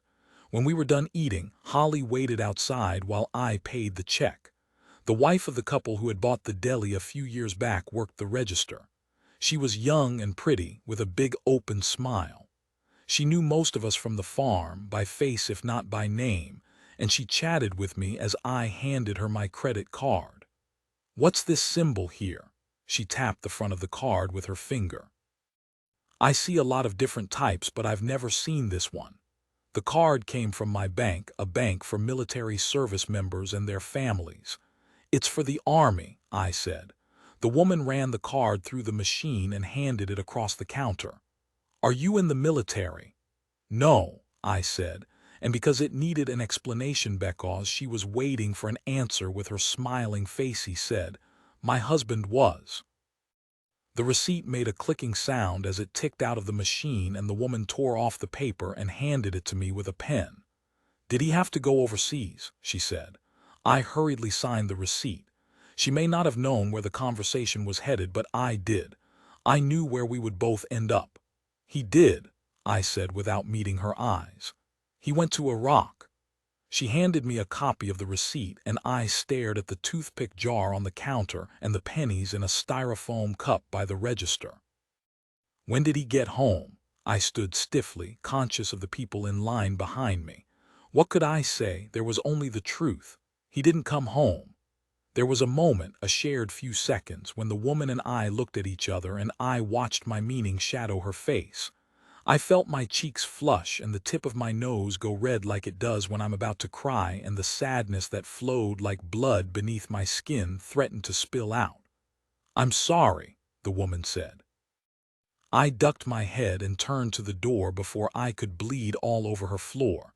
Me too. But I didn't always tell the truth. In the front yard of a foreclosed home, I watched people crawl over the property, all of us looking for a deal. What had we learned from the market collapse? Not a damn thing. A man with a 2-day beard and dirty clothes peered through the dusty windows. "You an investor?" he asked me. "Yes," I said, and it was hard not to laugh at the absurdity of it. Not that it mattered. He called himself an investor too. "What's your husband do?" Did I hesitate? Would it sound better if I said I did, that the lie didn't slip from my mouth like a fish through water? "He's a teacher," I said, "and he coaches football." The man nodded and wiped his dusty hands on his jeans. He jumped down from the porch and moved off through the ferns and left me standing there with the lie hot on my tongue, feeling so right I wanted it to stay there forever. I went back to the hospice group every week. The conversation would pass around the circle, each woman offering up some bit of truth she'd been saving all week, and I found that I started doing that, putting away a morsel to share. I would chance on some memory of Miles and I'd sculpt my story throughout the week, knowing it would be the one time I'd let myself speak about him. "Tonight I'd like to talk about needs," Richard said one evening. The fluorescent lights hummed overhead and I hunched inside my sweater.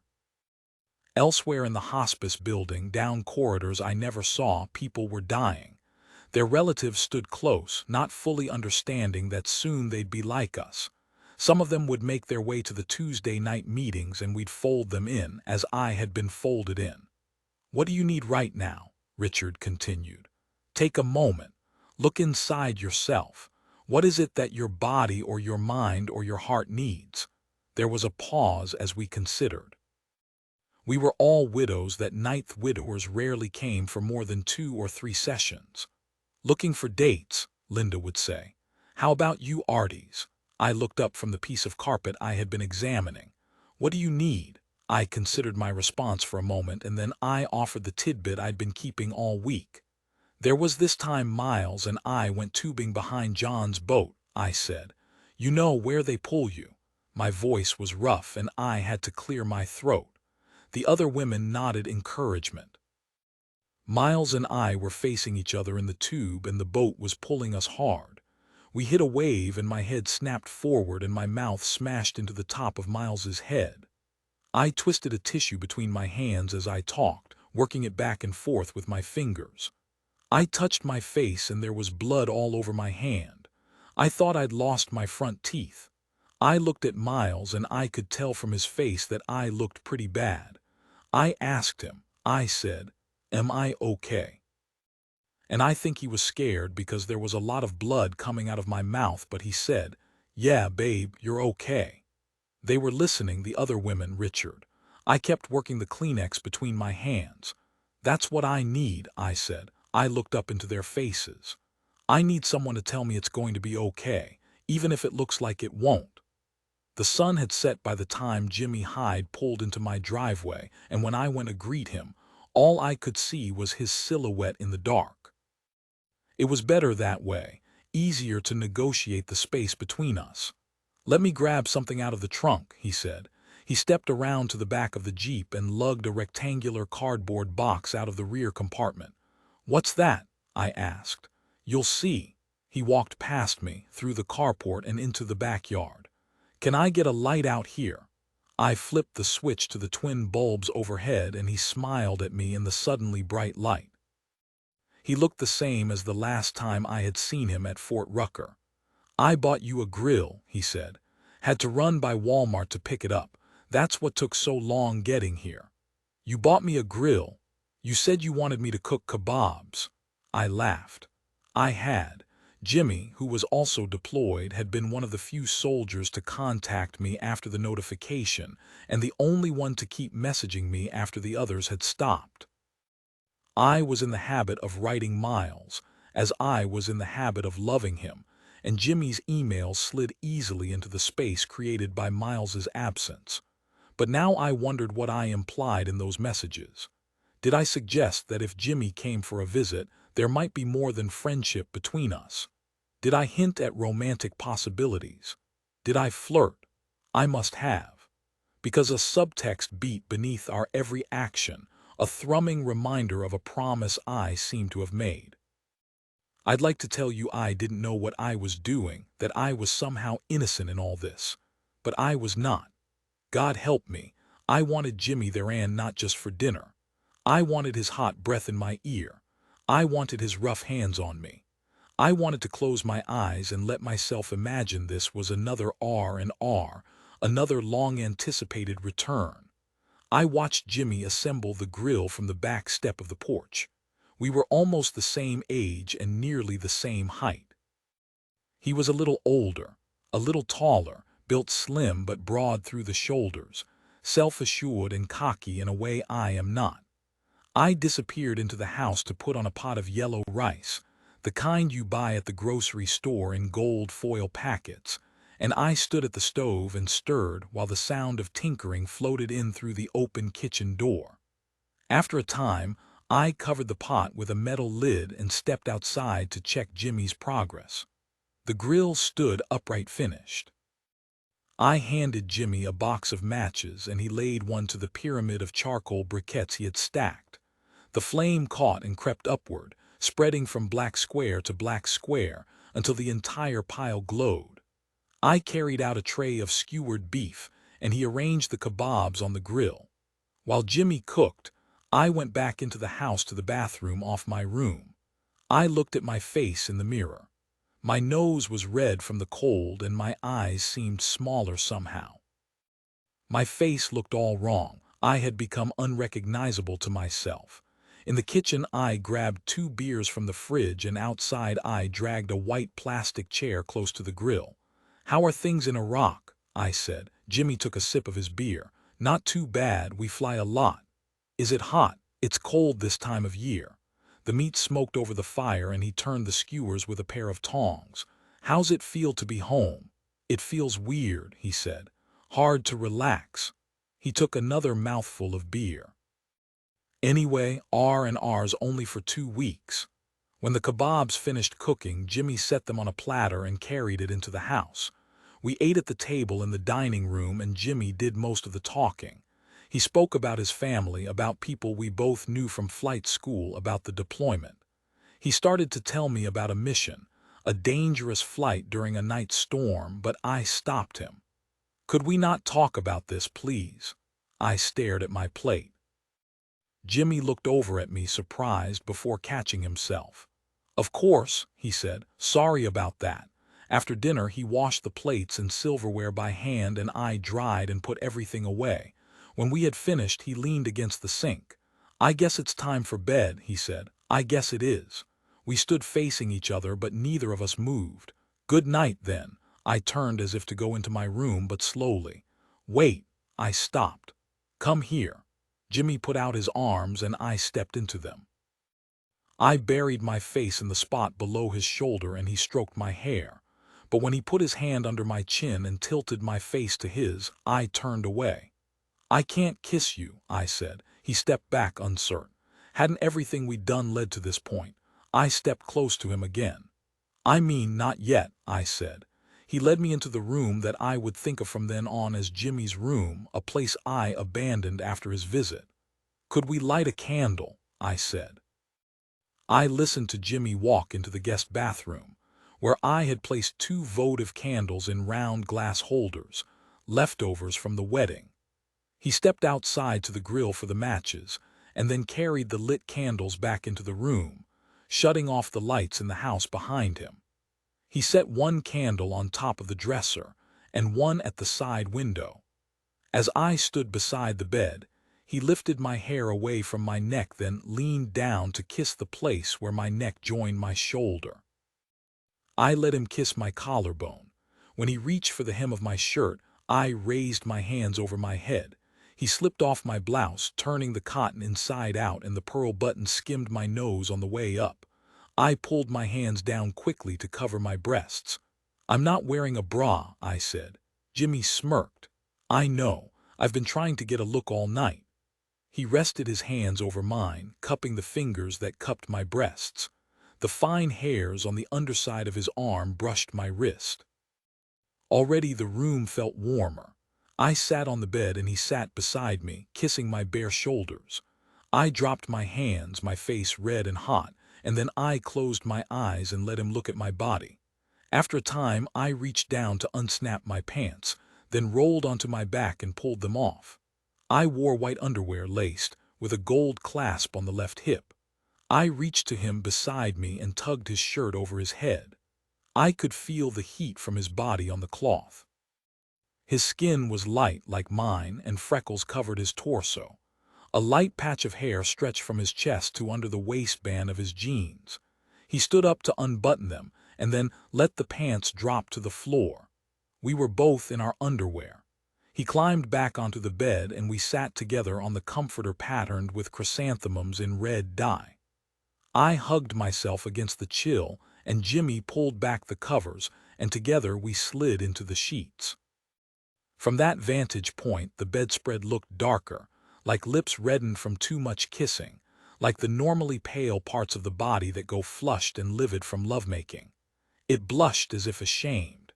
In tennis, they talk about muscle memory, about the body learning the moves of the game so that during a match a player can react without thinking because the body already knows what to do. My body remembered the steps but not the partner. He was smoother in places, rougher in others. His frame was all wrong. When I finally leaned down to kiss him, the shape of his lips felt strange against mine, and I realized this is what it feels like to betray someone you love. The candle on top of the dresser burned down to a nub, and the low flame cast shadows against the wall. I thought of Van Gogh's night cafe at the long end of the evening, the darkness drawing in on itself, the absinthe already drunk, the madness gathered and dissipated, leaving only the taste of burnt sugar on the tongue.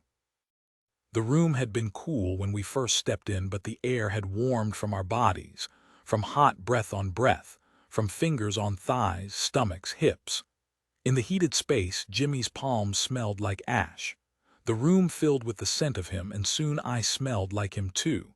He smudged over me like a handprint on the wall.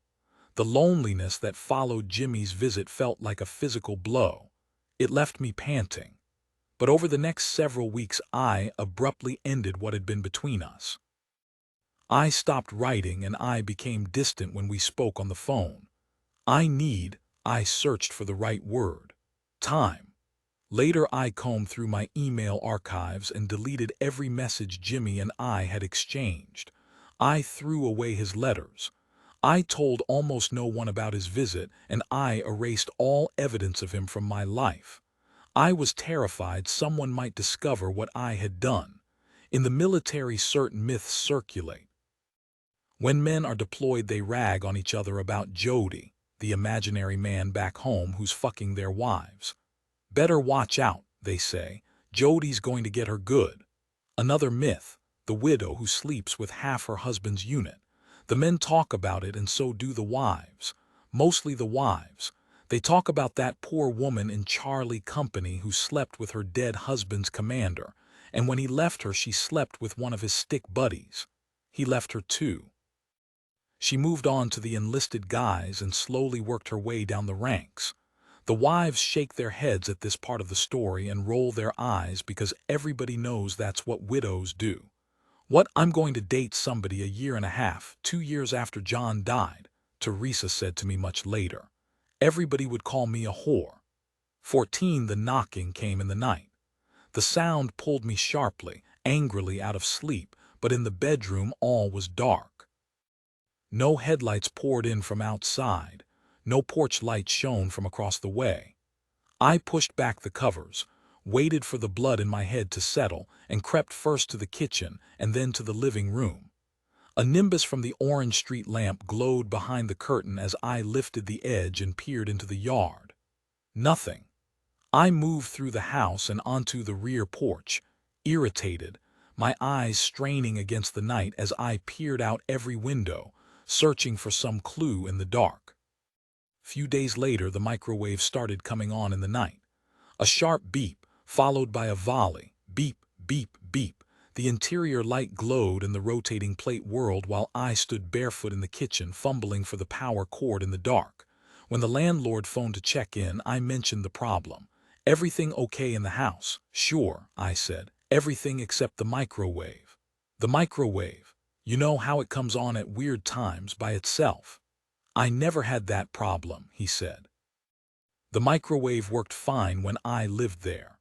At the library, I checked out books on ghostly visitations that said hauntings often occur in the early hours of the morning, the time when the veil between the living world and the afterlife is thinnest." I shook my head, disbelieving, but also believing a little. After the Tuesday night hospice meetings, I started having dinner with some of the widows from the group. One night I brought up the knocking. "Oh, that's happened to me," B said. She waved her manicured nails dismissively like this was nothing, like she wasn't surprised. "I'll hear pans clattering in the night," Linda said. "Loud banging from my kitchen." I toyed with my fork. "My pots banged in the night too. Or the lights will go dim," Connie said. "I've heard this sounds crazy, but I read it somewhere that spirits can tap into electric currents." I nodded. My lights also dimmed. I looked around the table at those women, all of them educated, none of them unsophisticated, and yet each of us desperate to believe. Teresa called on a weekend afternoon as I stirred a pot of beans in my kitchen. "How are you doing?" she said. I turned off the stove and moved the pot to the back burner. "I'm all right. I'm going through the files from the crash investigation," Teresa said. "None of it is matching up." Late afternoon light filtered in through the window over the sink as I held the phone with one shoulder and folded the dish towel on the counter. "You know how I requested John's audio from the cockpit? Well, they edited the tape," Teresa said. "They cut parts of it. What I listened to wasn't the whole thing." I picked at the frayed corner of the towel and pulled out threads that I dropped onto the floor. "If I had Miles's voice recording," Teresa said, "I could figure out what's going on." I stopped with the towel and stared out the window. Leaves had scattered on the roof of the house next door like buckshot. If I requested Miles's voice recording, then I would have to listen to the tape. If I listened, I would hear his voice in the last seconds of the flight. I would know if he had been afraid. Teresa stopped talking and I realized she was waiting for my answer. "I can't, Teresa," I said. "You're going to have to do your investigation without it." She was quiet as I leaned against the counter and closed my eyes. "Okay," she said finally. "Okay. Eastern mystics say dreams are a way of stepping into another realm. They call the space between the material and immaterial worlds the barzakh, or isthmus. In the barzakh, the dead can mingle with the sleeping living. Often they share secrets of the afterlife. Buddhism, too, has an intermediary space between the visible and invisible worlds, the bardo. There are 6 bardos, in fact, and one, the Milam bardo, is the dream state. Buddhists say the dream state is like the death state, only shorter. One night Miles flew into my dream in a helicopter. I waited for him on the tarmac, the thin strip of asphalt that joined this life and the next. After he landed, Miles raised the cockpit door and lifted his visor. "Hey, babe," he said. I shielded my eyes with one hand and stared up into his face. "Were you scared?" I said, meaning the crash.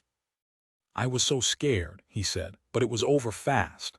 "What's it like?" I said, meaning death. "It's like a dream."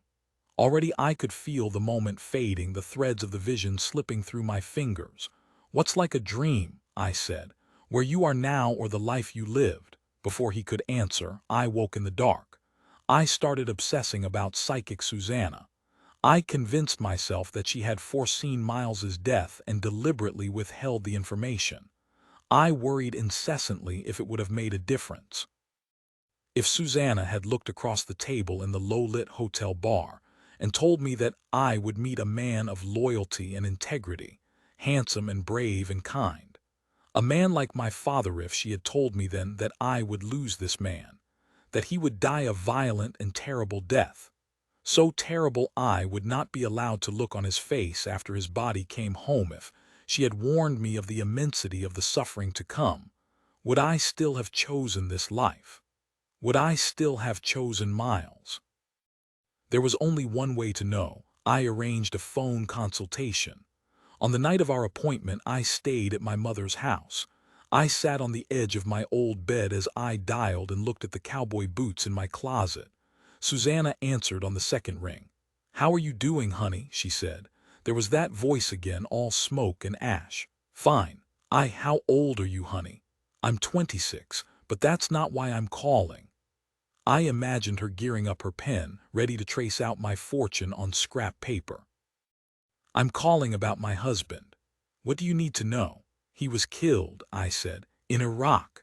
There was a long silence on the phone. "I can tell you what he saw when he crossed over," Susanna said.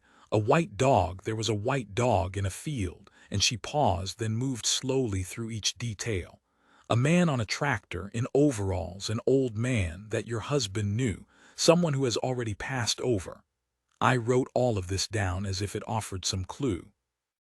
But I was irritated that she wasn't giving me what I wanted to hear. Susanna took in a long breath like an athlete after a hard run. "Does that mean anything to you?" she said. "Not really." I waited, and she steered the conversation to familiar terrain. "I can tell you that you'll get married again, to a man who also wore a uniform." I tucked my legs beneath me and pressed the phone to my ear. This was not why I was calling. "You'll still have a daughter," she said, "and a son." I listened without speaking, one arm wrapped tight across my chest. "Something you write will be published." "A book," I said, "or like an article." "Honey, I can't tell. I just see your name in print." "Oh, do you have any other questions for me?" I started to voice the reason I had calladed, you know. But I must have bungled it somehow, must have tripped over my words or stumbled over my meaning, or she didn't want to answer because what she said was, "Oh, honey, you are in hell right now." I looked at the clock on my nightstand. We had 10 minutes left, but it was clear there was nothing to say. Just as I began to get off the phone, Susanna stopped me. "One more thing," she said. I gripped the receiver. "Tell me something I need to hear." "I see that you've been angry with your mother. Is that right?" I nodded dumbly into the phone. "Well, when we hang up, I want you to go give your mom a hug." I almost laughed. My mother and I hadn't hugged in a long time. "You give her a hug and you say you're sorry. You tell her you're sorry for being so nasty." "Okay," I said. "Will you do that for me?" "I will." After I hung up the phone, I sat on the bed for a few minutes, debating. I could hear my mother downstairs in the kitchen, putting away the pots from dinner. I thought about letting the moment pass. But then I remembered something Annabelle had said about the first week after the notification, when we were all crowded into the house. In a moment when she and my mother were alone together, my mother had said to her, "It's just me and AJ now. We're all we've got." With all my courage, I climbed off the bed and walked downstairs. "Hey, honey," my mother said when I stepped into the kitchen. She poured detergent into the dishwasher. "I thought you had gone to bed." I stood there unable to speak until she turned to look at me. "What's up?" she said. "Everything okay?" My face collapsed on itself the way it does when I cry. My chin drew in, my lips arched down, my eyes squeezed shut. "I'm sorry, Mommy," I said. "I'm sorry I've been so awful." I stared at the brown tile of the kitchen floor and held myself stiff. My mother came to me then and put her arms around my shoulders, and I let myself be held. I could smell the Vo 5 conditioner she uses, the Arid deodorant she wears, the Tide on her clothes. She held me for a long time, and I think she cried too, and when it was done some of my anger had leached away. 15 I once sat in a crowded room of military survivors and watched a clip from a documentary film about military widows. It was immediately clear why the producers had selected the women they chose to profile. They were pretty and articulate, and their husbands had a handsome, fresh-scrubbed look. When one of the widows in the film spoke about her husband, his photo appeared on the screen, and the room full of people literally gasped, "Was that good-looking?" But then his pretty wife explained how he had died. He was napping in his bunk in Iraq when a worker mistakenly dumped a truckload of sand on his shelter. A foolish accident. I felt more than heard the second reaction from the crowd. Disappointment. We wanted a hero's death for the young husband with the movie star's face. We wanted, if not a happy ending to his story, then at least a heroic one. His death made all that we were trying to make sense of hopelessly senseless. Teresa was the one who told me Miles and John would not receive the Purple Heart. It never occurred to me that they wouldn't. I had assumed a soldier killed in combat automatically earned the medal. As it turns out, the Purple Heart is reserved for those pilots who are shot down, not down by their own mistakes. During one of my visits to North Carolina, Teresa showed me her investigation file, a thick manila folder stuffed with pictures, transcripts, and government documents. "This thing we got right here," she said as she handed me a photo. "This crap. This is the worst to me." I looked over the image of the crash site. You remember they said massive ground fire. That wouldn't be green if there was a massive ground fire. She pointed to a section of the photo where broken tree branches knocked together like knees. "Remember they told us they went flip-flopping in there. It wouldn't happen like that. You know what I'm saying? There is no ground damage. If you look at these pictures, the irrigation ditches are perfect. The ground's not even burned. This would have been burned if there was a massive ground fire." She looked over my shoulder at the photo in my hand, and noticed they didn't take any trees out on the right or left. They took out a row of 7 trees, that's it. "So what does that mean?" I asked. "That means they fell out of the sky." She shuffled through the papers on the table and pulled out another photo. "Here's the black box, the infamous black box. Massive ground fire and it's not even burned." She handed me the picture and turned back to the pile. "All this information, I'm trying to find this picture that I showed you. There's another one in here and it's not the same. Nothing's the same. I have 3 reports and nothing matches. This is the official report, this one that I have in my hot little hands, like all the stuff I highlighted. Something's not right." She handed me another photo of the crash site. "They landed in the lemon trees," she said. "Are they big?" "The lemon trees? No, I don't think so either. They don't look big in that picture, but all this stuff, nothing matches. None of it. Remember, you saw this. There's no ground damage. They took out 7 trees and that's it." Ground damage. I took the photo she handed me. And then here again the same picture. It's green. It's not burned, you know, and the irrigation ditches aren't tore up. Look more green. Massive ground fire, my butt. Look, no fire there either. That's the tail rotor, by the way. I looked at the warped piece of metal that had once been part of the aircraft. "Why would?" "That's what I'm saying," Teresa said. "Nothing's damaged. They did not go flip-flopping in there like they said they did. I don't care what they tell you." The clock on the living room wall chimed. Come on," Teresa said, searching through the pile. "You won't believe all the stuff I have." She pulled out a sheet and scanned the writing.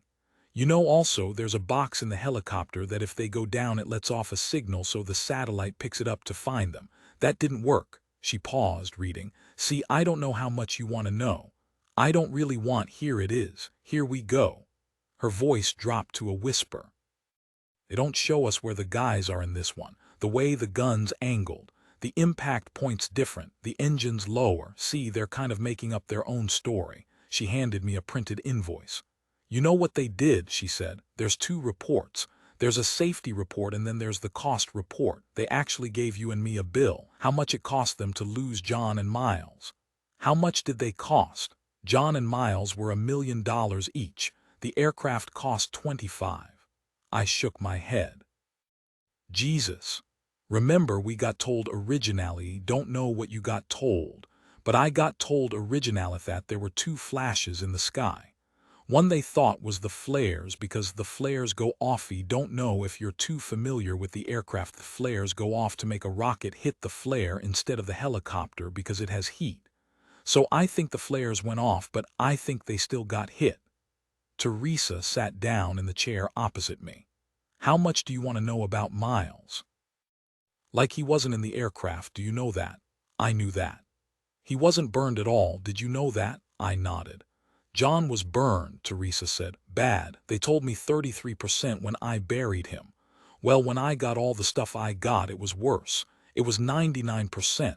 You know their protective gear melted to him. It takes 850 degrees to do that. You need air and you need heat. He had to be in the sky on fire falling for that to happen. See, they don't understand that I did my research. She shook her head as she riffled through the pages. But let me see if I can find this.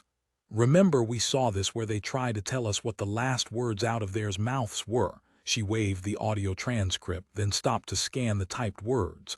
Like this part, like it's not the same either. She read to herself, then stopped and looked up at me.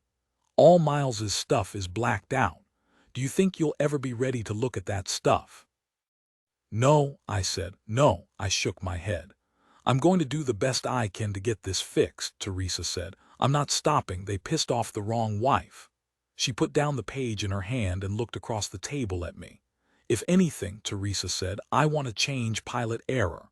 You know what I mean. They're the most trained soldiers we have and they fly a multi-million-dollar aircraft and you can blame them when you don't know what's going on. That shit's wrong to me. You know, John can make mistakes. He's human, you know. I'm not saying he didn't. And that was the night Saddam Hussein was sentenced to death. So you're telling me they're flying in the home territory of Saddam Hussein, and you're going to tell me nobody tried to take a potshot at our husbands? Bull. I say bull. They always miss the first aircraft and hit the second. That's the way it is. You know. Much later, when we were 5, nearly 6 years out, I asked Teresa why it mattered so much that our husbands receive the Purple Heart. You can feel it, she said. Some of my friends, even acquaintances, they go, your husband never received a Purple Heart. They don't say it, but you can see it. You're not part of this. Well, I am part of this. I watched my husband go to Desert Storm and I watched him go to Afghanistan. I watched him go to Iraq, and when he came home, he didn't come home the way he's supposed to. My husband was a soldier. He gave his life. And he and I and his girl shouldn't be thought less of because of the way he died. I don't care what anybody says, but people make you feel less proud. He was doing his job. He didn't come home from doing his damn job. You sit there and you look around at the graves at Arlington and you see Purple Heart, Purple Heart, Purple Heart, and then you don't see it on your husband's grave. You're like, is he less of a hero because of it? At the Tuesday night group, Richard asked us what might bring some comfort. I would eat a big, heavy meal, I said. Meatloaf and mashed potatoes. Chicken and dumplings, that sort of thing. I would eat and I would sleep and I would wake up and do it all over again. I would eat and sleep until I felt better. So, why don't you give it a try, he said. Oh no. I raised a hand as if to stop the idea before it could take hold. I would never do that. Why not? Because it would never end. The eating and sleeping. I would fall into that hole and never climb out. But on my way home from work the next day, a box of barbecue sat reassuringly on the passenger seat. I stopped in front of my driveway, opened the gate and nosed in. I parked the car, shut off the engine, and for a full minute I breathed in the sweet smell of barbecue sauce. On the way to the door I ignored the one-armed cactus in the front yard, the hole in the porch screen, the mud caked on my tires and flung up behind the wheel wells.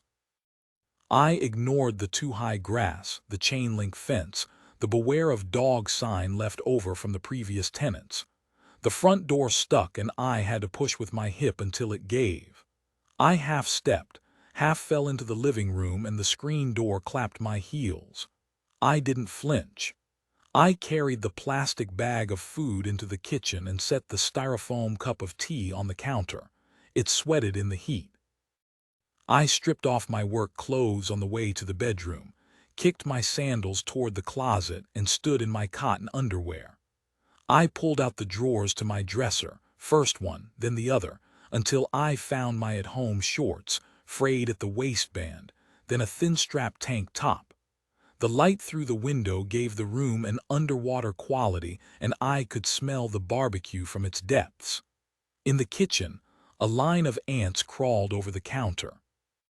They started in the windowsill where the wall met the frame and marched to the drain and back, ant after ant after ant, past the breakfast dishes gathered in the sink, the bowl with a rim of milk at the bottom, the spoon set beside it. I didn't care. I opened the plastic takeout bag and a puff of steam rose up. I was slow with it, careful. I reached in, pulled out the styrofoam container and slid the tab back on the box. There it was, pulled pork, macaroni and cheese, coleslaw. Red sauce smeared on the underside of the lid and condensation beaded on the top. The bottom of the box was still warm. I didn't bother to put it on a plate.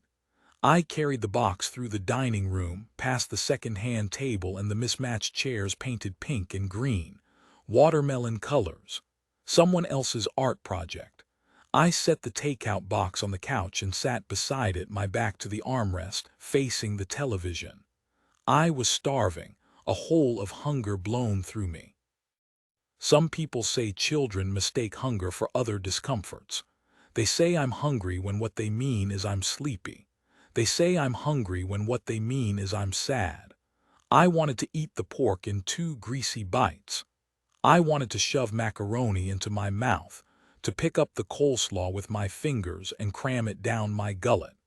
I wanted to run my fingers around the edge of the container and collect the sauce stuck to the sides. I would raise my fingers to my mouth and suck off the sauce, even the bits caked under my nails. I wanted to eat and eat and eat until I was sick with it, until I was full. But instead I flipped through the channels. I found a Baywatch rerun. I took my time. I ate the pork one slow bite after another. I took careful forkfuls of macaroni. I chewed until the food was paste in my mouth. I swallowed. I took another bite. Sunlight dripped from the picture window behind the couch and spilled across the laminate floor. When I had finished eating, I stretched out on the couch, my toes pointed toward the television set. The armrest felt nubby beneath my head. On the street outside, laborers called out to each other as they headed home, and the lozenge of light on my living room floor faded to pewter. I rolled onto my side. From that vantage point I could see the dust beside the couch, the dry carcass of a cockroach, domestic tumbleweeds of lint and hair. I batted one with my hand. When I rolled over I tried to watch TV through my toes. The actors stood on a beach far away, and a woman who surely smelled of coconut oil tossed her golden hair over one shoulder. I rested my hand on my swollen stomach, ran my tongue over my back molars, and poked at a piece of cabbage caught there. My cheeks tasted like mayonnaise as I drifted into sleep. I swam in darkness 5 fathoms deep where the black water is still when a noise reached me, my phone ringing from the surface. I rose from that pelagic sleep and kicked toward the dark living room to Hercules reruns to my phone warbling. I sat up and reached for the receiver. "Hello," I said. "Hey honey, how are you doing, Teresa Priestner?" "I'm fine," I said. "Fine." I tried to work saliva into my mouth. "I ordered John's autopsy photos," she said. I squinted and rubbed my eyes. "Are you sure you want to do that?" "I need to see him," she said, "to figure out what happened that night." I folded my feet under my legs and the leather made a dry shifting sound. Cracks ran across the couch like tributaries branching over the cushions. "I know our boys were shot down," Teresa said. "I know John didn't make a mistake. That man had 1,500 flight hours, 2 deployments. No way he did this." I picked at the places on the couch where the leather had flaked away. "It's hard to believe," I agreed. "Are you going to order Miles's autopsy report?" "No, because if we had both of them we'd have a better idea of what happened." "No," I said again. "I never want to see that." I could make out the sounds of traffic on the boulevard and the bark of dogs 2 houses down. Streetlights had come on outside and their yellow glow soaked through the curtains. I needed a drink of water. "I understand," Teresa said finally in a way I knew meant she didn't. Soon afterward, Captain Delancey called from Iraq. I was surprised to hear his voice on the other end of the phone. "This is Scott," he said. Scott, of course, his real name. I'd never heard Miles call him anything but Captain. "How are you doing?" he asked. "Okay, I guess." I looked around at the spare interior. "How are things over there?" "Fine," he said. "Hot and sandy." I held the phone close to my ear to hear him over the static. There was a long pause. From him or the phone line, I couldn't be sure. "Do you need anything?" he said after a while. I needed everything. I needed someone to fix the hole in my screen and to move the heavy boxes on my patio. I needed someone to plant the mango tree I was always talking about buying and to paint the dining room chairs. I needed someone to come home to speak to listen to. I needed someone to hold my hand at night.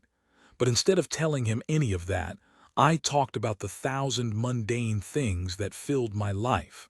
I talked about work, friends, and the man next door who beat his wife. Scott talked about flight schedules, long hours, and when they might be coming home. We spoke like that, circling, until there was nothing left to talk about but the crash. "Were you there?" I said. I sat with my feet tucked under my legs, and in the light of the living room I traced the hollows of my knees. "On the ground, when they recovered the bodies." Scott's voice sounded far away. "No, I wasn't. Did you see him afterward?" "No." The skin beneath my fingers felt thin, as if I might split it with a nail. "So you don't know how he looked, the condition of his body?" "No," Scott said, and the house shuddered in the silence that followed. Of course, I could have ordered the autopsy report. I could have read for myself what made the Army decide that Miles's casket should stay closed. I could have examined the autopsy photos and inspected exactly what had made him unviewable. I could have been as brave as my mother and looked and looked and looked. People told me, or perhaps I told myself, that I imagined it worse than it was. But much later I spoke to a military doctor who worked in Iraq, a man who talked gravely of what he had seen in country, and he told me that Mortuary Affairs does an admirable job with the bodies. They have tools at their disposal like Dermabond, a skin adhesive. "It's like superglue," he said. "If there was any way they could have made him viewable, they would have." He told me this across a wooden conference table with a top smooth as glass, and I knew it wasn't true what people told me, what I told myself. I had not imagined it worse than it was. I cried quietly then because I finally understood how Miles had come home. 16 in St. Peter's Basilica in Rome, there is a statue of the saint whose feet pilgrims have touched for centuries. The stone has slowly been rubbed away so that the toes are worn to nubs. In my rented house, I stubbornly kept Miles's pencils in my desk drawer. I shelved his books in my bookcase. I mixed his socks in with mine.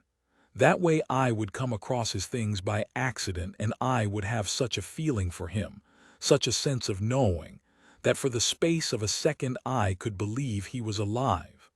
But over time, the socks and books and pencils began to lose their effect. It was no longer like at the beginning, when I would have to step back and press a hand to my chest, the feel of Miles sharp there, as if just then remembering he was gone. This is how I came to understand why my mother had stored away my father. The lines of his memory must have begun to soften and fade. His image grew mudded. She must have known she was losing him with each pass. I would not lose Miles. I would not wear him to nothing. So, like my mother before me, I made my husband disappear. I began by asking Miles's mother, Terry, to come to Florida to collect what had once belonged to her son. Together, we dragged the tough bins close to the open garage door while sheets of rain poured over the door's metal frame and drove divots in the sand on the other side. I brought over 2 wooden chairs, one missing half its back and the other shedding paint in green strips. I released the clasp on the largest tough bin, steeling myself for what lay inside. Sunlight filtered through the curtain of water and swam down to us to reveal the contents, the rolled socks and stacked magazines I'd left when I first sorted through the bins and had not touched since. They still held so much life in them, as if Miles had just folded the shirts, just turned back the pages of the books. "Look at all this," Terry said. She reached into the pile and lifted out a pack of unopened boxer shorts.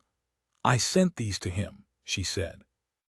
She glanced over the clear plastic wrapping and the folded underwear inside and then set the package beside the bin. She pulled out a cotton t-shirt printed with the Army logo across the chest and held the shirt in front of her before draping the material against her own chest. "Do you think it will fit?" she said. "I think so. I might take it to run in." "Take anything you want," I said. "This is all yours." I wanted none of it. No reminders of Miles, nothing to speak of his life or death. Rain splashed off the concrete driveway and into the garage, fine as mist, covering my arms while Terry bent over the box again and lifted out 2 books she had sent to Miles in Iraq. "I might take these." I nodded. "Okay." She leaned over the black tough bin again and sorted through the items in a way that I recognized, slowly and deliberately, as if she were looking for something that might ease her heart. I did not tell her she would not find it. When it was all too much to remember, too much life packed into those plastic boxes, Terry pulled another t-shirt from the pile and pressed it to her face. She breathed deeply, as I had, searching for some trace of Miles, not knowing as I already knew that they had washed his clothes before sending them home. Losing a spouse is in no way like losing a child, but all loss is in some way like losing ourselves. I stood from the chair with the paint peeling off in strips and reached for Terry, and though I am taller and broader through the shoulders, she is built wiry and strong, like Miles. It was impossible to say which of us held the other up. Into the now empty tough bins, I relegated the last traces of Miles. On a weekend afternoon when I knew my mother would be out, I drove to her house and headed to the back bedroom where I had set aside the clothes for Miles's R&R, a respite from the war he never made. The clothes were left waiting as I was left waiting, as we were all left waiting for Miles to come home. In their waiting they gave off a signal, a homing beacon, a message broadcast daily as if from an abandoned radio tower. "Welcome home," they said. "Welcome home." I could not stand to listen anymore. On my way to the guest room, I set the muscles in my face so that if I glanced at myself in the mirror above the dresser, I would look stern. I squared my shoulders and walked with purpose, all composure and good sense. I was sure I could handle the task the way my mother might, without tears, without making a scene. I was proud of my resolve as I pulled open the top drawer and saw his clothes the way I had left them. The smell of the detergent I used in North Carolina rose from the open drawer, and without thinking, I smoothed the top of the pile the way I had once smoothed our clean laundry. I lifted a brown polo shirt with white plastic buttons from the pile and set it on top of the dresser. I pulled out a pair of jeans with a faded stain at the place where a man might wipe his hands after changing his oil. There was a set of thermal underwear in case R&R came during the winter and Miles and I decided to go skiing, and a pair of flip-flops if we spent time in Florida. Beneath all this, there was the blue glass bottle of his cologne.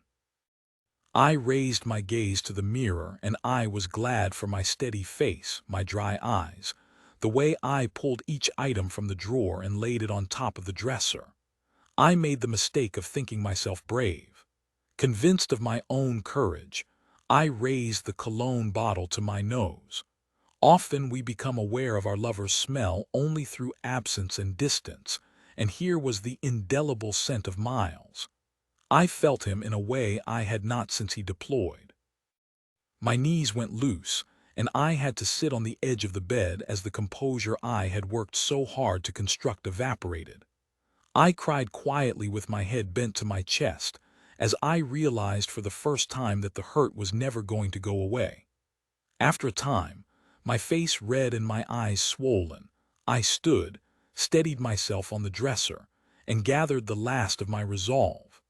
I picked up the clothes and the cologne and made my way to the garage, where I lifted the lid to one of the tough bins. I placed the items inside and sealed them away.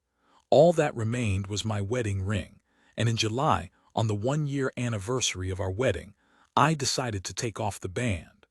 I sat for a time in my backyard as the light drained from the day, holding myself with both arms. A friend once told me the story of a party he attended in London with a middle-aged man who had recently lost his wife.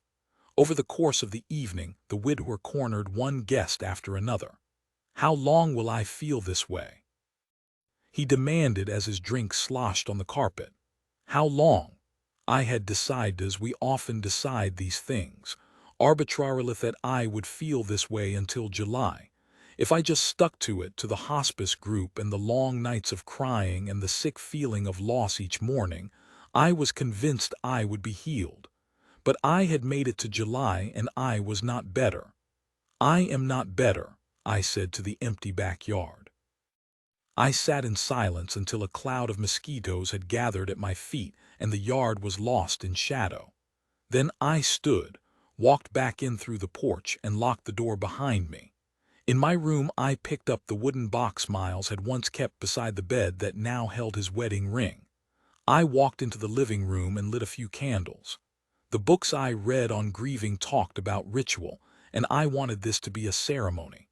There was no script, and besides, there was no audience to hear what I might say. So I said nothing. I closed my eyes and let myself think about Miles. I thought about the way he had slipped the ring on my finger. I thought about the jewelry shop in Texas where we'd found the rings. "How about these?" Miles had said as he bent over the glass display case. I moved close to him in the wood-paneled store, my hands stuck in the pockets of my coat. "Those could work." I let my sadness well in me until it coursed through my body. I sat in the white-hot space of my hurt.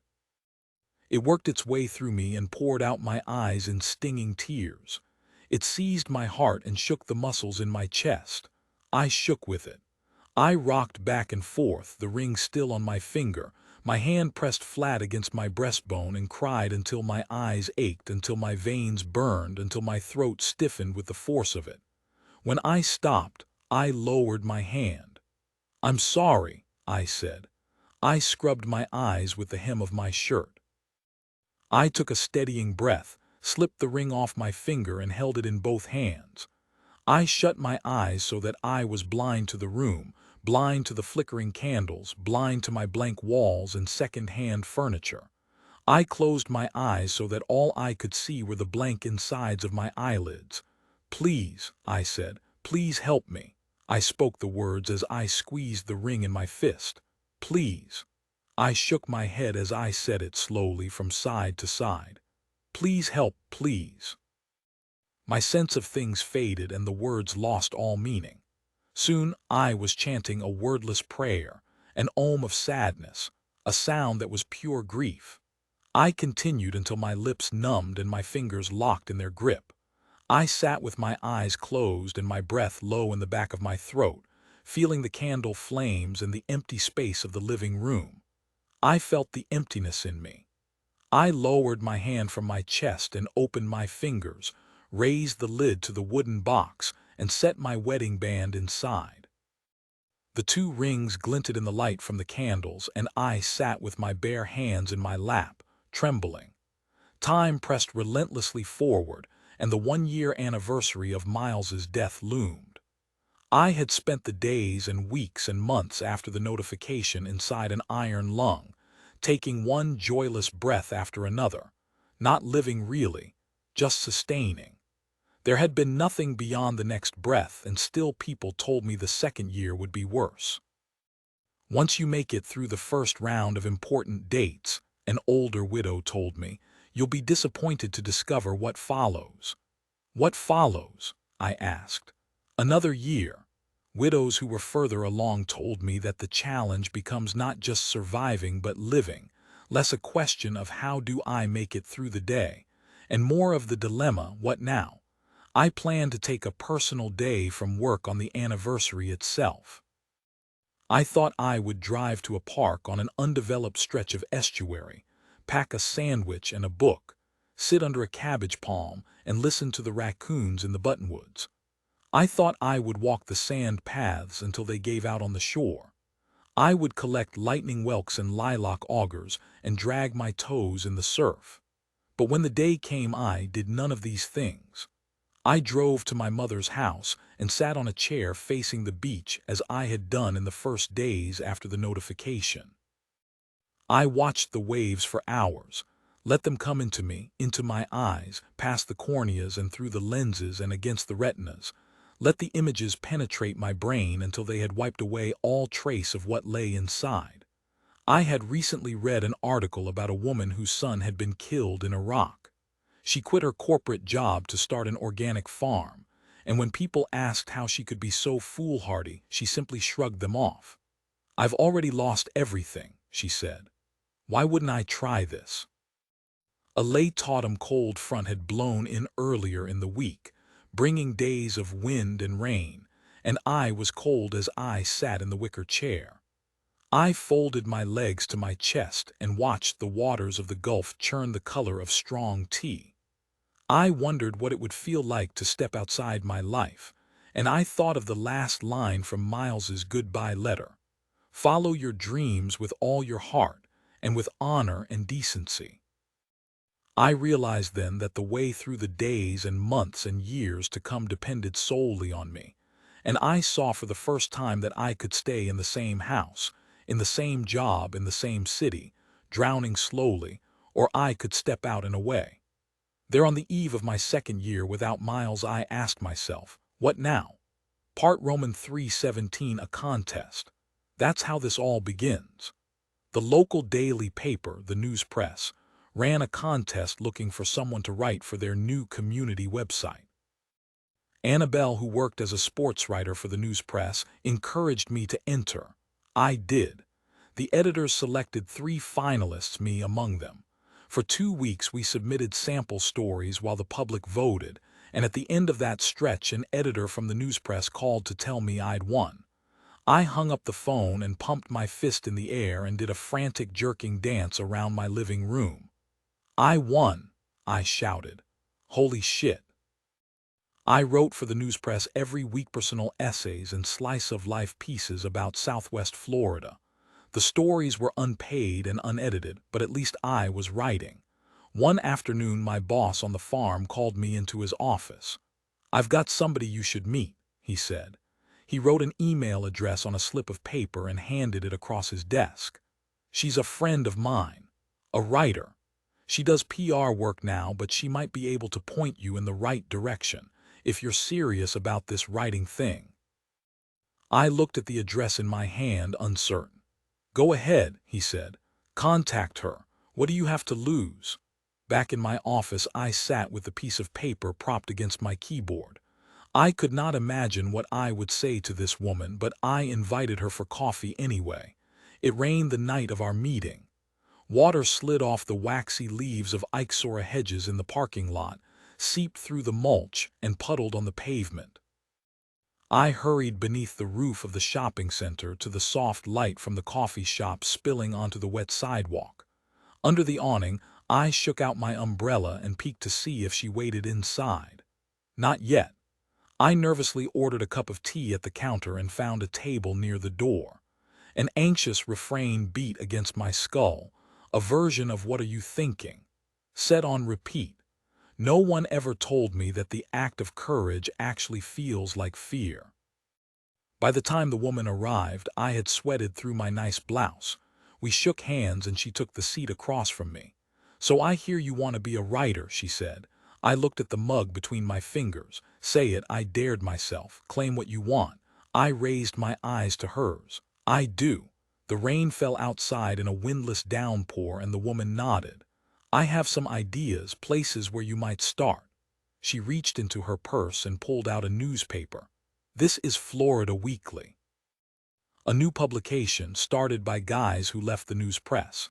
It's a good paper with quality writing, but you can tell they don't have enough reporters." She peeled off the front section and pointed to a byline. "See this? Special to Florida Weekly."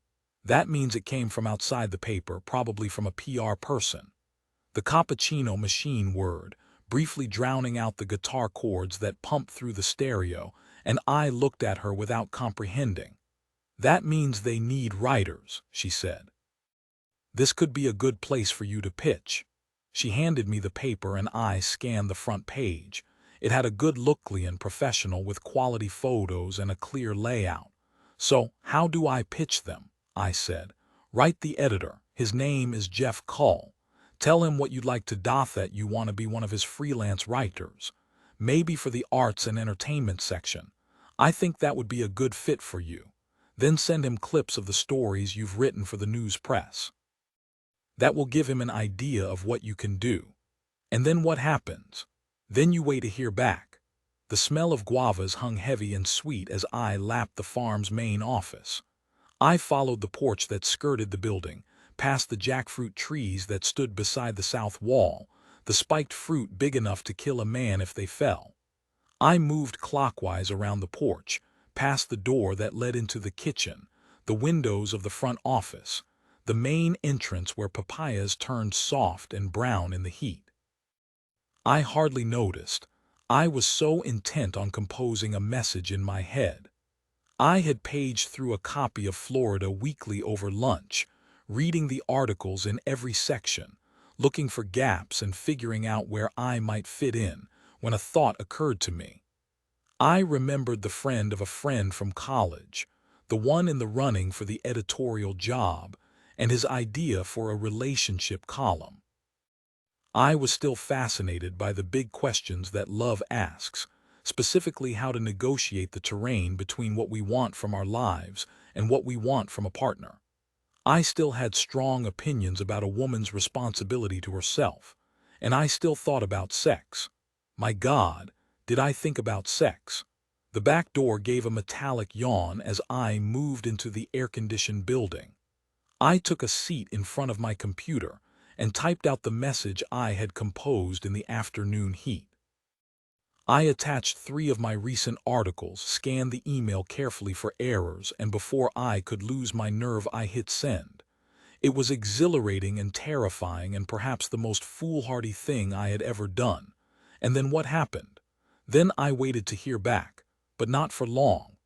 "I really liked the dating piece," Jeff replied that afternoon. "Let's talk about this when you have some time. If you get a chance, stop by and we'll chat." I gulped great lungfuls of air and then covered my mouth to stop the cheer that was building in the back of my throat. I snuck out the side door to a picnic table beneath the oaks and tented my hands over my mouth. "Oh my God," I whispered into my cupped palms. Shaking my head, I lowered my eyes so that I stared into my lap. I felt a bittersweet pang as I sat on the picnic table processing the best news I'd had in a long time. Because I didn't know what else to do, and also because it felt right, I bowed my head and folded my hands. "Thank you," I said. The sign in the parking lot said Florida Weekly. Blue letters on a white background with a palm frond motif. I parked with a knot in my belly where my nervousness had drawn down to a hard pit.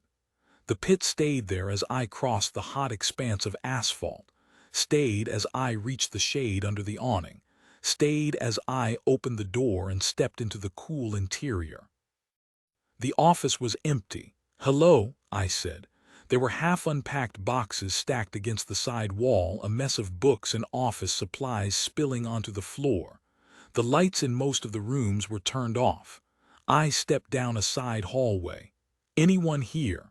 A man in a button-down shirt and tie stepped out of a back room. "Hey there," he said as he walked down the hall. "I'm Jeff." He was in his early 40s and had an air about him genuine, curious, intelligent that I have since learned to associate with editors in general and newspaper editors in particular. I liked him instantly. "Come on back," he said after we shook hands. "We're just now getting the office set up." I followed him into another room and he offered me a chair. There was no stiffness to him, no formality, just a direct earnestness. "I looked you up after I got your email," he said.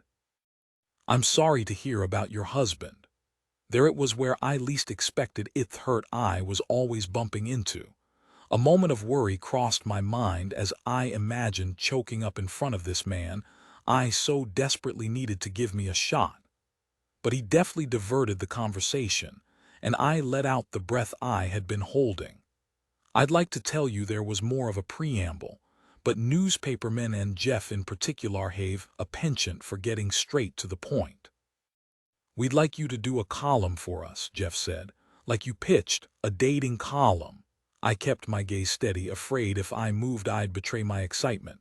"Nonchalance," I whispered to myself, mentally gritting my teeth. "The goal is nonchalance."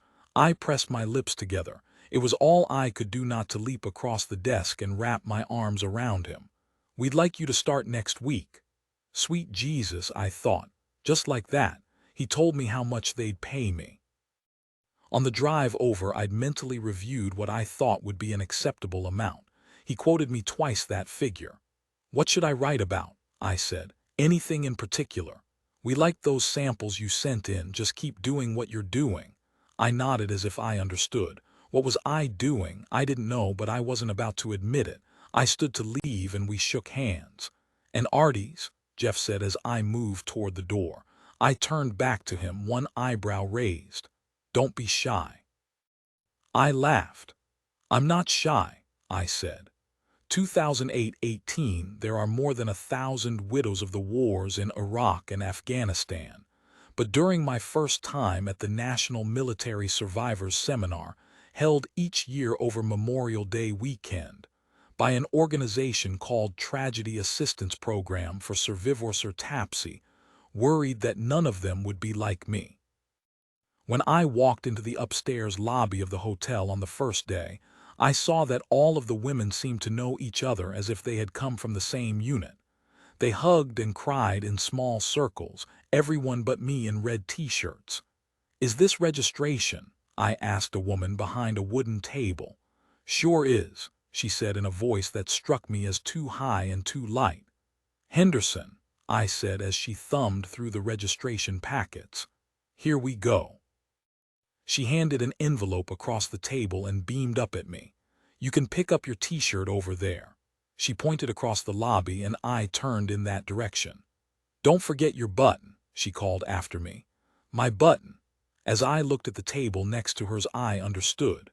The TAPS registration form I'd filled out months before had asked me to submit a picture of my loved one. I remembered having sent in a photo of Miles, but I couldn't have told you which one. I moved to the adjoining table and gave the woman there my name. She handed over a small manila envelope and I pushed open the brass clasp. Inside was a photo button. Miles on the deck of a deep-sea fishing boat, a yellow-finned grunt in his hand. My breath caught in my throat. "What do I do with this?" I said to the woman behind the table. "You wear it," she said. "Like this." She took the large envelope out of my hand and dug through the contents until she found a small black pouch with a nylon cord. "The string goes around your neck," she said, "and your button goes right here." She lifted the pouch out of my hands and pinned the button to the side. "Don't forget your ribbons," she said. She pointed to the next table over where colored ribbons lay in neat rows, each with a printed label. Loved one, sibling, parent, Marine, Navy, Air Force. I took a green Army ribbon and a purple spouse ribbon. As I pulled the strips of paper off their adhesive backs, I noticed a woman in line behind me. She dropped the black cord of her pouch around her neck. "Who did you lose?" she asked as she reached around me for a spouse ribbon. I was shocked for a moment at the casualness of it, the way this woman I didn't know could ask me about something I rarely discussed. But I reminded myself that I was at the conference to talk about Miles and to meet other grieving survivors. Otherwise, why bother? I lost my husband, I said. Miles. Can I see? The woman pointed to the button hanging on my badge. As I passed the photo to her, I realized how young the man in the image was. It occurred to me that someday I will be an old woman carrying a photo of the boy I love. He's cute, the woman said. She handed back the button and I smiled despite myself.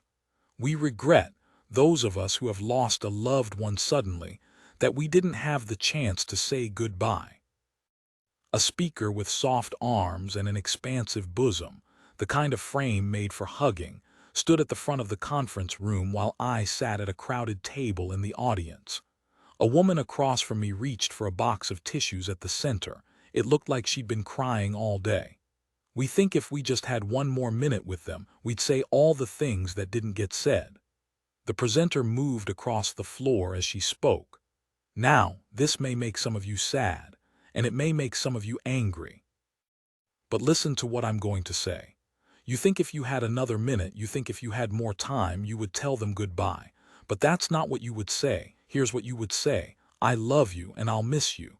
And remember that time you'd say all that, but goodbye, never. I scanned the room. Everyone had the same look, a mix of devastation and hope. Now this is blank paper, the speaker said as she handed out white strips. Don't write anything on it. She stopped beside my table and laid a stack in the middle.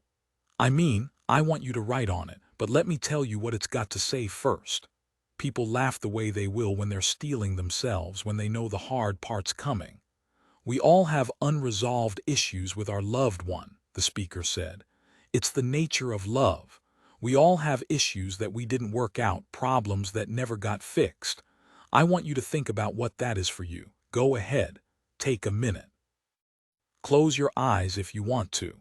I closed mine, weary from looking at all those wrecked faces, and shuffled through what Miles and I had left undone, unsaid. Now think of the issue that weighs on you the most, the speaker said. What is it you wish you could say to them if you had one last time together? What do you need to apologize for? What do you need to get off your chest? I scrolled down the list of things I wished I had done differently.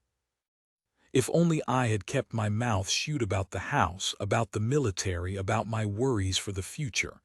If only I had been kinder, gentler. If only I could have brought Miles home. Go ahead and open your eyes now, the speaker said. The conference room was the same, all broken-hearted parents and sisters and wives, all of us sick with our grief. Now, what I want you to do with this scrap of paper, the speaker held up one of the blank sheets in front of her. I want you to write down what you would say to your loved one. I met the eyes of the young woman next to me, and we both raised questioning brows. I'm going to take the paper, Snow. Fold them up good when you get done reading, and I'm going to take them home. I'm not going to look at them. I'm going to burn them and they'll go up in smoke, and that Wayno, you may believe this and you may not, but I like to think your loved one will get the message. The young woman to my side passed me a pen. Take a minute now, the speaker said. Don't rush yourself. Write what you need to write. I thought of the fear that I nursed daily, the fear that I slept with at night and woke to in the morning, the fear I carried like my mother carried her silence, like Teresa carried her blame. I held the slip of paper and picked up the pen. I'm afraid I didn't love you enough to save you, I wrote. The pain that came with it wrung my lungs and seared my eyes. Around the other tables, men and women were also weeping. I reread what I had written, and it occurred to me that perhaps my fear was groundless. In a way that I had previously been unable to see, I realized my love had not factored in his death. There was action and fate and pure dumb luck. There was the absurdity of circumstance, that two good pilots could be brought down by bad weather they had seen coming. There was the reality that sometimes one helicopter goes down and the second does not. There was the unfairness that sometimes your husband is on the one that goes down. My love for Miles. There had been more than enough. "Just leave your paper on the side table on your way out," the speaker said from the front of the room. I folded mine quickly before anyone could see what I had written, and as I filed out of the room I added my small slip to the others stacked on a table against the wall. Much later I tried to describe the experience of the conference to someone with photo buttons and the seminars and the crying with strangers, and he said, "That sounds awful." But it wasn't awful. It was difficult and painful and terribly, terribly hard. But it was also redemptive, like a brush fire to clear the land. For the Taps Saturday night banquet, I dressed in a black cotton dress cut low in the front. Too racy for that crowd, I figured, but I wore it anyway. I wondered if there would be dancing.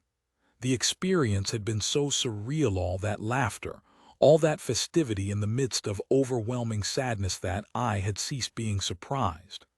People milled outside the reception hall in their nice clothes, suddenly strange without their red t-shirts. A few men circulated, fathers and brothers and friends, but the crowd was mostly women.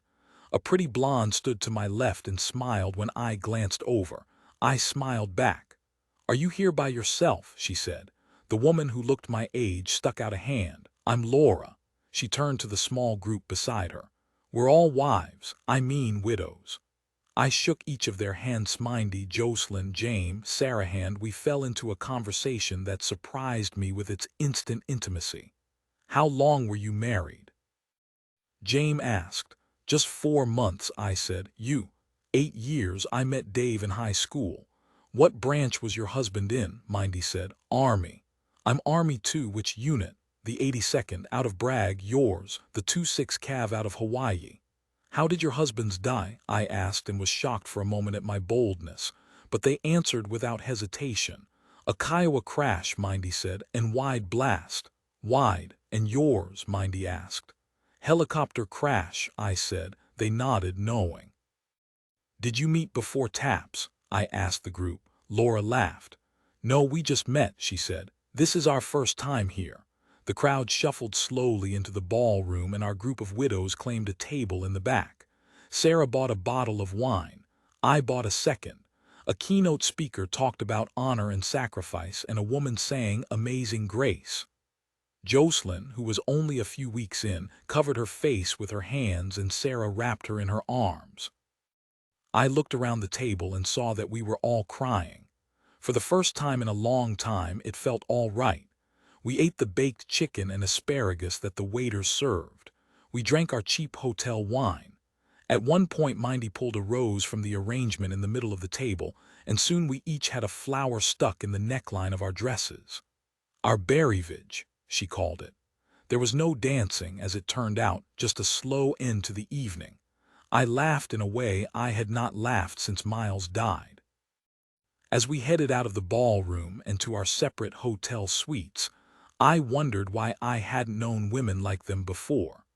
Where had they been when I was trying to make a life alongside the military? The answer, of course, is that they had been there all along. On the morning of Memorial Day, Taps arranged a shuttle from the hotel to Arlington National Cemetery, and our small group of widows joined up at Section 60. We followed Mindy to her husband Tuck's grave in the row in front of John's, and we fanned out around her on the grass. We sat for a time without talking, and then, in the way of military widows, we talked about the grim details of our husbands' deaths. This was the new language I had learned to speak, a lexicon of briefings and autopsy reports and partial remains. "You said Tuck died in a helicopter crash?" Sarah asked. "Yeah," Mindy said. "They got shot and went down hard." "Did you get to see him after he came back?" "In the funeral home." I sat back on the grass. "You saw him, just from the waist up, in the coffin. How was he?" "He looked all right." "I saw Sean," Laura said, "as soon as they got him to the funeral home." "What was it like?" I said. "To see him, I mean." "Not too bad. I got to hold his hand." "How was it?" "He was cold," Laura said. "They packed them in ice." I imagined Miles's body gone stiff and cool, and I shivered. Other families had started to fill the cemetery, and a group of young men smoked cigars a few graves down. They had brought folding chairs and a cooler of beer, as if they planned to be there all day. "I didn't see Dave," James said. "The wide blew apart his Humvee. I don't want." She looked at her feet and back at us, and we returned her look without flinching. "I don't want to think about how he came home." I ran my hand over the grass and felt the day's heat gathered there.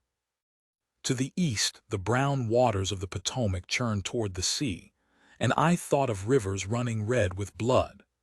At Arlington, the grave markers are white like ivory or teeth or bone. I looked at the young women beside me and considered the terrible knowledge they carry inside them, knowledge I carried too, and I felt a sudden responsibility to tell their stories, our stories. I wanted everyone to know the things we knew. 19. The 1st Attack Reconnaissance Battalion of the 82nd Airborne Division came home from Iraq in October 2007, 15 months after the unit deployed. I refused to let anyone tell me the exact date the soldiers would fly to Fort Bragg. If I had known that the families were reuniting while I sat alone in my rented house with its ragged backyard and half my things in boxes, it would have felt like a betrayal of the gravest kind. I preferred to think that one day the unit would be in Iraq and one day it would be home, with nothing in between. No dramatic welcome reception with flags and balloons and signs, the reunion sweetness I will never know. There are widows who go to the homecoming. They say being there and not seeing their husbands walk off the plane confirms the truth of what happened. They say it brings them closure. I do not believe in closure. But knowing the unit was home felt like an ending of sorts to one story, and I like to think it created room for the opening of another. When I first thought about quitting my job on the farm to write full-time, I emailed an editor friend to ask her opinion. "Are you nuts?" she wrote back. I laughed. I was. I took time off and visited Vietnam and Cambodia. The newspress commissioned a travel piece, and the editors published my article on the front page of the Sunday travel section, my favorite section, the section I read every morning growing up, where the stories that first inspired my dreams of writing had appeared. I took more time off and visited India. I sold an article on the desert cities of Rajasthan. I pitched a local lifestyles magazine, and the editor there gave me an assignment. One of my essays appeared in a literary magazine. On a cool afternoon on the farm, I gathered my nerve, walked into my boss's office, and told him I was quitting. He looked completely unsurprised. The Sunshine Cafe had two recommending qualities. It served breakfast and cocktails all day. The early bird special was invented for places like that, and by the time our group of hospice widows rolled in after the Tuesday night meeting, most of the diners were finishing their banana pudding. We took our usual table by the window and ordered drinks. "I got to tell you," Bea said as she took a sip of her Bloody Mary, "I am tired of being alone." "I hear you," more than one of us said. She set her glass on the table. "What I wouldn't give for a man to hold my hand. Or to take me out to dinner," Linda said. "I wouldn't mind that. Or just to have someone to talk to," Lanfa said. The table was quiet as each of us mulled this over, and when Jean spoke, we all turned to listen. "Well, I have some news," she said in a low voice. "I'm not sure what you girls are going to think." The other tables sent up the combined noise of silverware against plates, glasses clinking, napkins shuffling. We waited for Jean to finish. "I'm seeing someone," she said. There was a beat of silence at the table as we took in the news, and then we were cheering and our questions spilled over one another. "Who is it? Where'd you meet him? What's he like?" Jean laughed. "If I had known you were going to have this reaction, this is great news," I said. "Do you like him?" Lanfa asked. "I do," Jean said. "I really like him. He's a good guy." Linda lifted her wine glass in a toast. "I'm so happy for you," she said. Lanfa raised her glass and I touched mine to both of theirs. Bea added hers last. "Me," she said. "I'm jealous as hell." We laughed then, all of us, because we were jealous too. 13 months after the unit returned home and 2 years after Miles's death, Captain Scott Delancey came to see me in Florida. Some of the soldiers did that, stopped by or called to pay their respects. In my driveway, Scott looked taller than I remembered him, broader through the chest and back, and he had grown older in the time since we had last seen each other. I suppose I had grown older too. When he bent down to hug me, the feeling of being so close to someone I associated with miles was nearly overwhelming. I pressed my face to the crook of his neck and breathed him in. "How have you been?" he asked when we pulled apart. "Good," I said. "Happy to see you." On a dare, we drove to an arcade north of town where there were batting cages and go-kart tracks, and we were the oldest people by a decade. We played rounds of air hockey, and Scott beat me every time, but he had the courtesy to let me win on the go-kart track. It felt good to be with someone who had known Miles, and I liked that Scott was generous, gave me tokens by the handful and funny. I liked, too, the way other women watched him. On the drive home from the arcade, Scott reached across the car and took my hand. "Do you know how to drive a stick shift?" he asked. "No," I said. He placed my hand on the gear shift and kept his fingers over mine. "Now's a good time to learn."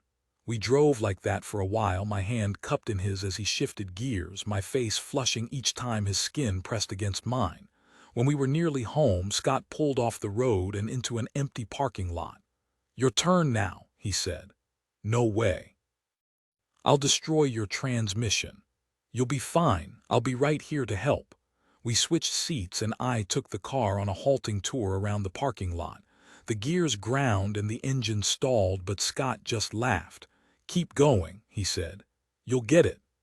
I was nervous from the driving from him and my body temperature climbed.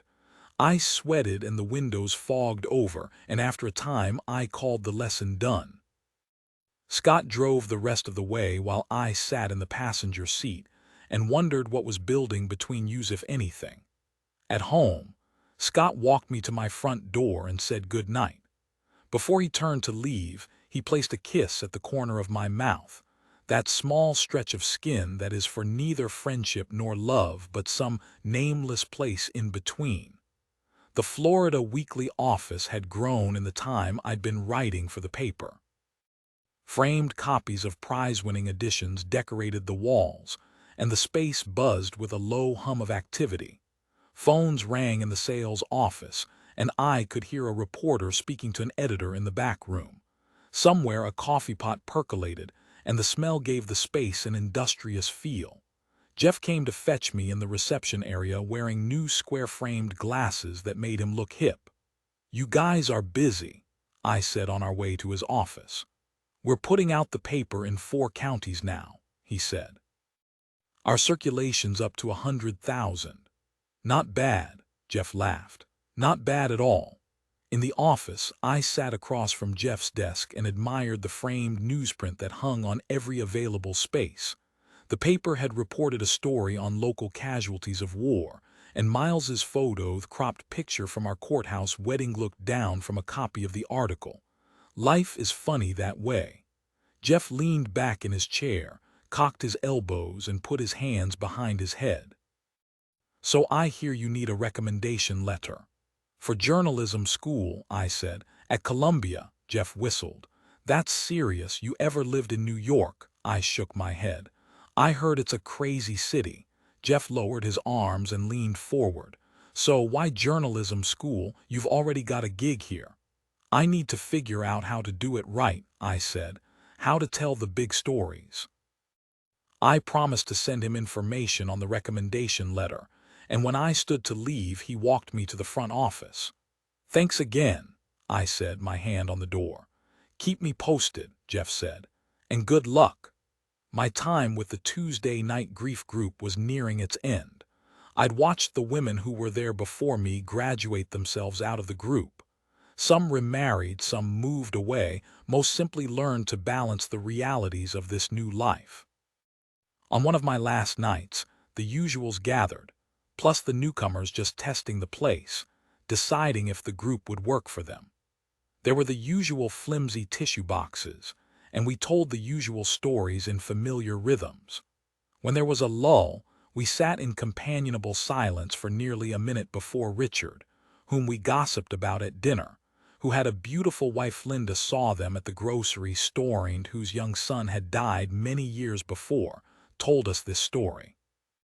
My grandmother used to say, we clutched our rough tissues and looked at him with our swollen eyes. She used to say that if you took all the sorrows of all the people in the world and hung them from a tree like fruit, and then you let people choose which one they wanted, we would still pick our own. I thought back to the phone call with psychic Susanna months before, and to the first time I met her in the hotel bar. What if she had told me then what was to come? Not just meeting Miles, not just his death, but afterward. That Miles would be the catalyst for this blossoming life, that my time with him would lay the foundation for some braver, more fearless me. That through knowing him and loving him I would become someone with the wherewithal to seize my dreams. I searched across the circle and saw that the other women had turned inward, as I had turned inward, and I imagined us meeting in that orchard of sorrow. Perhaps my mother would be there. Would she still choose this life with its sadness and memories and hopes? I looked up to see the other women nodding, and I found myself nodding too. Of course, we seemed to say, all of us. Of course we would pick our own. 2009-20 at Fort Bragg, the memorials to fallen soldiers are scattered throughout the base, often tucked behind unit headquarters and forgotten by nearly everyone except the families of those who have served and died. Miles Henderson is carved into the memorial for the 82nd, and I like to imagine the strangers who might someday run their hands over the stone. Will they trace the letters with careful fingers? Will they say his name out loud? Perhaps they will ask themselves if the war was worth even this one life. On the third Memorial Day after Miles's death, Teresa parked her Buick on the paved road that runs alongside Section 60 at Arlington. An old oak stood at the edge of the cemetery, its branches reaching inward toward the graves, as blistering heat blanketed the city. I imagined scorched earth as we walked across the grass, the bones beneath our feet blackened and burned, the world set on end. In grief parlance, they call this upended life the new reality. They don't tell you it doesn't feel like any sort of reality at all. Teresa stopped in front of John's plot and I stopped beside her. She first sat back on her heels and then stretched her legs in front of her while I stepped out of my sandals and lowered myself to the ground. I kept to the space between John and his neighbor, but Teresa sat directly over his grave. "I wish I could sleep here," she said. She smoothed the ground the way a person might smooth a bedsheet. "I miss him so much, both of our boys, Miles too. You know, I never think about John without thinking about Miles." I nodded. I missed them too. I missed the days on the lake in John's boat, crystal clear afternoons of heat and cool water. I missed Miles beside me. I missed the way Teresa had been when John was alive, sure of this world and her place in it. "You and me," Teresa said. "Who would have thought?" I would have been the last to think it. But there we were. She scooted forward so she sat next to the headstone, and I watched her from the corners of my eyes. She traced John's name with one finger and ran her thumb over the line that said Bronze Star. She touched the places where John's birth date and the letters of his rank had been carved into the stone. She did not turn her eyes to the left and right, to the graves beside John, the ones that said Purple Heart beneath the names. She had trained herself to stop looking, but I had not stopped. I looked at all of them, the markers stretching out in a sea of white. When we buried John, his grave had been the last in the line. Now the plots snaked in front of his, grave upon grave, reaching to the edges of the field. I tipped my head back to the hot sun and took the brunt of the glare full in the face. I did not turn away from any of it: the sky, the sun, the graves, Teresa and her worries. If I were another kind of woman, I would have put my arms around her and told her how thankful I was that we were in this together. I would have said how proud John would be of her and how much I admire her. But I am not that kind of woman. Instead, I offered the only things I know how, my silence and my presence. "This is so hard," Teresa said. "You know." I watched her sit back in the grass and run a hand over her damp brow. "I know," I said. She leaned forward to crawl onto her knees and stand slowly, one leg at a time. I followed, fanning my shirt like a bellows. Teresa touched John's gravestone and turned toward the road while I let my own hand linger on the marble. I followed her to the car, and in the shade of the old oak I sensed the roots pressing into the earth. I imagined a time when the heat might subside. I have read that the human heart is roughly the size of a fist. This is how I saw my own heart, as a fist curled in the space behind my breastbone. The fingers of that fist ached. They'd been cramped together so long. Sometimes I tried to imagine what it would feel like to unfurl them and extend an open palm.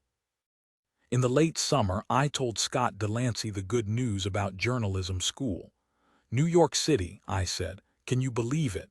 Amazing. When are you moving up?" "Before school starts, in a month or so." "Need any help?" I laughed. Was he joking? Of course I needed help, but instead I said, "I've got it." "Seriously," Scott insisted. "It's no problem. I'm staying with a friend until I find my own place. There'd be nowhere for you to stay. I'll get a hotel room." "You're serious?" "It's too easy," he said. New York was steeped in heat the day Scott flew in, and a dense jungle humidity lay over the city. Sweating bodies crammed the streets and the asphalt boiled beneath our feet, but Scott laughed off the hot weather. "This is nothing compared to Iraq," he said. That night we made our way to a bar in Hell's Kitchen where candles flickered on the tables and reflected off the red walls. I was on edge in my nice clothes, trying to figure out if Scott was there because of me or Miles. He ordered a whiskey and Coke for himself and a club soda with lime for me. He finished his second drink before I broached the subject of where I would spend the night. "So," I said, "it's too late for me to go back to Queens." Technically untrue. I could have caught the subway, which ran all night, and walked back to my friend's apartment 20 minutes from the train station. Not the safest trek, but doable. Scott waved a dismissive hand. "Stay at the hotel with me." I gave him a sidelong look. I didn't want him to think he had me so easily, that I was like any other girl he could pick up. "But we can't sleep together," I said. "You have to promise." Scott tilted his head back and laughed, then he leaned over and kissed me on the cheek. "You're my friend's wife," he said. "Nothing will change that. I'll always be here to look after you and protect you, but we're not sleeping together. You're not even in my orbit." Suddenly I felt like a fool in my dress and high heels. I had hoped what? That Scott would come to New York and save me, that we might share the hurt between us, that I might start a new life with this man while still holding on to Miles. "Let's play a game," Scott said to change the subject. "Let's look around the bar and say who we'd sleep with." I hoped the hurt didn't show on my face. "Okay," I said. I wanted him to think it was no big deal. "I'll go first," Scott said. He pointed to a table of women across the room. They were New York sleek, with shiny hair and expensive clothes, pretty and sophisticated in a way I will never be. All at once the bar felt too warm, too close. I sipped the last of my drink and rattled the ice in the glass. "You know what?" I said as I set the tumbler on the bar. "I don't want to play." Scott looked at me from where he sat on his bar stool. "I'm ready to go," I said. He didn't fight me. He paid the check and hailed a cab. On the way back to the hotel, people streamed by on the sidewalk as we passed. It had rained earlier and puddles on the concrete caught the glow from neon signs. Neither of us spoke. At the hotel, we took the elevator to Scott's room, and I walked in front of him down the carpeted hallway. "Your ass looks good in that dress," he said. I rolled my eyes. This was the Scott I remembered. He lent me a shirt to sleep in, and I showered in the marble bathroom. He was already in bed when I came out, and when I lifted the comforter to slide in beside him, it was as if we had shared this routine our entire lives. Scott turned out the light and I lay on my back in the dark room. The curtains were pulled tight against the city lights, but I could hear the noise of New York below. A horn honked and someone called out on the street. I felt Scott beside me, awake and listening. Finally, he spoke in the dark. "Tell me again why we're not sleeping together," he said. "Because I don't sleep with men I'm not in a relationship with," I said. "Not strictly true, but I refuse to be one of the women who came and went in Scott's life." "But I thought you said you didn't want to be with me," he said. "In the bar." I shook my head and the pillowcase rustled beneath my hair. "That's not what I meant," I said. "I didn't want to sleep with you if you weren't serious about me." Scott turned to face me and I could feel his breath against my cheeks. "Does that mean you would consider dating me?" he said. "I thought I wasn't even in your orbit." Scott lay without moving and I listened to him taking a careful breath. "You're the only one I want," he whispered.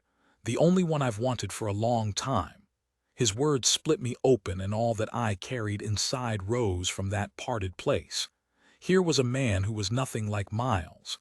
Yet he remembered the way Miles looked, the way he laughed, the way he carried himself. He remembered the sound of Miles's voice. When Scott reached his arm across the bed to pull me to him, I let the curves of my body fit close to his. Outside, the city had stilled. We stayed silent for a long time, and then I asked Scott if I could see the tattoo he had mentioned once on the phone, a memorial he had inked on his skin after the deployment. "Yes," he said. He rolled onto his stomach, and in the glow through the curtains I could see the design that covered half his back. John and Miles were there, rendered as skeletons, and I recognized Miles instantly.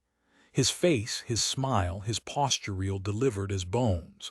"It took 12 hours, Scott said. 2 sittings, the pain felt like penance." I traced the ink with my finger. "I should have grounded the aircraft that night," Scott said. "I was the battle captain. I was in charge. I knew the weather was bad. I knew visibility was limited. I should have told them to stay at Warhorse." What could I say, "I know," or "yes"? Or "there was nothing you could have done"? I ran my hand softly over his back. "You did all you could do," I said. "It was no one's fault." The traffic in the street hummed quietly and I listened to the steady rhythm of Scott's breathing. When he spoke next, I had to lean close to hear. "I would trade my life for Miles," he said. Without speaking, I laid my face against his skin so that the ink of the tattoo touched my cheek. I would let him. Early after Miles's death, I asked myself how I would know when I was healed. This is what I decided: when I would not trade everything in my current life to have Miles back. Every new moment, every new experience, every new love. But now I see this for the impossible bargain it was. In the dim hotel room, I could feel the life I had known slipping through my fingers. Even as I held tight, I let go. When the sharpness of Miles's loss had faded but the sting was still there, as I am learning it always will be, my mother and I spoke for the first time about my father's death. I called her from my apartment in New York and she carried the phone out onto the deck. "I still remember that nurse in the hospital," my mother said. "The one who walked me down to the morgue. I remember her saying, 'You're not even crying. How can that be?' And I thought, lady, I ain't got time for that right now." Here was the mother I had always known, rough, a fighter, but what she said next surprised me. "I made up for it later," she said. "I wept for months." This woman I did not recognize. "I always made sure I didn't cry around you," my mother said. "I had to be the strong one. You were counting on me totally. It was me, just me. You needed all of your strength and all of mine and me sitting around crying. We couldn't do that." Here was my mother with all the fight gone out of her, and it occurred to me how exhausting it must be to seem so hard all the time. "What was it like to be with Dad?" I asked. "It was magical right from day one. I didn't realize that you could feel that way about a guy, that you could be that happy. It was really, really good what we had. You can't replace that." "Yes," I thought, "I know, or I'm beginning to know." "Was there ever a time when it started to hurt less?" "It still hurts," my mother said. "It's never going to go away." I leaned my head against the frame of my bed, understanding in a way I had never understood the weight of the grief my mother had carried for so long. She was quiet for a time, and I could hear the sound of the waves beneath the deck. "You and I have never really sat down and talked about this, have we?" she said. I gripped the phone in my hand and took a slow breath. "No, we haven't. Why do you think that is?"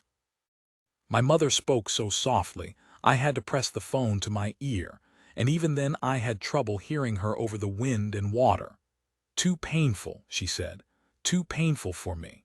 I closed my eyes and listened to the sound of the Gulf as the waves drew in on themselves and spilled back to shore. The weight of my mother's courage seemed to press through the phone and across the receiver, so that it flowed into me and joined us like a cord. "Would you still have chosen to be with Dad?" I said. "Even if you had known how everything would turn out?" My mother did not hesitate. "In a heartbeat," she said, and I smiled. "Of course." 2011, 5 years after Miles's death, I spent time at a residency in Florida working on this book. I had graduated from Columbia University's School of Journalism in 2010, spent a year in West Africa, and recently returned from a stay in the south of France. On a warm fall afternoon, I took the day off writing and drove to the middle of the state to the town of Casadaga, where a community of psychics and mediums live. It was mid-October, and the city had been outfitted for Halloween. Plastic bones leaned on stone benches and styrofoam tombstones poked from the ground. An eerie scene for a town that specializes in communicating with the dead. I parked at the Welcome Center and walked through the gift shop, sliding past the incense and crystals to the bulletin board at the back of the store. I found a business card tacked to the board for a woman named Maeve who called herself a psychic medium. "I'm just down the street," she said on the phone when I called. "You can walk here." I set out on foot. Spanish moss hung from the trees beside the sidewalk, and a one-eyed cat glared at me from a front lawn, daring me to walk on the grass. I reached a row of apartments behind a screened-in porch, and Maeve opened the door when I knocked, looking less like a spiritual medium and more like a schoolteacher. She wore a coral sweater and pressed khakis, silver earrings and subtle makeup, the kind of outfit worn by women who don't have to work. The room inside her office had just enough space for the two of us to sit at a round table draped in purple cloth. "Would you like a psychic reading?" Maeve asked. "Or more of a medium experience?" "I don't know," I said. "Maybe a little of both." What I wanted was reassurance. I was prepared, eager, willing to suspend my disbelief in exchange for a heavy dose of optimism. What that would look like, I couldn't say. "Well, have you lost anyone important to you?" she asked. "I lost my husband." "Then we should do a medium experience," she said. I nodded and tried to imagine this slight woman channeling Miles. Maeve closed her eyes and I envisioned her placing a long-distance call. "Dear God," I thought despite myself, let her get through to him. She opened her eyes and smiled. "He had a great energy," she said, "charming like a boy." A pad of paper and a pen sat on the table in front of me, and I realized they were for taking notes. I wrote down what she said. "He liked to have fun, to go on adventures, to try new things." I scribbled this on the lavender notepaper. "He didn't like to be dressed up. He liked to dress casually." I nodded, wrote "dressed casually." "I sensed that he died suddenly," she said, "that this was an unexpected death and there was a vehicle involved." I bit my bottom lip and ground the nib of the pen into the page. "I see that he was thrown and he died from those injuries." I thought of Miles's death certificate. Multiple blunt force trauma. I looked at the clock on the table and saw that half my time had passed. "I see the two of you walking in the woods," Maeve said. "Did you ever do that?" I thought of the first time Miles had driven to Tallahassee to visit me, of our feet pushing through the dry leaves, Miles holding a branch so I could pass. "And when you walked in the woods together, did you sometimes feel like you could read his thoughts? Like the two of you were having a conversation without talking?" Miles behind me on the trail, his boots crunching on the gravel. I could feel him. "What he wants me to tell you." She opened her eyes and looked at the timer set on the table. We were almost done, my session headed to a close. She shut her eyes again and drew her brows together, the way a person will when they are listening intently. He wants you to know that it's like those walks in the woods. He's always beside you even if you can't see him. You can talk together the way you once did. He'll hear you, he's right there.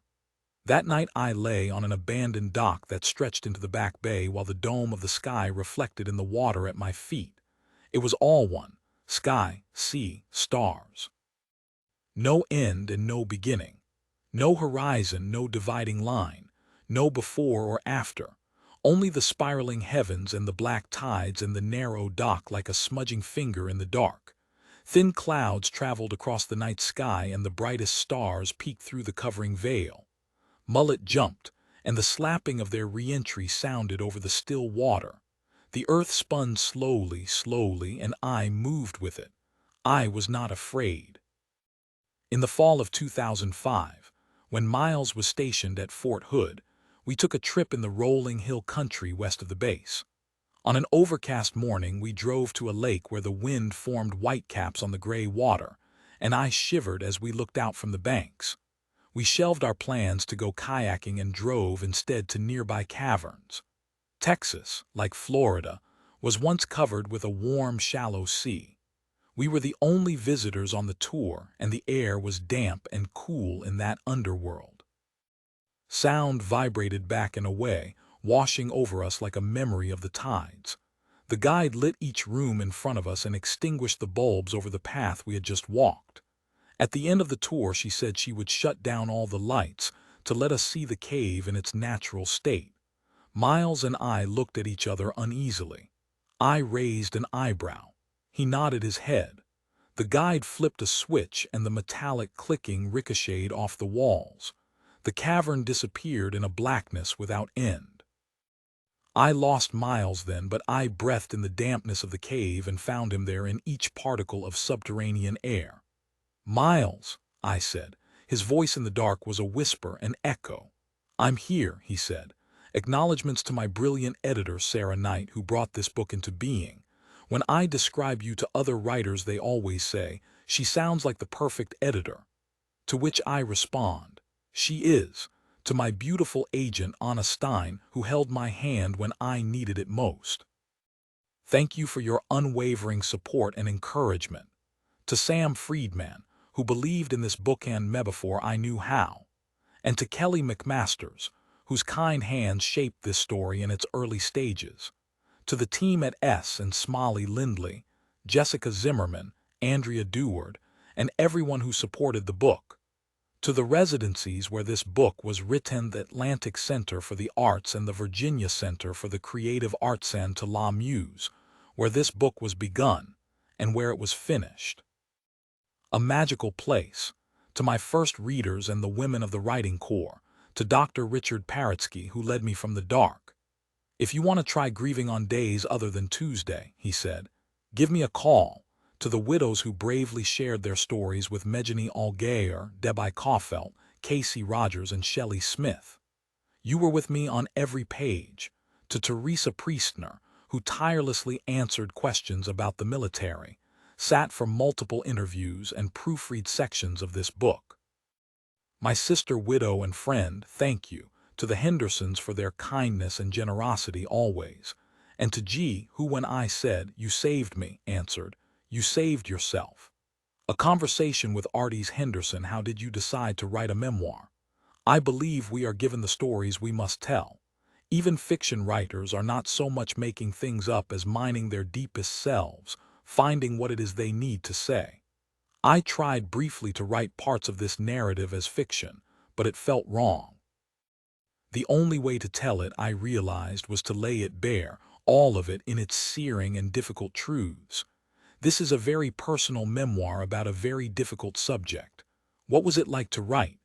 Did you find it helpful in processing what happened? The book was very demanding. Working on it, I felt as if I had stepped off the lip of a pond and sunk to the bottom. Real life happened on the surface, but I was lost in the murk. I spent every day working at the library on painful scenes, and when I came home, I would be emotionally wrecked.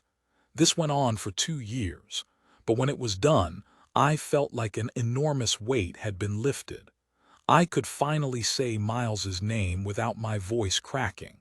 As I was beginning the book, a friend had said to me, "The only way out is back through."